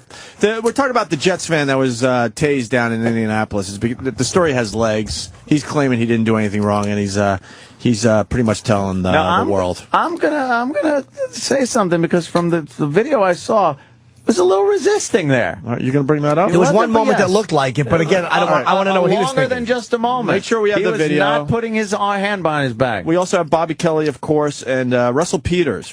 Oh, I love Russell. Yeah, he's coming at 9. One of the biggest comics in the world, right? He's the Indian Dane Cook. Oh. That's what they call him. He sells out everywhere. Everywhere he goes. Singapore, Australia, Dubai, the U.S. He just has an amazing following. And DeRosa says, fuck him. Yeah, why would he use Russell Peters? DeRosa, yeah. He did say fuck Russell Peters. What does he fucking DeRosa think he is? Jack Waltz? I know. Jim Norton doesn't get that pod. It's one line. It's mediocre. It'll make him nothing. Like the poor Yoo-hoo and fucking DeRosa's awful fucking wire hairdo. Well, yes? The tweets at Joe DeRosa Comedy have begun. Oh, have they? Oh, yes, they have. Joe DeRosa Comedy is his Twitter address. Let him know that you're not pleased.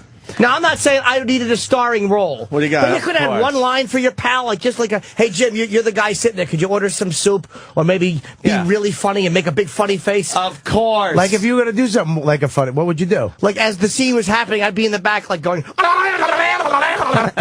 that's hysterical. With my hands over my head. We're all laughing. All right. What are they saying about Joe Deroza? Well, this person says, why didn't you put Jimmy Norton in your piece of shit movie, huh? Anthony, you faggot. It's not a piece of shit movie. That's the listeners. No, you said it. You said it first.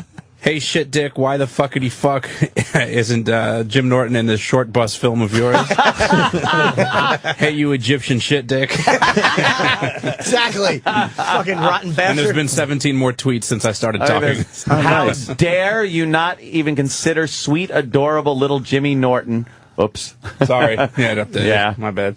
And then it says something about his horse-faced boss. I don't know. That's great. Exactly. You think he's actually going to bring up the fucking value of your movie? He'll come in here to plug it. I'll spit in his big dumb teeth. I'm telling you, I'm really good at this. No, you're not, dry teeth. God, I want to boss in now. We got Bill Burr on the phone. What's up, guys? Hi, Bill. Bill. Billy. Hello, Bill.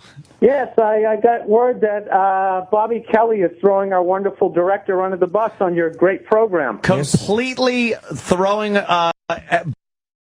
both of you is pretty much under the bus. Not Billy. Me and Billy are producers. You said Billy is pretty much like, I don't know, I don't care, whatever. So when Jim Norton, I found out that little Jimmy Norton was not going to be part of this project and wasn't even asked. I wanted to know from Bobby why and what had happened. Was there any dialogue that included Jimmy? And he said Joe DeRosa's fault. Pretty much just... It's not what I said. You threw DeRosa under the bus. What you have to understand about Bobby. Bobby Kelly is a survivor. Thank you. He looked at the odds in there, and he's just like, well, I'm not taking the hit. I'll just dump it on DeRosa. He went on for... I was in Los Angeles during all of this, so I missed... All I have right now is I'm actually a messenger here, bringing the official statement from Joe DeRosa. Oh, is this the official... Yeah, well, we gave out his Twitter account, so I guess he found out. Come down here about him and to Bobby, and Bobby said, dude, fucking Norton's not going to do it if he doesn't have a bunch of lines, dude. Don't waste his fucking time. Oh, Bobby goes back to Bobby. All right, let's get it back. So you're saying that what Bobby is saying then is that Jimmy is incapable of improvisation. No. This And just taking is what's going on. Like what I stated before.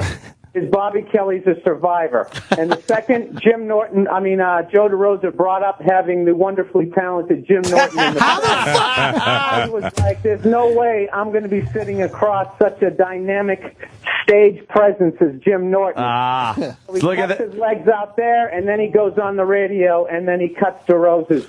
A-Train 11 hit it right on the head. Bobby equals Jay Leno. See what you're doing? Apparently Bill's a survivor, too.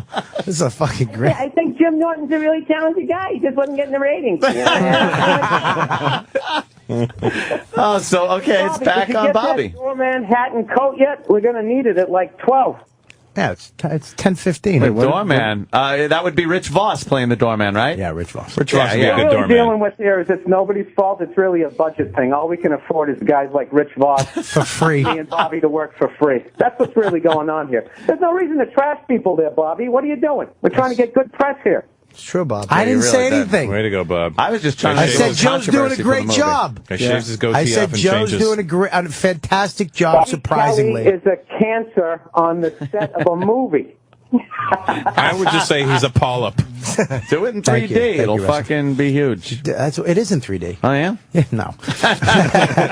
In Avatar 3D. Voss's teeth would scare everybody in 3D. What are Voss's lines? What are one of Voss's lines? Go ahead. I have no idea. Oh, stop. You do. I You're swear, the producer.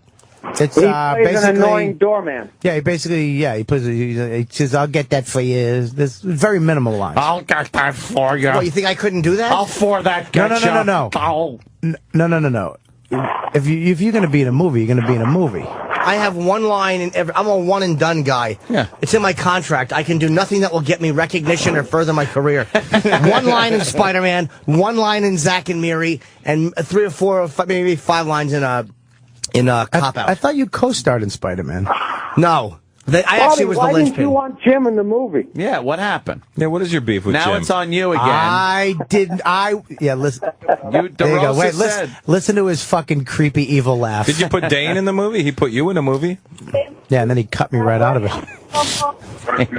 I don't think Deroza wanted me in either, though. Deroza never liked me. No. It had nothing to do with that. I think that at the beginning of this movie, we couldn't. It was literally like nothing in there for him, and. Was there nothing in there for There's him? nothing in. What are you going to do? Give him one man. fucking thing and be nothing, like a background player? Be a friend at least. What? He's going to sit in the background? Hey, it's New York. I can sell peanuts in the movie. Fucking Boss Louie Bean. You've seen him act. It's horrible. Well, I couldn't be there while you guys are talking one time and do one or two lines and then get out. Yeah. Like when I walk out, the audience applauds. Like when fucking Tim Conway would walk out on Mary Tyler Moore. Yes, exactly. I say, Billy, I say we actually put Norton in something. No, I wouldn't do it now. My feelings are very hurt. Billy, would you? He's a sensitive man, What do you Bobby. say, Billy? I feel terrible that we've somehow ruined our relationship with Jim Norton. Jim, this is, I swear to God, there's like 5 parts in this. I know. Yeah, well, 4. I don't think we should. Why don't we just fire Voss today? It's showbiz, dude. We fire him and we throw But Norton Jimmy in. ain't taking. What are you, his agent? Let me talk to the really fucking fucked client. up. Fire Voss and hire Bonnie. He might do it just to see Voss get fired, Anthony. All right, now you made a good point. Now he had some controversy to the film. He's a survivor. Now he's putting it on Voss. Look at it. No, I'd actually like to see Norton play it more than Voss. Be a fucking way better hit. You know, more people would fucking want to see this movie. I know. How do you not want a built-in guy like Jim Norton, who has a built-in audience here on this program, talk about the film and everything? It even makes bad business sense. Hey, Never mind fucking a friend over. I agree. I didn't fuck. Let's my not friend downsell Last Comic Standing here. That's what you say. That's how you put it. I didn't put it that way. Oh, you're the worst. DeRosa's always been very anti-Jim Norton. No, he loves you. No, he doesn't. Norton loves you. Jim, what really happened is we had too much respect for you. No, it's true. No, because he has to tell. Jim, we weren't going to come to you and go, can you do half a line that's going to take really an is. hour and a half to shoot? Because we're trying to be all artsy-fartsy with the angles of the cam. Dude, you're a busy man. It really had nothing to do with that. Billy's nice absolutely right. I would have been honored to do something with my friends. I said that to Opie. It's you just want to be asked to be in it and then turn it down. Sometimes. And then turn it down. I don't get asked. It's like you didn't get asked. I don't get asked anything ever. Exactly. I don't even get phone calls from you, Robert. I call you all the time, dude. Jesus. Guy lives in L.A. for a month and he's duding me. No, I've been duding my whole fucking life. Apparently you don't know me on the radio. You know Jim? what, dude? So what? Russell sells out everywhere, dude. I got my friends, dude. I got my family. People love me. That's Bob. But yeah, he's absolutely right. I really feel bad though. No, dude. why should I you really kid? do. I just wanted to call up because I know Bob's not exactly the greatest delegate to send out to your show. But Jim, I'm actually flattered that you'd even want to be in it. But it was we just didn't want to waste your time, dude. We're having you come over there doing a line and a half, like I said, that was going to take an hour and a half to shoot. You were in Spider-Man, for Christ's sake. You're not going to do our little shit movie. I certainly would with my friends, who I like to be a part of creatively. Certainly do your shit movie. I certainly would. I would have. Your scat film. Exactly. I'd be happy to at least clean off the glass coffee table in between shoots and fucking diuretics. How great would it be? They're actually filming a snuff film. Voss is the star. Voss has no idea yet. Well, I think then Jim could actually truly be offended if we wouldn't invite him to come down to participate in the snuff film. Yeah. All right, Mr. Burr. Well, I'll see it like everybody else at the festivals and the parties. Yep. Yeah. The parties. All right, Billy, I'll be over in a little while with the hat and coat. Cool. Yeah, don't say it like it isn't important, Bob. Oh, I'm not. I'm on it. All we have is Rich Voss standing there looking stupid. That's what we have anyways, with a hat and coat. You're the All right, producer. All right, Bill Burr. Bye, Bill. Take it easy, man. Billy. All right. What's Joe DeRosa calling for? Joe. What? Yo. What's up, Joe? It's the traitorous Joe DeRosa. Jesus, God Almighty, man! Everything was good in my life yesterday, and then I got 2,000 fucking tweets. Oh, that's cool. That's good. That means you're popular. Congratulations, you're popular on Twitter. Congrats, man. Yeah. These aren't. Yeah, these. I wouldn't say that these are popular tweets. Why? Are they crossovers, like maybe from fans of maybe me or Danny or Jimmy Norton or someone like that? I don't know. Would one of your fans say, "Go fuck a camel, you Egyptian camel fucker piece of shit"? Oh, okay. I could see that happening. Is that something like a follow of yours might say? Yeah. Actually, yes.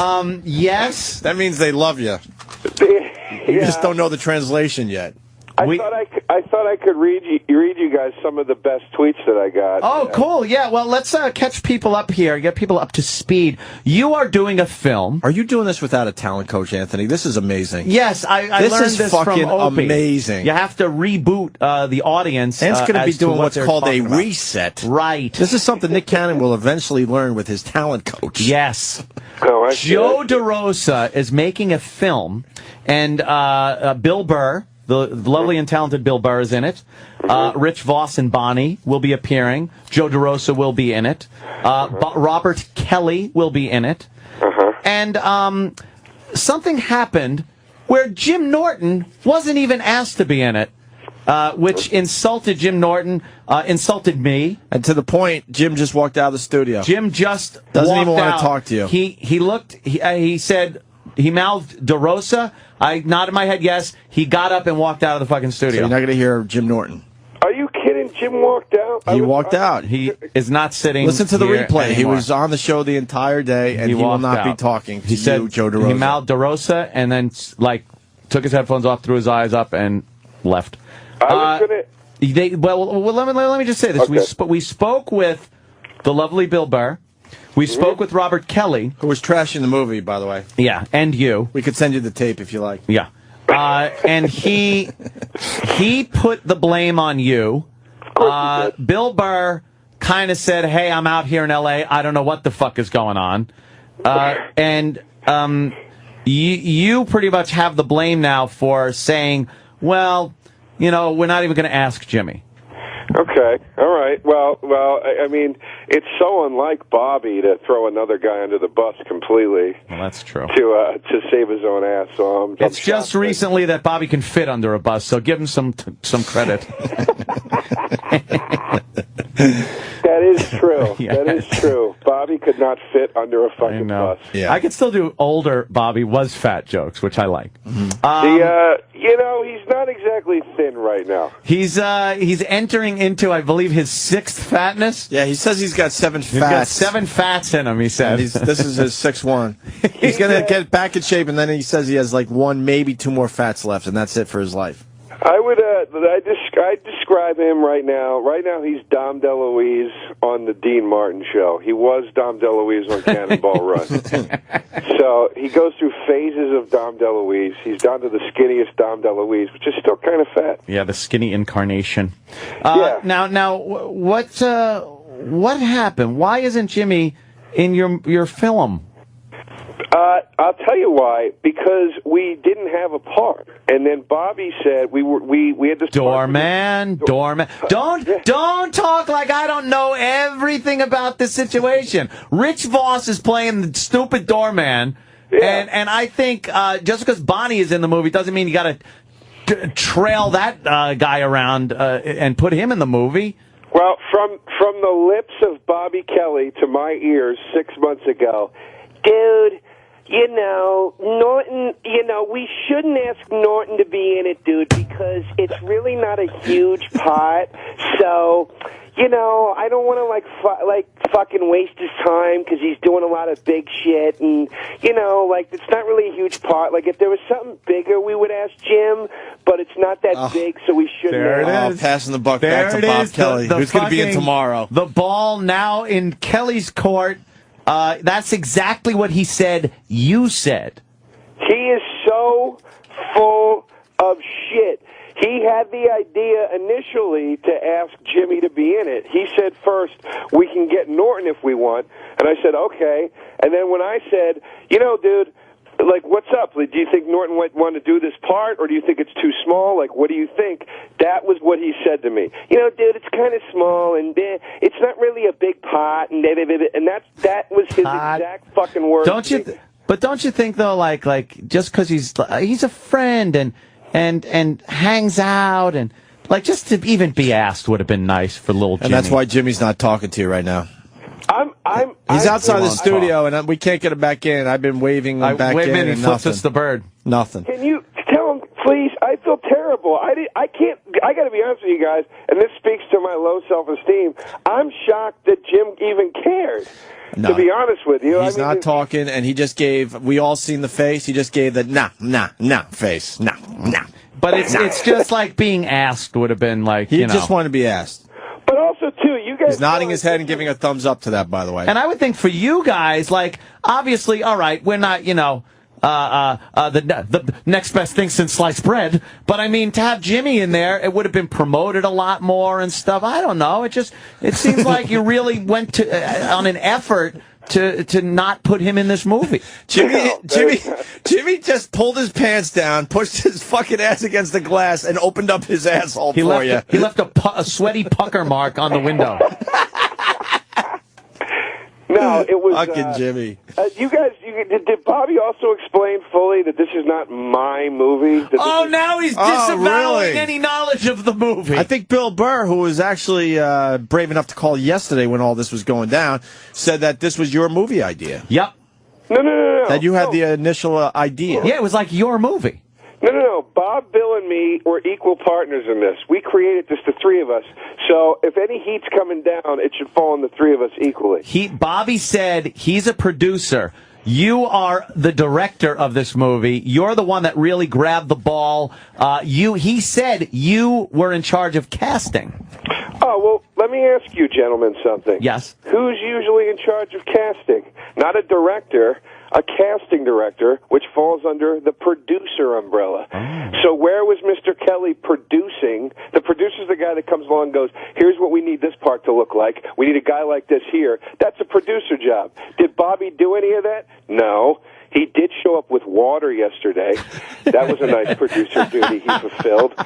But did he step in and be a producer and say, I want Jim Norton in this role? No, he didn't.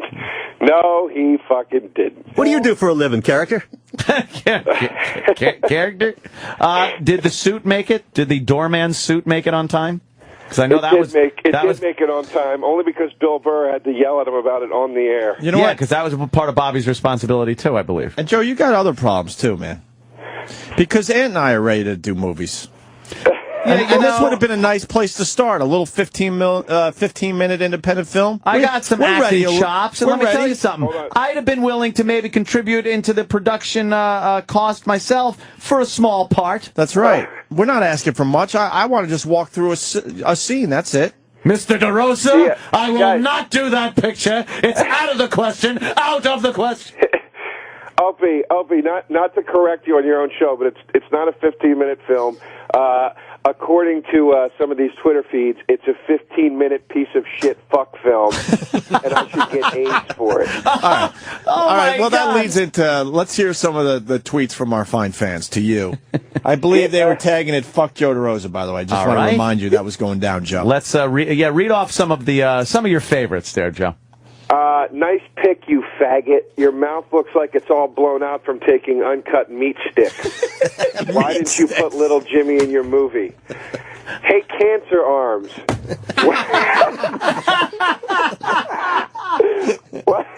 Why didn't you, Bill Burr, and Robert Kelly put Fancy Jim Norton in your 15-minute waste of film? I searched a dumpster at the clinic to find that abortion of a new movie that you won't put Jim Norton in. Shit. I think they let you off easy, to be honest with you. Yeah, really? No, they get worse. Oh, really? Get AIDS, cunt. Fuck, hold on. Just scroll to these. Holy shit. There's all this shit in here about hats. Taking off your hat. I don't know what that means. Well, there's a hat removal service that you should be calling up. There's a large gentleman of color that would go around to elderly women and punch them in the face. Yeah. And the news said to rob them, but we all knew it was just a hat removal service that he was giving. The old lady didn't pay for the hat, and the guy needed the hat back. Needed to remove. Bob Kelly's on the phone. Uh-oh. So, please work today. Bob? Yes.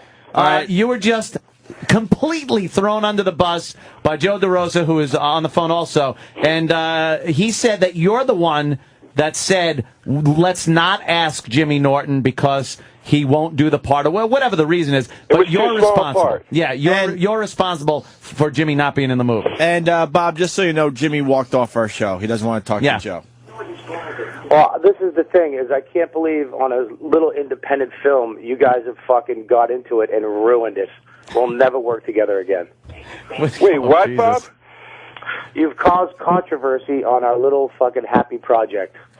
I caused controversy. You're the one that went on the radio yesterday and started all this. I want to hear. A nice day, and then all of a sudden I'm getting called a fucking camel mooly on my fucking Twitter on my iPhone. Camel mooly. That had nothing to do with what we were talking about yesterday. That was just somebody randomly tweeting you. Bobby, I want to know. I want to know your response to the fact that Joe DeRosa completely turned around what you said yesterday. He pretty much said the exact same thing you said, only turned it around on you. Okay, well, I think what basically happened was I wanted to put Norton in the movie. I suggested Norton, and there was one part that had like one line. I was like, no, we need to give Norton lines. Norton needs to say something. He can't just be in the background. He has to say something. People want to hear. They're not going to see him. They want to hear him say some shit and be funny. They're comics. You got to allow them to be funny. Yeah. And I don't think there was anything for him to do. So now you didn't answer my question. Are you agreeing then with Joe? Are you agreeing then with Joe DeRosa that you were the one that said no to Jimmy Norton? No, I didn't say no. Someone said no to Jimmy Norton. His name was brought up. He's not in the movie. At some point, someone had to say no. His name up. Bobby brought his name up. Bobby said, and I said he needs to talk. Bobby said what he just said, which is a reiteration of what I said that he said, so we're on the same page. And here's what everybody's missing. Here's what all these fucking Twitter cocksuckers are missing. We didn't ask him out of respect for his time. Oh, that's good. Yeah, don't ask him out of respect. You just fucking alienate him as a friend. It's too bad you can't tell that to Jimmy personally, but he doesn't want to talk to you guys, so. He's making the universal signal of, because he's listening, but he's making the universal signal for air jerking off, which means bullshit. Is that what that means? Yeah. Yeah, it does. When you jerk off in the air. I want to know what else Joe said about me. What? I heard he said some other shit about me. He was trashing me. He said I wasn't. He said you're not a producer. You were in charge of casting because you're the producer, and then he called you fat. And he also said all you did was bring water to the set or something. Yeah, you brought water to the set, which was just about all you do. This is how serious Joe's taking himself. Yesterday he yelled quiet to everybody, and Colin went, nobody was talking. Oh, Colin's involved too. I forgot. Yes, Colin Quinn's involved too. Yet Jimmy Norton sits out. Anthony, on the QT, can you shoot your scene on Monday? Is that good for you? Yeah, that's fine. What time, though? Okay, great. It's got to around be 12 o'clock after the show. Right after, though, because I got to get out of New York. You got it. Let's get down to the bare bones of what happened yesterday. Bobby, my good buddy, Bobby Kelly, one of my good, tight fucking friends, went on the show. The night before was sitting there with me going, we're partners, dude. We're good buddies, dude. I love I never said buddies. I don't even talk like that, dude. It sounded exactly like that. And he went on the air, and you guys started fucking with him, and he grabbed the weakest guy in the room and slid him right under the fucking front tires of the bus. The guy in the room, that's true. You're gutless, Kelly. You're gutless. Yeah, you're gutless. You guys just, I can't see the out of respect thing for Jimmy. It just seems like you could have at least said, Jimmy, we got apart. It's not much, but all of us are together doing this thing, Colin and everybody. And just for the guy to be completely alienated, not even know about this project, have to hear about it on the streets like that, it just was a little insulting to Jimmy. I feel terrible. You should. Jimmy, you want to come in? He ain't fucking coming back. He's still saying no. I want to be Bill Burr's in the background yelling, all Jimmy wanted to do was turn us down. Fucking Burr rules. Yeah. Yeah. Our feelings are hurt. Yeah, our feel. Yeah, sure. Turn it down. Yeah, Bill's got a point. Bill's saying our DeRosa, feelings are stop hurt. your Tyler Durden talking for you in the background bullshit. We know you're the weakling. Tell Brad Pitt to shut up. Yeah, tell Brad Pitt. We're talking to Edward Norton right now. Yeah, I'm waiting to hear him go, tell him this conversation is over. I need somebody to come to my defense. That ain't going to happen. So what are you Kelly, Your camel mooly. Are you guys filming today? Camel mooly. Are you filming? Joe is filming a sex scene today. What? Oh. Joe is Yeah, we're filming a shooting sex some scene stuff with today. Does Jim want to come by today? Oh, that would be He ain't nice. talking, dude. I'm telling you. You got a real really issue. hot sex Yeah. scene. He's going to take his shirt off. Seriously, though, and this is serious, you're probably going to have to call him at some point and talk it out with him because he's genuinely pissed and really doesn't think Joe likes him. There's no way. Let me tell you why that statement's not true. I don't even have Jim's phone number. I don't have So he's not even a thought in your life. That's good. Yeah, that's good. How many times you been in here and haven't exchanged numbers with the guy? You sit in his seat when he's not here. Plug your gigs. Oh, jeez. Come on, guys. That's a low blow. What? That stings a little bit. Keep it above the belt, will you guys, please? Come on. Come on, man. Read another tweet. Yeah, you got. come on. What's another one? The best tweet was, how does a guy with no shoulders not offer work to a guy with no chin? There was some thought behind that one. Yeah. That was clever. Here's one. Why don't you call Opie and explain yourself, Polanski?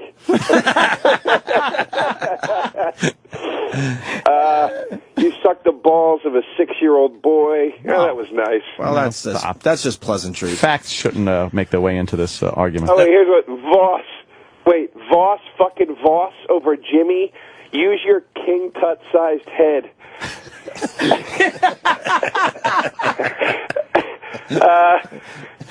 Joe DeRosa stinks worse than Jennifer Aniston's opening.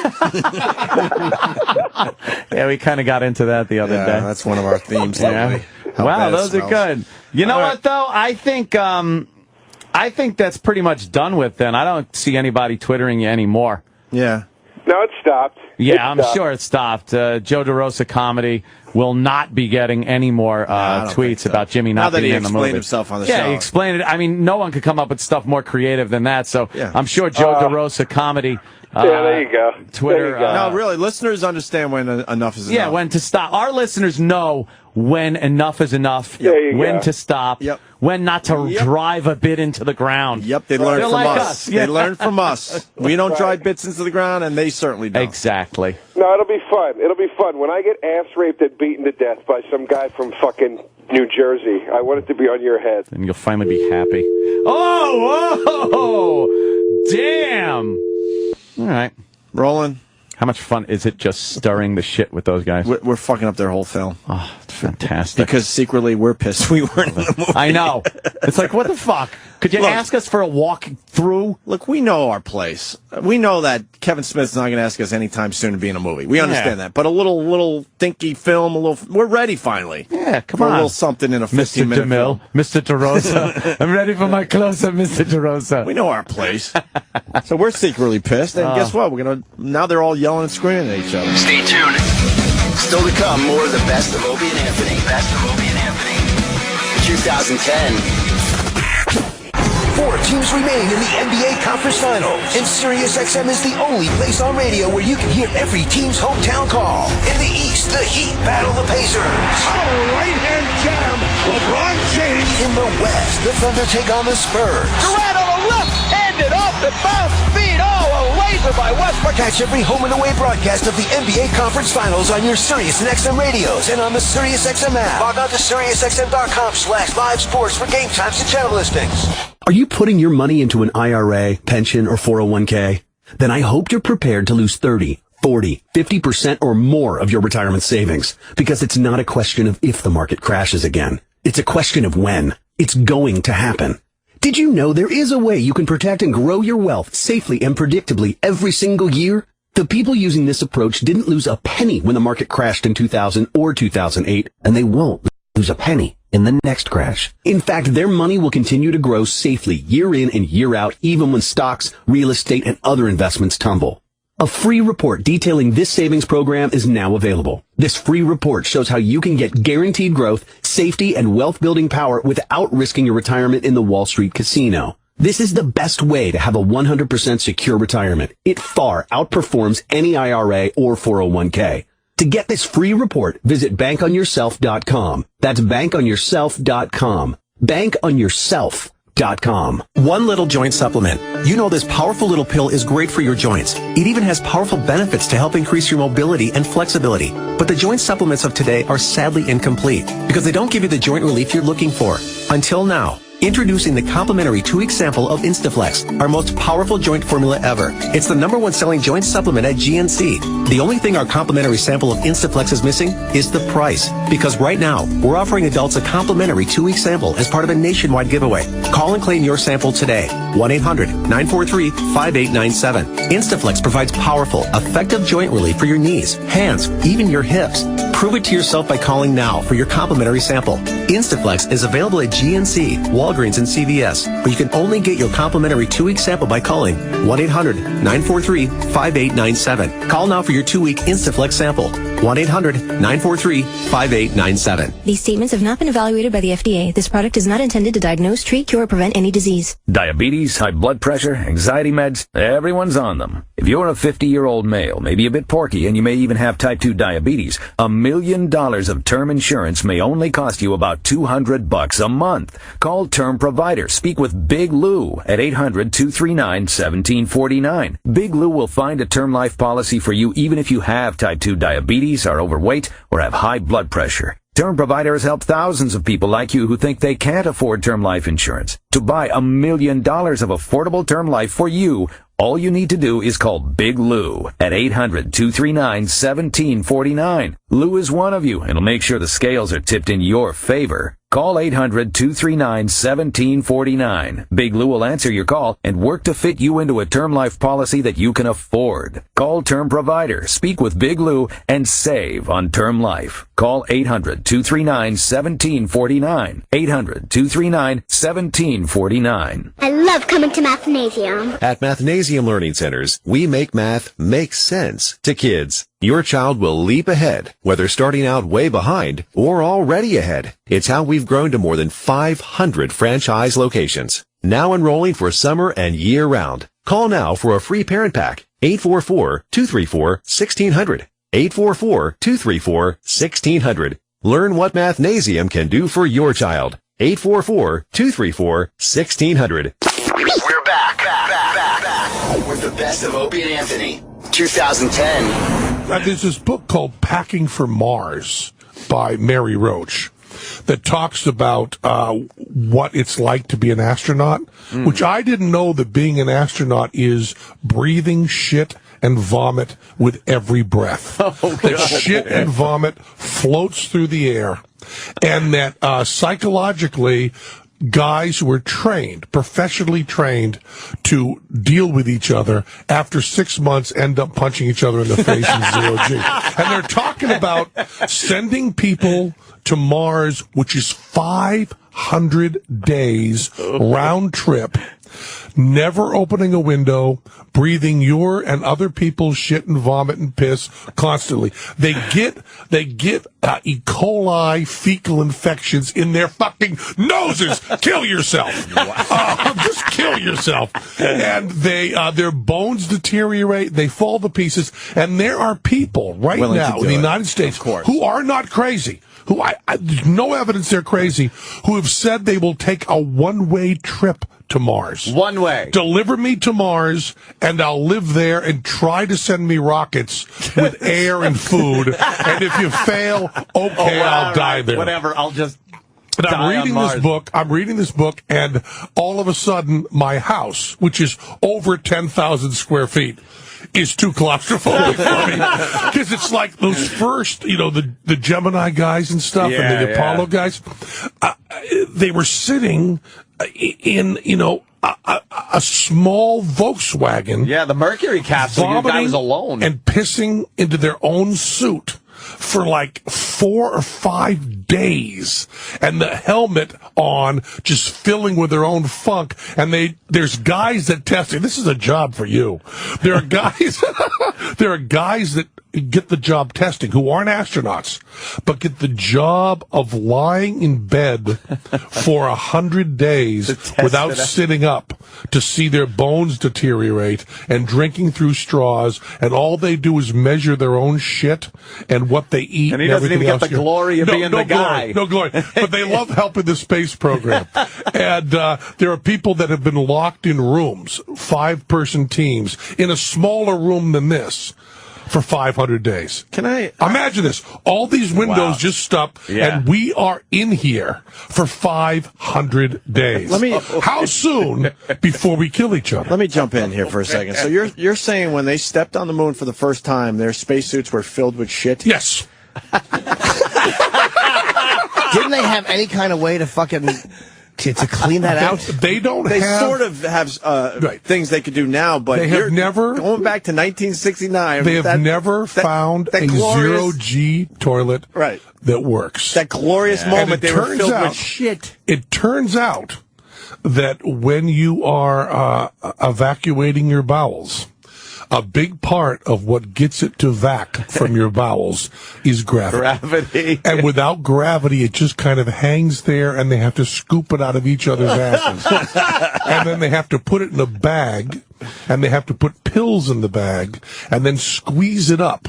Squeeze it so that the pills go in there. Otherwise, it will ferment and blow up the bag and pop and fill the air that's all around you with shit. This book is the most nightmare book, and I don't think, I was reading this stuff going, I don't think I could sit in the capsule for 15 minutes. Yeah. And then none of this is mentioned. Then there's a rocket on your ass, and they're blowing you into space, where your chances of dying are as high as anything you've ever done. Right. And they talk about how the astronauts on the Apollo program would not eat or eat just cheese so that they wouldn't shit for 8 days in space. Why don't they do something like, you ever get a colonic? If you've got a solution to this, it would be really cool. My guess would be, why can't they do something like a colonic with water? Like if you've gotten them, it does filter you back through the tube where you're using pressure. So why not do that every other or third day? Yeah, but it does work. It's like without any effort, you're lying on your back, the water's being pumped in, it cleans you out, and it pulls the fecal matter out with you. With the water. I would like nothing more in my life than for that sentence to win you a Nobel Prize. I would love it too. I would love to see you in Stockholm in the tuxedo going, James Norton. They all clap. Here he is. Right. I was just talking on the radio. Yes. You know, it wasn't long ago I was talking on the radio about, and of course, let's go to our Nobel laureate, Jim Norton, for the news. But why wouldn't that was not a bad idea, right? You put a little fucking hose, you put a little hole in the back of the suit. Call NASA. Let's call them right now. We got the solution. Get NASA on the blower. Hole in the back of your suit. But I can't get past the fact that they had shit in their spacesuits when they're stepping on the moon. That's why they walk so awkwardly. Right. Jumping around with shit. They're jumping around because their asses itch so fucking bad. And if you vomit in your suit, which you always do, they always do get sick, it stops your visibility. And then you can't get your hands to your face to wipe it out of your nose, and it's floating. I've been in zero G. I went on the vomit comet. I went zero G, and I got this idea. I went with Billy Gibbons, which seems odd. From the ZZ Top? ZZ Top, yeah. So it's me, ZZ Top, and test pilots. And it was an illegal flight that we took. We went illegally with a guy who had an Air Mexico 747 and said he'd do the parabola. A 747? And what you do to do zero G is you do parabolas, just like that. That's up and down, like almost like a heart monitor, it looks like. Yeah. So we did it over the ocean. And, the pilot's just trying to go straight down. So I had decided, I was on with 2 astronauts and some test pilots. And I had decided, the movie Barbarella? Sure. Yes. I had decided that what Billy Gibbons wanted to do was he wanted to bring an amp and a guitar. I saw this video, by the way. It's hilarious. And at 0G, he wanted to play the guitar. You should look this up. That was his dream. Everyone had something they wanted to do. My dream. Yeah. My dream was to do the striptease from Barbarella. The beginning of Barbarella, Jane Fonda goes, Barbarella, psychedella, kind of like a conch shell of love. And she's stripping. But she's on glass. She's on like a Danny Thomas glass coffee table. And I'll never live that down. She's moving around like that, and she's not really weightless. So I said to the astronauts, I want to do a striptease, and I want to sing Barbarella. And Billy Gibbons said, well, okay, I'll play a little guitar. And my hair was much longer then, because I've cut it off for Locks of Love. But it was much longer then, as long as Jane Fonda's in Barbarella.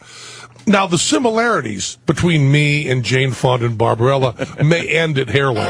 Yeah, you got it right here. They got me floating around here. Take a ride on the NASA. What year is that? How long ago? I don't know, must be in the 90s sometime. There's me and Billy.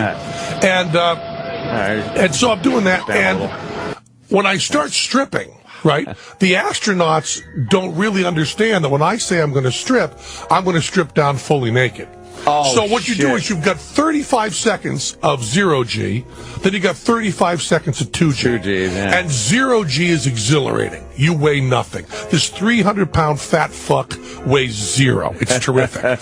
But at 2Gs, I weigh 600 pounds. You can't get something for nothing. And it's just depressing and horrible and miserable. How sick did you get? Down on the ground. Well, that's where the story's going. They make you get on the floor? You get down on the floor and you lay down. Get on the floor. And then you can't even lift your arms. Right? Really? So I'm doing Barbarella, and this astronaut, he's a fucking astronaut, which I figure if you're an astronaut and you've been breathing other people's piss, shit, and vomit, you're not going to be very squeamish about things. Right. But somehow, he's holding the video camera, somehow he's a little surprised when I actually do take my underwear off, throw it in the air, and little Houdini is flapping in the breeze. Weightless little Houdini. And I'm singing, Barbarella. So I'm trying to do the Barber. And in my head, because I am a psychopath, in my head, I really do look exactly like Jane Fonda. Of course. But the way the astronauts are reacting, I don't think I do. No. Your reaction if Jane Fonda in 1968 were floating in front of you weightless turns out is very different from your reaction if Penn Jillette. You look more like the tank she sat on. So you have to now be totally naked in 2Gs laying on the floor? Well, that's where it goes. So I took off my belt and I swung my belt around because that's part of being a sexy stripper. Of course. And my dad had just died a year before and had given me a belt that he had with a silver dollar in it. And when I swung the belt around, it hit the fuselage, and the silver dollar came out. And somehow I didn't understand in my panic, in my 0G, that the fuselage was closed, and we just find the You're coin not going later. to lose it, right? I'm not going to lose the coin that my father gave me. I love my dad. If the coin gets outside, you got more problems. So I go running naked. Yeah, no kidding. I go running naked now for the coin. And all the astronauts are going, we're going to 2G. Get down. And I go, no, I want to get this coin. They go, get down. Find it later. Get down. I go, no, I want to I can see it. Bam! And I hit the fuselage at 2G naked, flat on my face, and I now weigh 600 pounds. Yeah. And the coin, which weighs a pound, is in my hand, and I've got it. But I haven't been sitting in the right position. So now they go 35 seconds of that. Oh no, with the astronauts crawling to me to make sure I'm okay. And then, okay, we're going 0G. So now I float in the air. Now I'm disoriented. Now I'm holding the coin. And now I am vomiting into my long hair while I'm naked. And the astronaut is holding me. And he goes, hey, you're not singing Barbarella now, are you? What a horrible scene. Does everyone vomit on that thing? I mean, hence the name? No, I was not going to vomit until I was stupid and went after that coin for my dad. So when you get that, you're in the wrong position to take the 2Gs? Yeah. And how does a pilot fly that thing? Oh my God! You go. No, I understand that, but how does he keep? He's strapped in and control if it goes to 2 Gs when he can't really move himself. Oh yeah, well that's the thing. There's astronauts who have come in and pulling 8 Gs. Yeah, and at 8 Gs you can't pick your fingers up. Your fingers are too heavy. Just kill yourself. If you ever get, if somehow they say you guys are accepting the space program. Kill yourself. Just kill yourself. You're not going to enjoy it. You're not going to enjoy it. How long was the trip? Well, that's pretty interesting, man. I did, well, that's the thing. The first 8 parabolas are the greatest thing in the world. We did 30. Oh, wow. Shit. So actually, we were completely weightless for 15 minutes. Damn. But we were also 2 Gs for 15 minutes. They did that in Apollo 13, the movie. They built a little set inside one of the set of the lunar module and the command module inside the fuselage of one of these planes, and did that so many times to get all these shots, so it didn't look like the old-fashioned on a string or shit like that. It looked weightless because they were weightless. And when the they go interesting through thing was Tom Hanks did not strip naked and sing Barbarella. No, he didn't. But what would you, if you were going to be weightless? What's the first thing you would think? Yeah, Ron Howard did though when he was filming it. You would think, I want to fuck in 0 G. Right? You would think. And I did think that, and there was an attractive woman, like a test pilot on there, with aftermarket breasts and very, very attractive. And I said to her, we're going to be in 0 G. I'm going to be stripping naked doing Barbarella. Billy's going to be playing guitar. But do you want to fuck? Sounds romantic. Would that be fun? You got to ask at least. And she says to me, I certainly like to go out with you after today. I said, we're not coming after today. What the fuck is wrong with you? I don't want to have dinner with you next week. I don't want to call you. This is a science experiment. This is 2 hamsters in a cage that's floating in the river. This is to see what it'll feel like to fuck somebody. And your position would be somebody. She goes, well, I don't know if I'm comfortable. I go, I want you to be comfortable. Yeah. We're going to be in 0 G. You're not going to be comfortable. Do you want my penis in you? It doesn't matter. Do you want anybody here? As a matter of fact, pick somebody. Anybody here will fuck you. I'll watch. I'll be happy. Could you smooth talk to though? There's no time for smooth talk. No. You're gonna be weightless. You only in have 35 seconds. 35 seconds to get it done. Yeah, 35 seconds. Would your dick get hard like that though? Could you get your cock hard in 0 gravity? Would that be weird? Yes. I'd like to see what it feels like during the 2 Gs and how deep you could get in. Oh God, your cock would be so heavy. Your cock weighs 4 pounds. Just a heavy cock. Although I would think the whole... But you haven't got time to go, in 30 seconds you're going to be weightless. Oh, you get a little something in your eye. Yeah. Want to undo your hair a little bit. Oh, my, without your glasses, you're beautiful. No time for that. Let's fuck. Yeah, let's fuck. Quick. I would think with every action has an equal and opposite reaction. It would be kind of a little rough to some people believe... Gs. See, I have fucked 40 feet below water in scuba equipment. I have done that.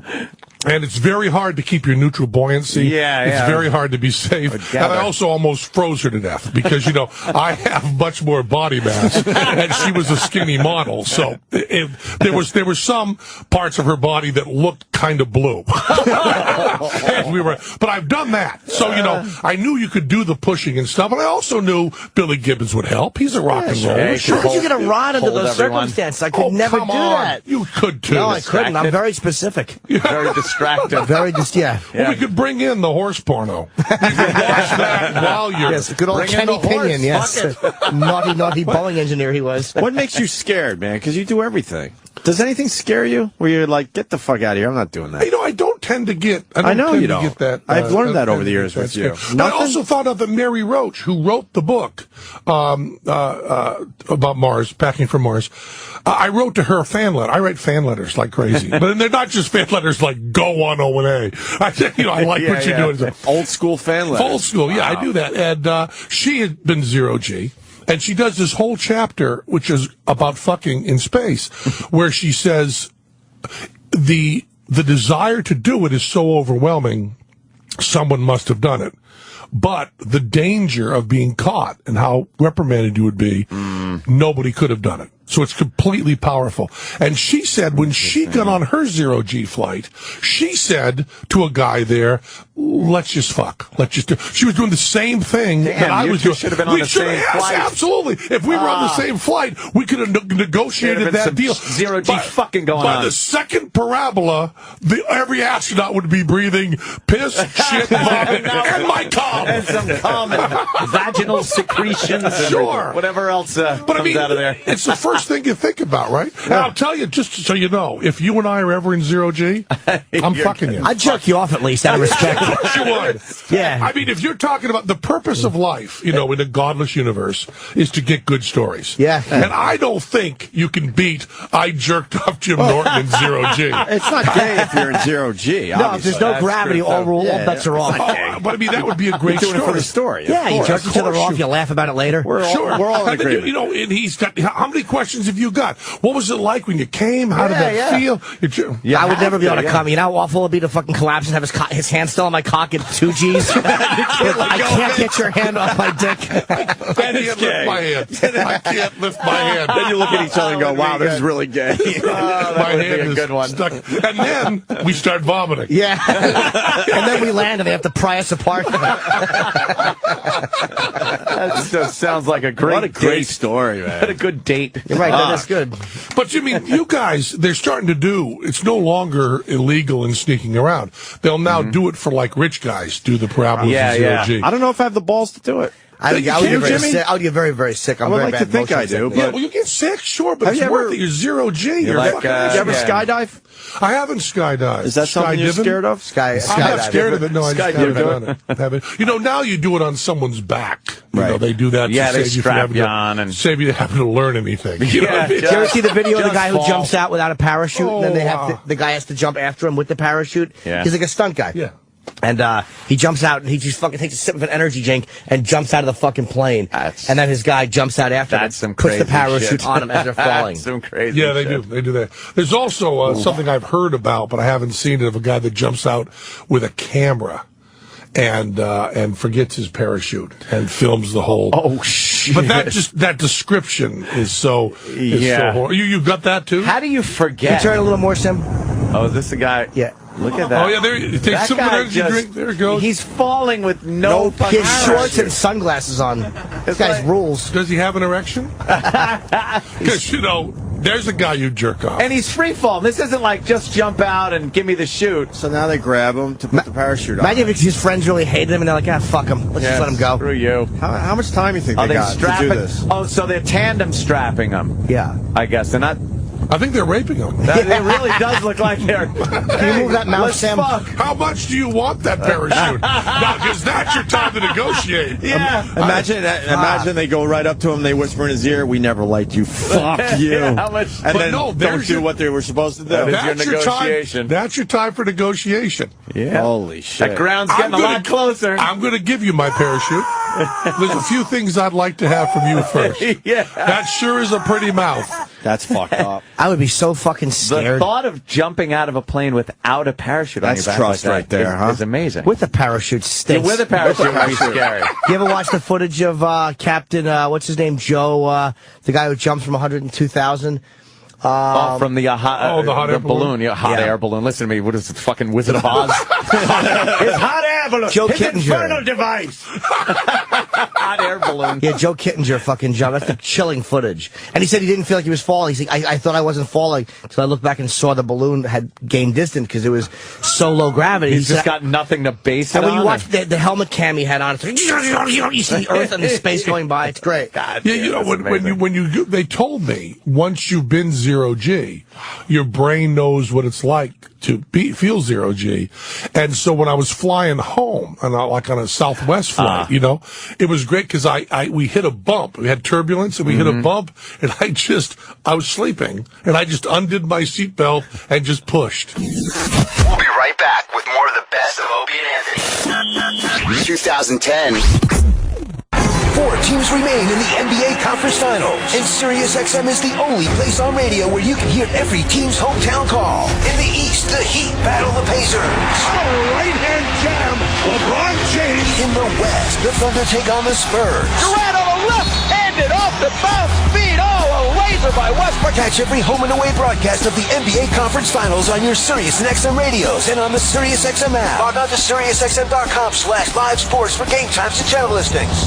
Hey buddies, it's Rod and Fez. Artie Lang came in studio and gave us his thoughts on the importance of men's fashion. When I got so comfortable, the first year I tried to look good because it was also on television. Yeah. But then 6 a.m. I just gave up. By the end I looked like a homeless person in the back. I got to worry about the jokes. Right. And the story being good. Nobody's going to go, God, Artie's shirt didn't match his belt. The Rod and Fez Show, weekdays starting at noon Eastern. On Raw Dog, Sirius XM Comedy Hits 99. If you're in the market for a fantastic franchising opportunity, one that is redefining the earnings potential of one of the longest-standing business models out there, retro fitness gyms are great investment opportunities. Do I need to work inside my gym? I already have a job, and I'm really looking for an investment opportunity. Retro Fitness is a manager-driven model. They'll train your full-time manager to run your club, and they provide all the proven systems and tools designed to keep you in the driver's seat. I'm looking for something turnkey. From real estate site search, construction, and project management to club operations, training, and marketing, Retro Fitness has been value engineered to help you jump from startup to profitability as quickly as possible. I'm looking for something that's hot right now. There's a huge demand for high-value, low-cost gym memberships, and Retro Fitness has over 100 gyms open already. With a proven brand like Retro Fitness, you're poised to meet the burgeoning demand immediately.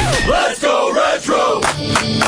Get started building your own gym empire today with a Retro Fitness franchise. Details at retrofranchising.com or call 201-867-5309. A public smoking announcement from new Zoom e-cigs. Smoky breathitis. It affects millions. Right now, someone you know suffers from breath so smoky you'd swear they'd swallowed a forest fire. And no amount of gum or mints can quite cover it up. Fortunately, relief is here. Zoom e-cigs. No smoke, no smell, just flavor so bold you won't believe it's an e-cig. Together, we can extinguish smoky breathitis for good. Flavor beats fire at ZoomEcigs.com. Today's gasoline direct injected engine doesn't have your father's port injected fuel system, and that's probably why you paid more to get one. The GDI's special design requires special maintenance to keep it carbon-free and free of costly repair. BG Products has the most current and effective GDI maintenance available in over 20,000 shops, and is one more reason service managers recommend BG 3-to-1 over all others. Find a shop near you at bgfindashop.com. If you own a GDI engine and you want it to last, remember 2 more letters, BG. BG. One little joint supplement. You know this powerful little pill is great for your joints. It even has powerful benefits to help increase your mobility and flexibility. But the joint supplements of today are sadly incomplete because they don't give you the joint relief you're looking for. Until now. Introducing the complimentary 2-week sample of Instaflex, our most powerful joint formula ever. It's the #1 selling joint supplement at GNC. The only thing our complimentary sample of Instaflex is missing is the price. Because right now, we're offering adults a complimentary 2-week sample as part of a nationwide giveaway. Call and claim your sample today. 1-800-943-5897. Instaflex provides powerful, effective joint relief for your knees, hands, even your hips. Prove it to yourself by calling now for your complimentary sample. Instaflex is available at GNC, Walgreens, and CVS, but you can only get your complimentary 2-week sample by calling 1-800-943-5897. Call now for your 2-week Instaflex sample. 1-800-943-5897. These statements have not been evaluated by the FDA. This product is not intended to diagnose, treat, cure, or prevent any disease. Usually, owning a pair of Maui Jim sunglasses or sun readers is reward enough. They have that chill, kickback Hawaii vibe, and everything looks beautiful. But if you buy a pair of Maui Jims at readingglasses.com by July 1st, you could get that Maui Jim experience and a free trip to Hawaii for 2. Yep, just buy any pair of Maui Jims at readingglasses.com by July 1st, and you could be on your way. No purchase needed. See rules at readingglasses.com. U.S. residents 18 or older, N71. We're back with the best of Opie and Anthony. 2010. Patrice O'Neill in studio. Now, we're going to get right into the Mel Gibson tape. Yes. Tape number 4. We played it late in the show yesterday. We're going to play it again here. so he could really enjoy it and get Patrice's take on it. Bask in And it. then Sam runs down the hall during the break and goes, tape number 5 being released at 9:30 this morning. No fucking And you know way. that the Today Show led today by saying, are these tapes real? They're even confused. Like, at this point, are these fucking tapes real? It's doing too much damage. And we believe to on him. this show that they have to be real. But they're questioning it because it's so unbelievable to everybody. I have Mel Gibson from Australia on the phone. We'll talk to him. And also, the remix is coming in like crazy from one person. D-Boy is becoming a international star at this point. D-Boy's amazing. His shining remix is on whatwould We just played it for you. But now we got Tiger Woods calling Mel Gibson. Wow. We got Dog the Bounty Hunter calling Mel Gibson. Uh-oh. So we got a lot of shit to do. So we should jump right into tape number 4 here so we can play the remixes after that, okay? Let's hear Mel Gibson. This is tape number 4. And tape number 5 coming out in about an hour, and we'll certainly play it as soon as we get it. But first, tape number 4 once again. Killer idea. What the fuck do you hope to accomplish with that? What are you hoping to accomplish with that? What, are you going to pay me back? If you do that, it's over. It's over now. Fuck you. How dare you act like such a bitch when I'm being so fucking nice? I did not blame you. You said I was mean. You were fucking annoyed at me. For what reason? What? I did nothing but be nice to you. What? I've done nothing but be nice to you. I didn't blame you last What night. are you little bitch this morning for? I wasn't doing anything. What did I do? And you said, oh, also earlier today never mind. What the fuck were you going to say? Mel is being a little unreasonable. We've been saying it all along. We're amazed that Mel Gibson has to put up with this shit. He's He's Mel fucking Gibson. But it's the old Mel Gibson now. Oh, yeah, with the dry hair. It's not I forgot. Not yes. Road Warrior. Not the moist Mad Max. His hair's a little dry. I wasn't going to say about any earlier today. It's just, I was going to say about last night. That's all. Why? Because I let you sleep? That's my fucking mistake. I should have woke you up and said, fucking blow me, bitch. I should have fucking woken you up and said, blow me. You would have liked that better, yeah? You need the goddamn sleep. We were supposed to go to jacuzzi, and you said you have to wait for something. So why did you have to wait? You said. You go to the goddamn jacuzzi. I'm afraid it's dark outside. Fuck it. Right there. I love that. This is how you know this is not all her. Every time she does make a point, which anyone will do, Mel dismisses it. What about that? And Mel was like, fuck it. Well, it's dark outside. I'm scared. Fuck it. Get out there. Blow me. All Mel is doing is throwing roundhouse punches, and every time she effectively blocks one, instead of going, oh, okay, you blocked one, he just backs up and goes, all right, and then uppercuts. He keeps He's just looking for ends. But she's attacking him with what annoys him. Is her lack of lack of humanity. No, he's so mad. Well, she has her agenda. You said we would go to jacuzzi. We go to jacuzzi. Yeah, she sounds like Michio Kaku when she But if that wasn't how, if that wasn't how she argued, then he would go, "What the bitch? What is this? Right. Are you taping me?" Yeah, that's true. Like that's what she does. Yeah, she was being her. But man, dismissive jacuzzi. It's all nice when they were in the sweetheart phase, you know. Mel, that's wonderful that you do for me. I love you. I love you too. It's wonderful. Fabulous. And then it's just like, oh, Mel, I was go to jacuzzi.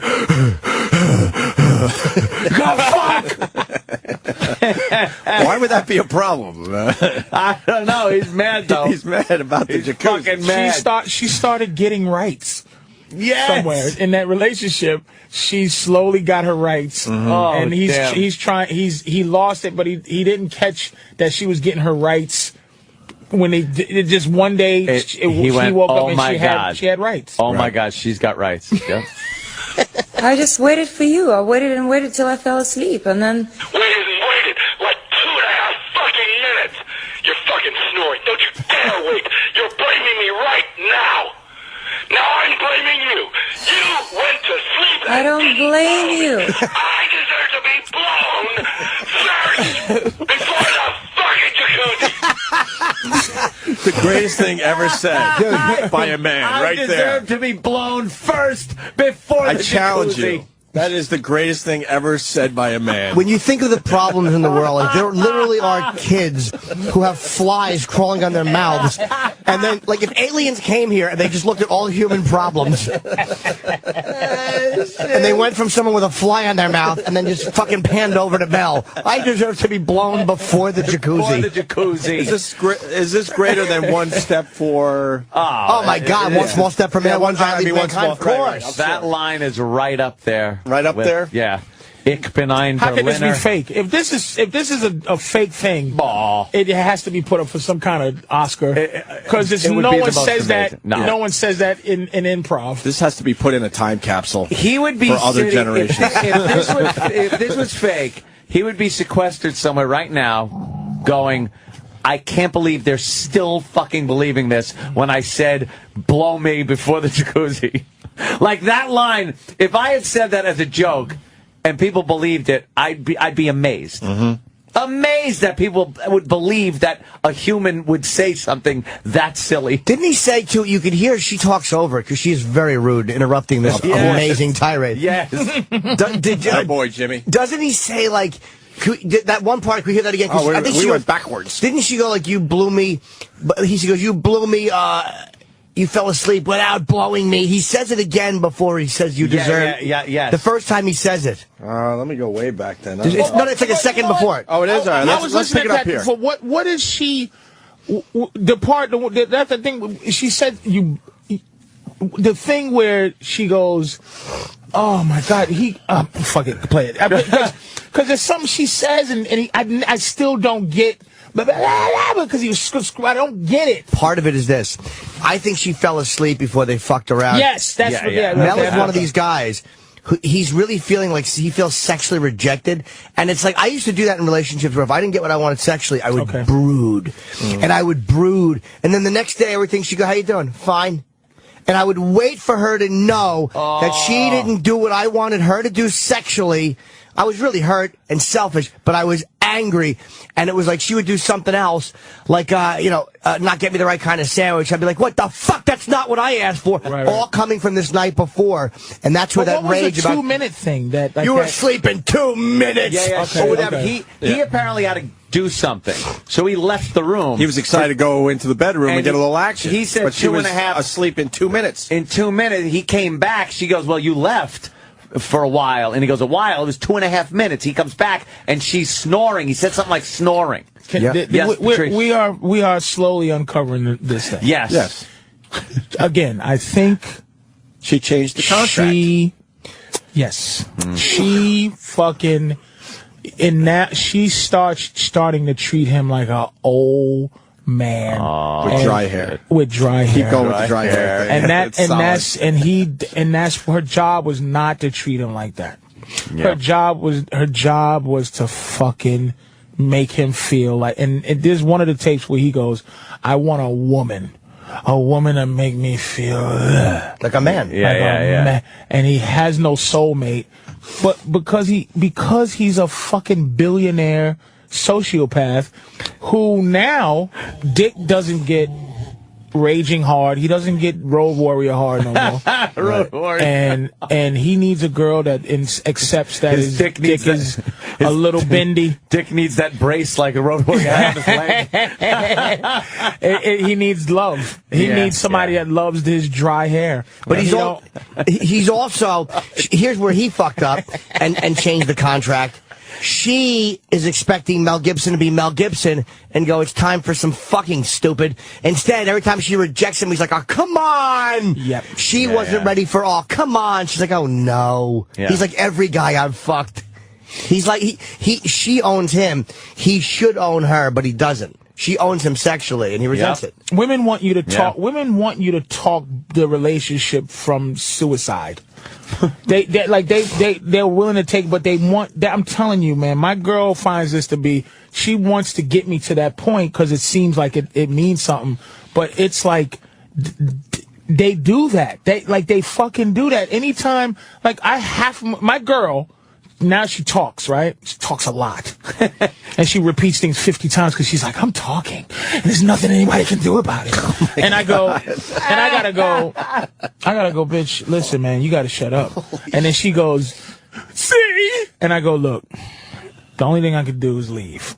Because I'm not going to try to convince you. I'm telling you, you're trying to be abusive. You're trying to move into a position that ain't going to allow our relationship to exist. You being better than me. Mm-hmm. You can't live like that. Women can't live with a guy that's not better than them. So when she tries to start talking and here's what happened, and then I go, and she goes, oh, let me finish.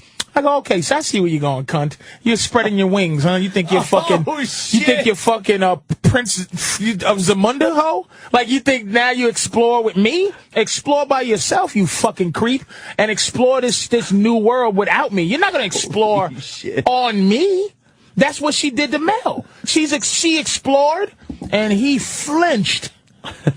She went like this with the pretending to hit him, and he went, oh. And she said, oh, this scared motherfucker. You can't flinch with these bitches. You have to mentally abuse them. You can't. They won't settle for less. What a great. The way they talk about it is the power shift in the relationship, where the dominant person then becomes the submissive person, right? And then the whole rest of the relationship, you're fighting to get your old job back. But you ain't getting it back. You flinch. Good way to put it. Get out of there. Done. Leave. Great way to put it. Great way to put it. With that, let's go back to the tape. And then Waited like 2.5 fucking minutes. You're fucking snoring. Don't you dare wait. You're blaming me right now. Now I'm blaming you. You went to sleep. I don't blame you. I deserve to be blown first before the fucking jacuzzi. I'll burn the goddamn house down. But blow me first. How dare you? How fucking dare you? How dare her? Then he punctuates it with a fucking all she has to do is suck his dick, and he'd be nice Mel again. How dare she? Did you get this equipment from Radio Shack, by the way? I don't know. What is this? What's going on? Like, how is she doing this? It's a really good recording, right? Phone recorder, yeah. She fucking set this up in advance. She must nicely for herself. This is tremendous. She obviously has somebody help her out. Yeah, hell fucking yes. This dummy. She wouldn't be able to figure this out on her own, right? She's just giggling at him. How amazing is it to yell at somebody and be serious? Like, that's how Mel Gibson-y he is, to go, you fell asleep without blowing me. Like, I would think that, but never actually say it to a chick. Burn the fucking house down. Blow me. I deserve to be blown before the fucking jacuzzi. He said, how dare you? He's so mad. He's so, how dare you? Like, he insulted his mother. Like, how dare you not blow me? That's when God invented emotions. It's like he's as close to godly mad as you. Have you ever been that fucking? Yes. Really? Oh yeah. I can't. And expressed it. Yes. For real. But that goes into. I hate to say that the tiny rageaholic, but that's where rage is just fueling itself, and it's not about the argument anymore. It's about anger making you angrier. It's about the anger as opposed to. It's the high of being angry as opposed to the issue. The maddest I've ever been with my woman. Now, we went to get her. She needed a new car, a new something to drive. It was the choice of. The money was a brand new car, these cheaper cars, brand new, or an old truck. She wanted badly a truck, but she kept saying to me, what should I do? I said, I think you should use this money to get a brand new car. But I want a truck. But what do you think? What? She did that 75 times until my head got so filled up with blood of mad at what she was doing. And I said, what the fuck is wrong with you? And we talked about it yesterday because this Mel Gibson shit opens up that shit. Yeah. She thinks in her head that she wasn't doing some manipulative little pussy ass shit to get her way. So she doesn't understand my fury because women get to have an excuse for everything. They don't have to have their own shit. They're not taught to go, you know what? I fucked up. I did that. I never heard a girl go, I fucked up. I really, that was some stupid. Some probably do. But they have an excuse. This girl did something to Mel, man. I'm telling you, for him to lose it like that, it's because she's just a game player. Dude, I've been so angry before, I've actually had to say to women, and I've never hit a woman in my life, but there's been times where I visualize what their teeth would look like falling out. Wow. And I have for real had to say, and this is at a woman who's screaming at me. Like, you know what I mean? It doesn't really, I've had it a couple times in my life where I've actually had to scream, you have to stop talking. Like, almost like breaking the code of the argument and going, you really have to stop talking. And I'm not threatening. I never say I'm going to hit you, but they understand, oh, this is going to an awful place. And I'm not saying I'm threatening them, but I think they understand. It's like my anger is fueling my anger. How can you hate mental abuse if you're a woman when my next recourse is to put my fist through your fucking head? Oh, God. Like, why are you doing this? Like, that's my next thing. Like, so how can you not? You let me tell you something. I bet you OJ's listening to this going, come on, Mel, do it, nigga. Do it. You know you want to do it. That's how OJ was feeling right before heads was flying. Yeah, justify what I did. Unrecorded phone calls of OJ that sounded probably like very this. similar. You fucked the waiter. Yeah. You fucking. He's in my fucking car, bitch. He's juicing me correctly. I'll cut your fucking head off. Absolutely. Sounded like Macho Man. It's like, if a bitch can get you to sound like Macho Man, boy, it's fucking, ooh, yeah, guns. But do you hear how he's hanging on to his dominance, though? He keeps going, it's over. It's like by saying that, he's trying to have her go, no, I don't want it to be over. It's like you've already lost your number one position, your number two. And if it's over, just fucking hang up. It's done. Yeah. Great movie quote is War Games. It's like when you do that, it can't be because look, if I say to my girl, sweet, I think we gotta wrap this up. It can't be some trick to get her to go, no. It has to be a rational, like in War Games, it was like the only winning move is not to play. And it's like, I'm not trying to play with your emotions. I know I can be, you know, a lot of times guys are just possessive, man, and they possess women. We have to be rational. And he is in a bad spot because she used to fear him. She used to fear his rage, his money, now he's scrambling, and you can't do that. You cannot do that. But you have to make them understand. You have to make them understand that the best thing is that they stay mentally where they was when they liked you. Or it's going to end up this. Yeah, but that ain't going to happen. Yeah, that's so rare. The true lesson to learn from War Games is just unplug the goddamn thing. Unplug that bitch. Just pull out this. All right, let's get back to the tape. Bitch's batteries out. Let's get back to the tape because we got some remixes to play that people are going to really enjoy. You wanted the number of my therapist? Don't you ever speak to him.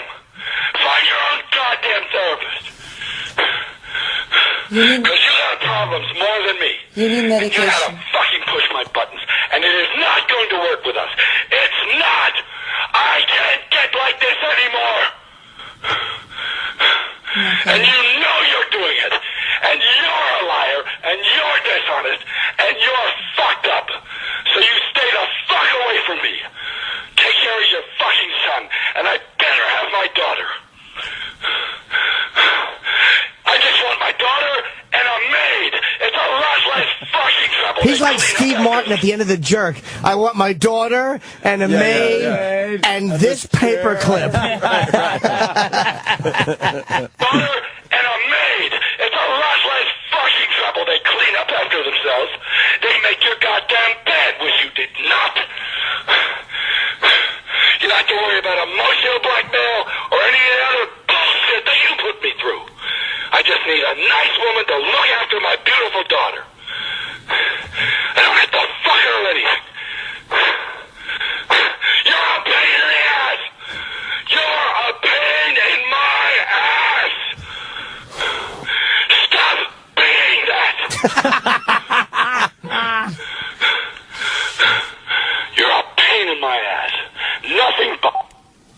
And that's where that tape ends. If that's not the greatest cliffhanger, well, since fucking The Empire Strikes Back. Tape number 5 comes out in 45 minutes, and we'll have it. And she hangs up on him all the time because the beginning of the other tape, he starts off, "Don't you fucking hang up on right, me." right. Yeah. Like, she's not now because she's recording. So right, so she's just fucking. You think he's onto it now? What is he doing? Maybe he's drunk or high. Yeah. Maybe he's listening to it with complete embarrassment. Maybe she's not recording these. today. No, these were all made before. These conversations already happened. He's not just continually calling her. These are done. I mean now. What is literal like? What Jim. is he feeling now? What is he feeling now? I'm embarrassed. I didn't. Literal Jim. Like he'd still be calling. Yeah, burn beside.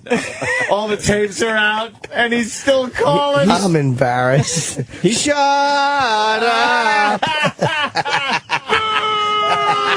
Okay, faggot, what's next? He's probably sitting there going, "Oh God, I hope she didn't record that other thing." Yes, that's what he's thinking. There's one he has no idea. about. Yeah. He has no idea which ones were recorded. It sounds like they had a lot of these conversations, and she probably finally fucking had and started taping them. He's probably praying, "Oh God, please don't have Not the that fuck one. Haiti call recorded. Right. Oh, please don't have the fuck Haiti call." Yeah, that's what I'm saying. They can't handle a 7.0. Those weak, dirty, foreign niggas. How weird is it that he needs the bed made? Not many guys need their bed made. Well, he probably has a daily fucking maid. Yeah, comes in. But he wants her to do that. Jesus, Make the bed. What is That's Radar a little online? weird. Is this thing big? I Yeah. just never.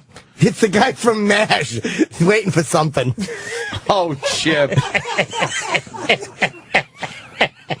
You want Jimmy's line again?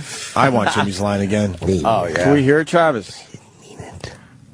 He starts off, "Don't you fucking hang up on me." Right. Yeah. Like, She's not now because she's recording. So right, so she's just fucking. You think he's onto it now? What is he doing? Maybe he's drunk or high. Yeah. Maybe he's listening to it with complete embarrassment. Maybe she's not recording these today. these were all made before. These conversations already happened. He's not just continually calling her. These are done. I mean now. What is literal like? What Jim. is he feeling now? What is he feeling now? Oh, Jimmy. Wow, Jimmy. Listening back to that. When Patrice was saying he's drunk or high, I thought that he meant I misunderstood him, so I thought he thought That, like, that call was just made. And I thought you said taped, that. And then he's still calling. What do you got me in the pain on mindless, kid? And I thought you said the calls were made already. The calls were made. I'm an asshole. I'm a fucking cunt. That was great. Hey, how's Mel Dillon? Maybe he's just such a powerful guy. He'll just go, so they'll forget it with my next He don't good care. movie. You know what? Yeah, he's got plenty of money. Makes his own movies. He don't care. Now, what did we ask for from Entenmann's? That was it. The chocolate chip. What didn't I crumb say? cake. Entenmann's just crumb cake. You wanted regular crumb cake and chocolate chip crumb cake. Crumb. I love crumb cake. Don't say it like that. Why? It's what's Don't delicious. say it like that. If you, the chocolate chips. I'm not saying that crumb cake is not good without them, but I prefer. This sucks. It's got like a creamier feeling to it. It says loaf cake on it. Who the fuck wants to eat loaf? What is that? That means, hold on, no. That means it's a lazy cake, you know? Oh, it's loafing. Loaf. Also, I asked for the Entenmann's crumb cake, the original, and of course Steve bought Ultimate. I said I don't want Ultimate. I don't want double crumb. I don't want any of that shit. Double crumb. I just want the fucking regular Entenmann's crumb cake. Ugh. You don't have to make it better. It's already great. I think Steve bought things that Steve is going to want to eat after the show. I asked you for the regular fucking crumb cake, Steve, and you got the ultimate crumb cake! You fucking cunt! Blow me!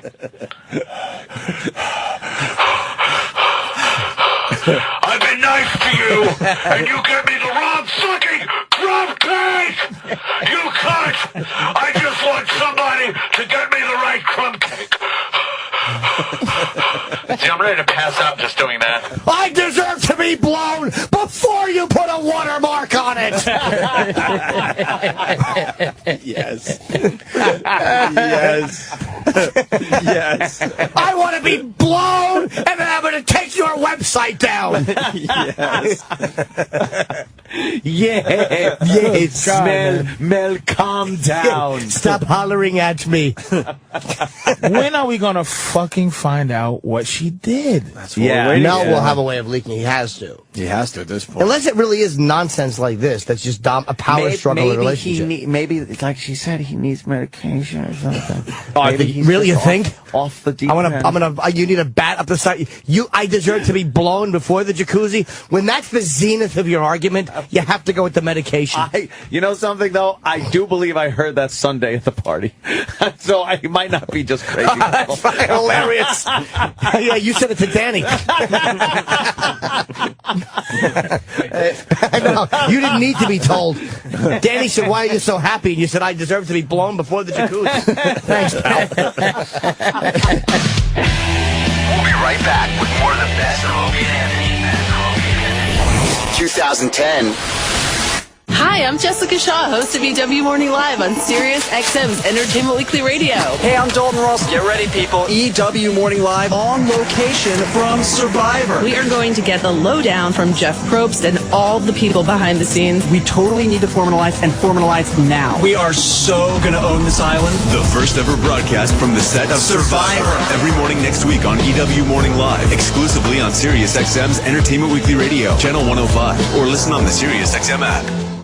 I need to protect my company's email. Do you want an email security solution that's hard to install? No. You good with paying a fee for every user? No. How about a little extra for outbound email protection? No. Offshore or automated phone tree support okay? No. Then yes, we can help. The Barracuda Spam and Virus Firewall, the world's best-selling business email security gateway, with email encryption and data leak prevention included at no extra cost. Available as a hardware appliance, virtual appliance, or as a cloud service. And always humans to answer your calls. Try the Barracuda Spam and Virus Firewall free. Go to barracuda.com/yes. But wait, I've got one more content security problem that I need solved. Okay, what is it? I need to control internet usage in my office. Do you want to pay a fee for every user? No. Do you want to pay extra to protect remote users? No. How about a product that's difficult to install and use? No. Offshore or automated phone tree support okay? No. Then again, yes, we can help. The Barracuda Web Filter, content filtering, application control, and malware protection with no per-user fees. Available as a hardware appliance, virtual appliance, or as a cloud service. And live humans to answer your calls. Try the Barracuda Web Filter free. Go to barracuda.com/yes. If you're overwhelmed by debt and thinking about going to a credit counseling company for help, think again, because the majority of those companies actually work for the credit card companies, and they make the credit card companies a lot of money from people just like you. But there's another way out of debt, and it's not bankruptcy, a way to reduce your debts and save you thousands of dollars. Even better, you can find out how for free by calling 1-800-508-1037. At Freedom Debt Relief, we're not a credit counseling organization. We're not a debt consolidation company. We offer a unique alternative to save you the most money possible to resolve your debt in the shortest amount of time. If you're thinking about a credit counselor, ask yourself this. Are they working for you or the credit card companies? Reduce your debts and save thousands of dollars by learning the secrets to settling your debt. For free information, call 1-800-508-1037. That's 1-800-508-1037. 1-800-508-1037. Today's gasoline direct injected engine doesn't have your father's port injected fuel system, and that's probably why you paid more to get one. The GDI's special design requires special maintenance to keep it carbon-free and free of costly repair. BG Products has the most current and effective GDI maintenance available in over 20,000 shops, and is one more reason service managers recommend BG 3-to-1 over all others. Find a shop near you at bgfindashop.com. If you own a GDI engine and you want it to last, remember 2 more letters, BG. BG.